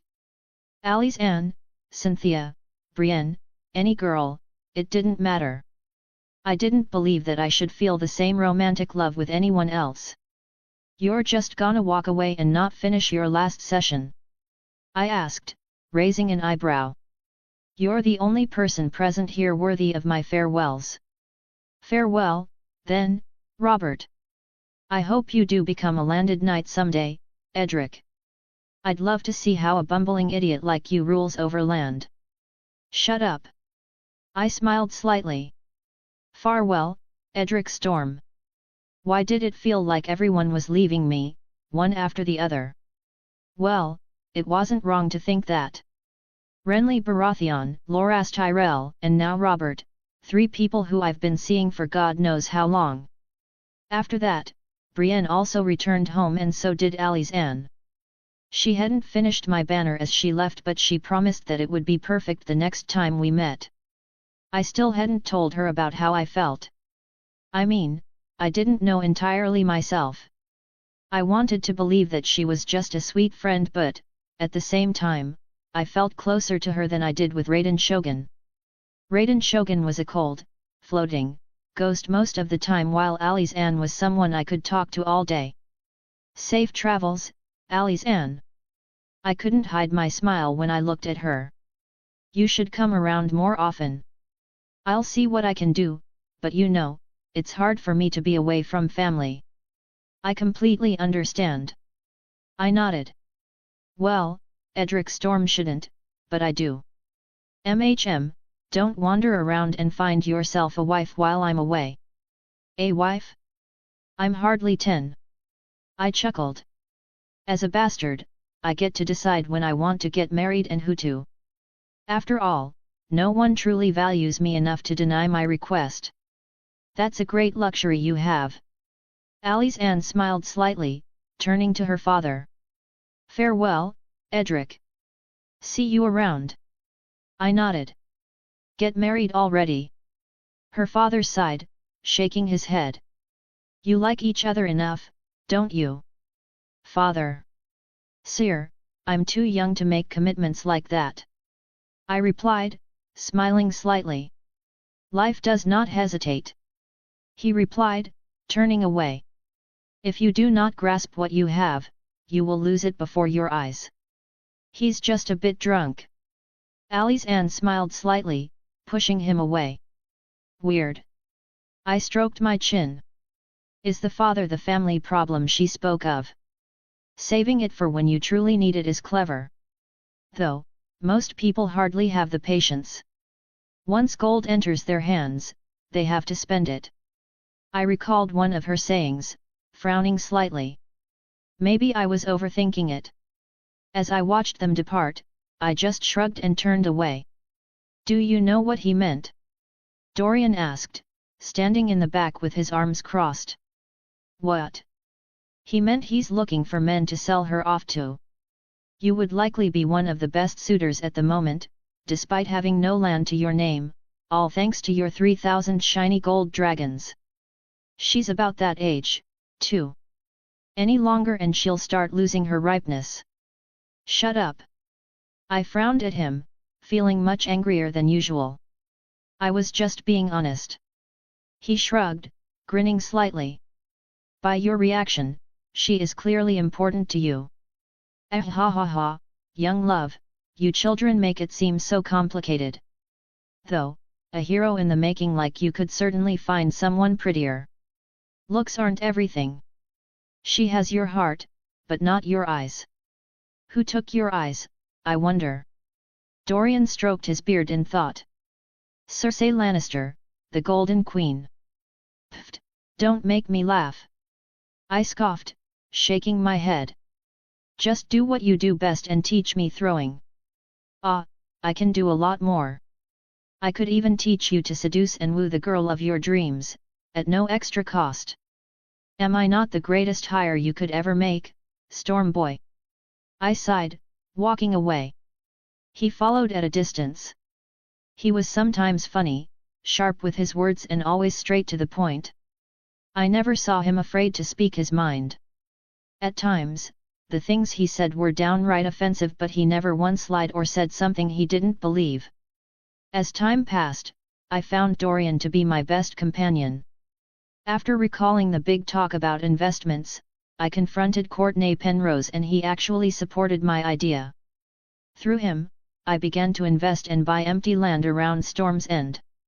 Using the rest, I got around to getting some buildings built where I allowed some willing and youthful locals to move in and work the land for a profitable percentage of their harvest. Technically, I was already a landed individual at this point, just not a knight. I even funded one guy's project of trading in Sun's pair, which I thought would work, and it did. He rapidly repaid my investment and then some. With Courtney Penrose's guidance and my own strangely gifted insight, I was able to make money surprisingly well from the heap that I earned. Before I knew it, I was back at 3,000. Using a few gold dragons, I convinced the castle's blacksmith to teach me his ways. I knew that I needed plenty of dragon glass weapons and, while Gendry was capable of forging them in the future, I wanted to be able to forge my own weapons and armor. It was just a goal of mine that I was too proud of to relegate to someone else. With all my ongoing training, from archery to dueling to blacksmithing, diet of plenty of mostly meat and my natural age going up from 10. I started getting into even crazier shape. I had never felt better, to be honest. I was hustling with my hunting, doing so from horseback now, learning to skin and cook my game from Dorian, making plenty of gold. I was improving at damn near everything. It felt like I was learning new things every day. Which, I mostly was. The more I improved at certain things, the faster I improved at others. It felt like each skill was related to another in one way or another. Life was going great, honestly.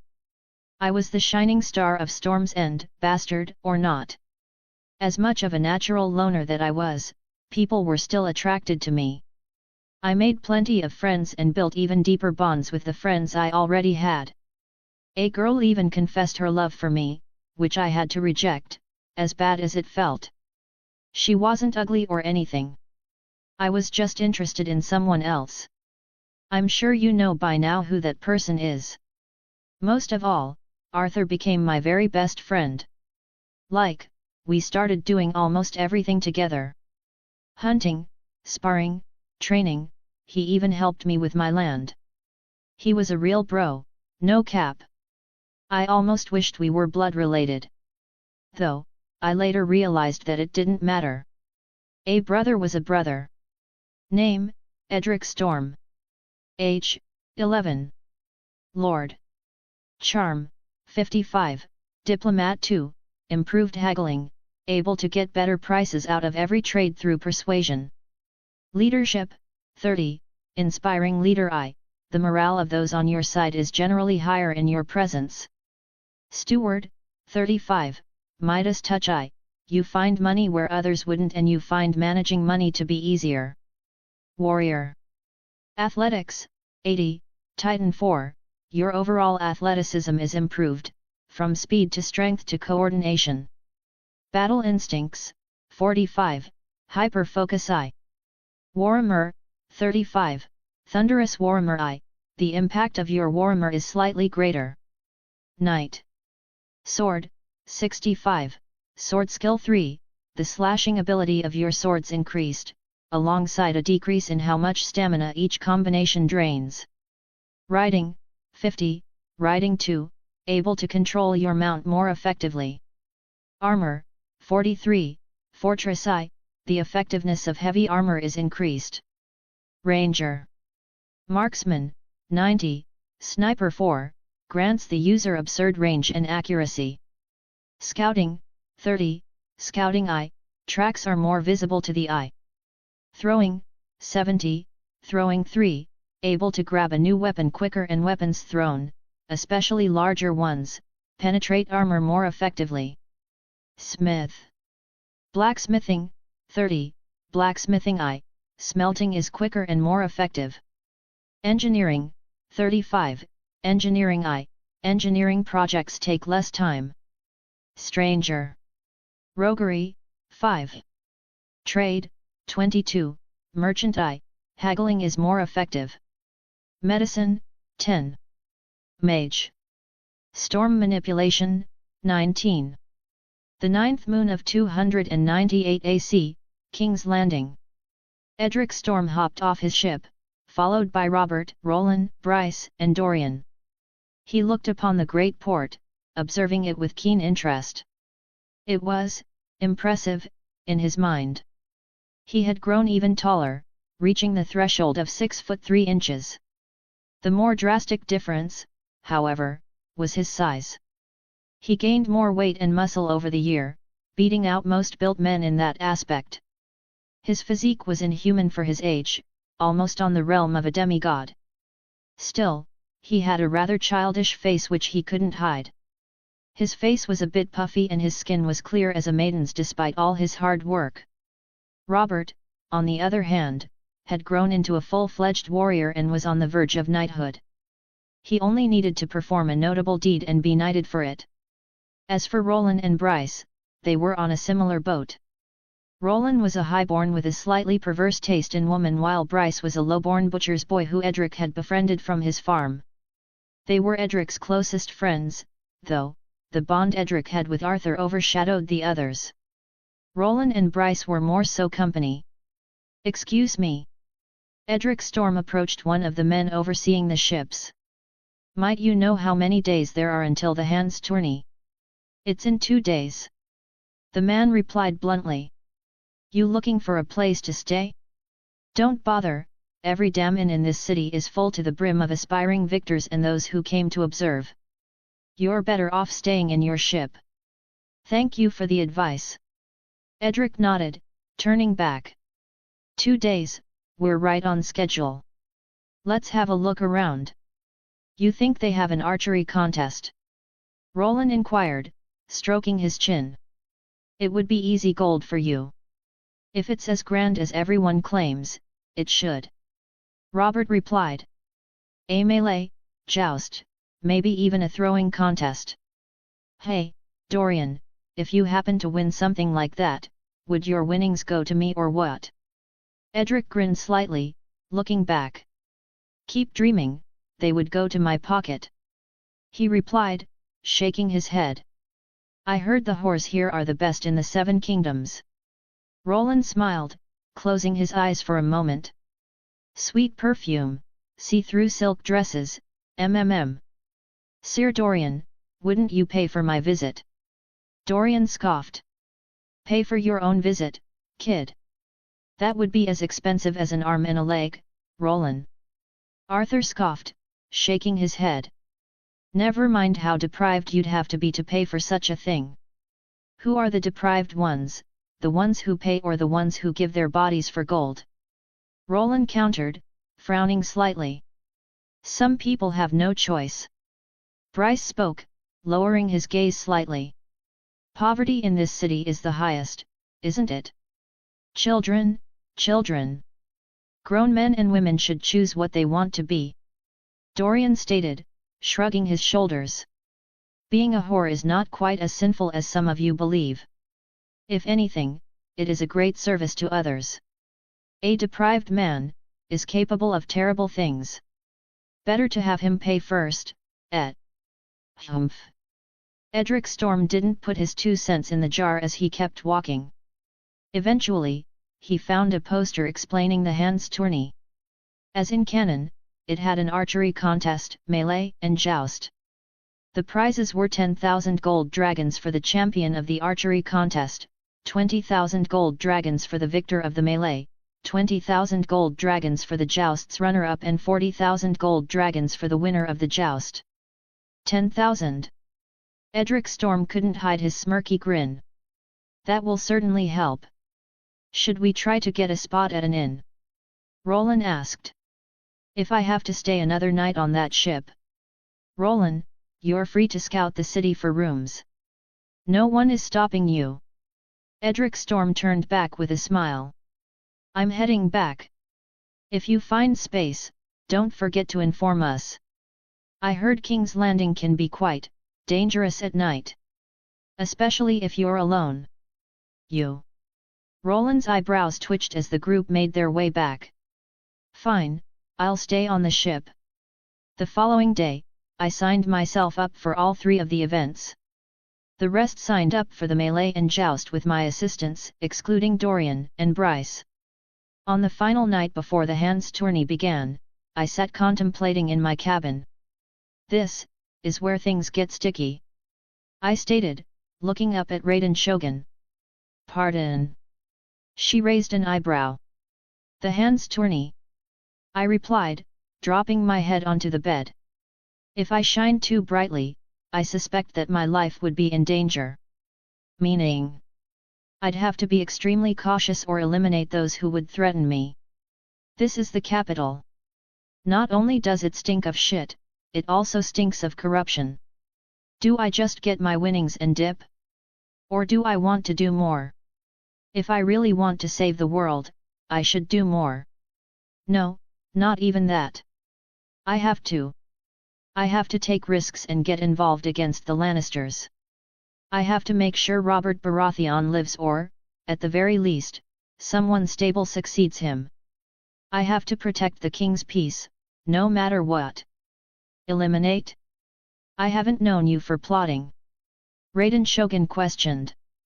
In this place, you have to play their game to win. I replied, smiling slightly. Though I don't want to win the Game of Thrones for myself alone. I just want the right person to win. Little did I know, for better or for worse, doing what I planned to do would earn me the thing I wanted the least. Chapter 10, The Heir to the Hammer. Over 100 banners danced with the wind, waving high with pride. There was an entire field of pavilions along the river with a knight's shield hung at every door. As far as the eye could see, men, women and children crowded the fields. The tourney grounds were bustling with life. Every seat in the stands was full of spectators with endless more people watching from the ground.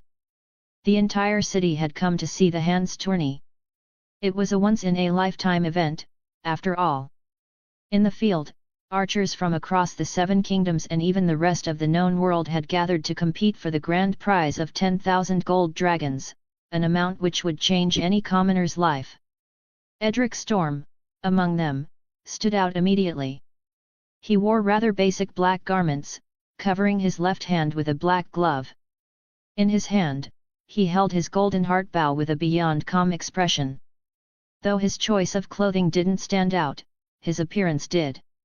Tall, muscular, and rather cute with long dark hair, deep blue eyes, slightly puffy cheeks and large ears common to members of House Florent. He was in a weird state between man and boy. His physique said he was a man, but his boyish face still reflected his youth and inexperience. Joffrey Baratheon sat up slightly once he noticed who it was, fidgeting with his fingers as he frowned upon him. Edric, glancing around, noticed his expression and grinned slightly before turning away. Jaime Lannister met eyes with Edric Storm, nodding with a slight smile. The balls of that boy, this will be more interesting than I could have hoped. Why is your bastard here? Cersei Lannister questioned, glancing at Robert Baratheon with a disapproving glare. My boy has come to compete. Robert answered like it was the most obvious question in the world. Why else? King's Landing is not as safe a place as Storm's End for your bastard. Cersei Lannister remarked with a threatening tone. Threaten him again. Robert Baratheon sat up slightly, his blue eyes showing more life than usual. The atmosphere of the crowd certainly helped him restrain himself. After a moment of silence from Cersei Lannister, Robert relaxed. Why can a man not celebrate the achievements of his son? You care more for your bastards than our children. Cersei Lannister scoffed, making a disgusted face. What does that say of you as a father? Our children? If Joffrey was not raised by your teat and could manage something impressive, mayhaps I would be more fond of him. Robert Baratheon countered, chugging down on his cup of wine before slamming it down and standing up. What are you all waiting for? Begin the bloody contest before I piss myself. Cersei Lannister rolled her emerald eyes, standing up and walking away.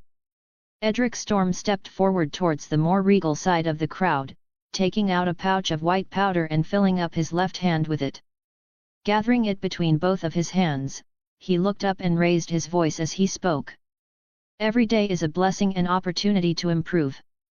It may be difficult at first, but one must take the strides to better their life, no matter how difficult those strides may seem at first. Whatever is difficult tends to be the most beneficial for you, in the end. Most of all. He raised his arms, spreading them apart like an eagle's wings, as he threw the powder into the air and blew it higher up. Don't forget to strive for greatness. He smiled, observing the bewildered crowd, some of which had powder fall onto them, before turning around. Did you practice that one, Lord? Bryce questioned, raising a slight eyebrow. It seems that you made them dislike you. I've always wanted to do that. Edric Storm nodded, shrugging his shoulders. It's just a bit of chalk, nothing more.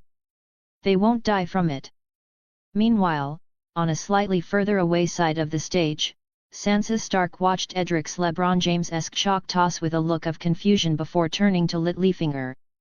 Why did he do that, and who is he? Do you know? He is full of himself. Arya Stark remarked. One of Robert Baratheon's bastards, Edric Storm, a controversial figure in recent times. Though, to say he was never controversial before would be far from the truth. Born out of wedlock between his grace and a lady of House Florent, he is the sole bastard that Robert had to acknowledge. Littlefinger stroked his beard, observing Edric Storm with a slight frown. If he had no notable skills, then perhaps he could have lived out a simple life, but he seems to have chosen glory. Do you see the bow in his hands? It's golden. Sansa replied, nodding. A golden heart bow, made of wood which can only be found in the Summer Isles. It is precious to their people and it is considered against their ways to trade any form of golden heart to outsiders.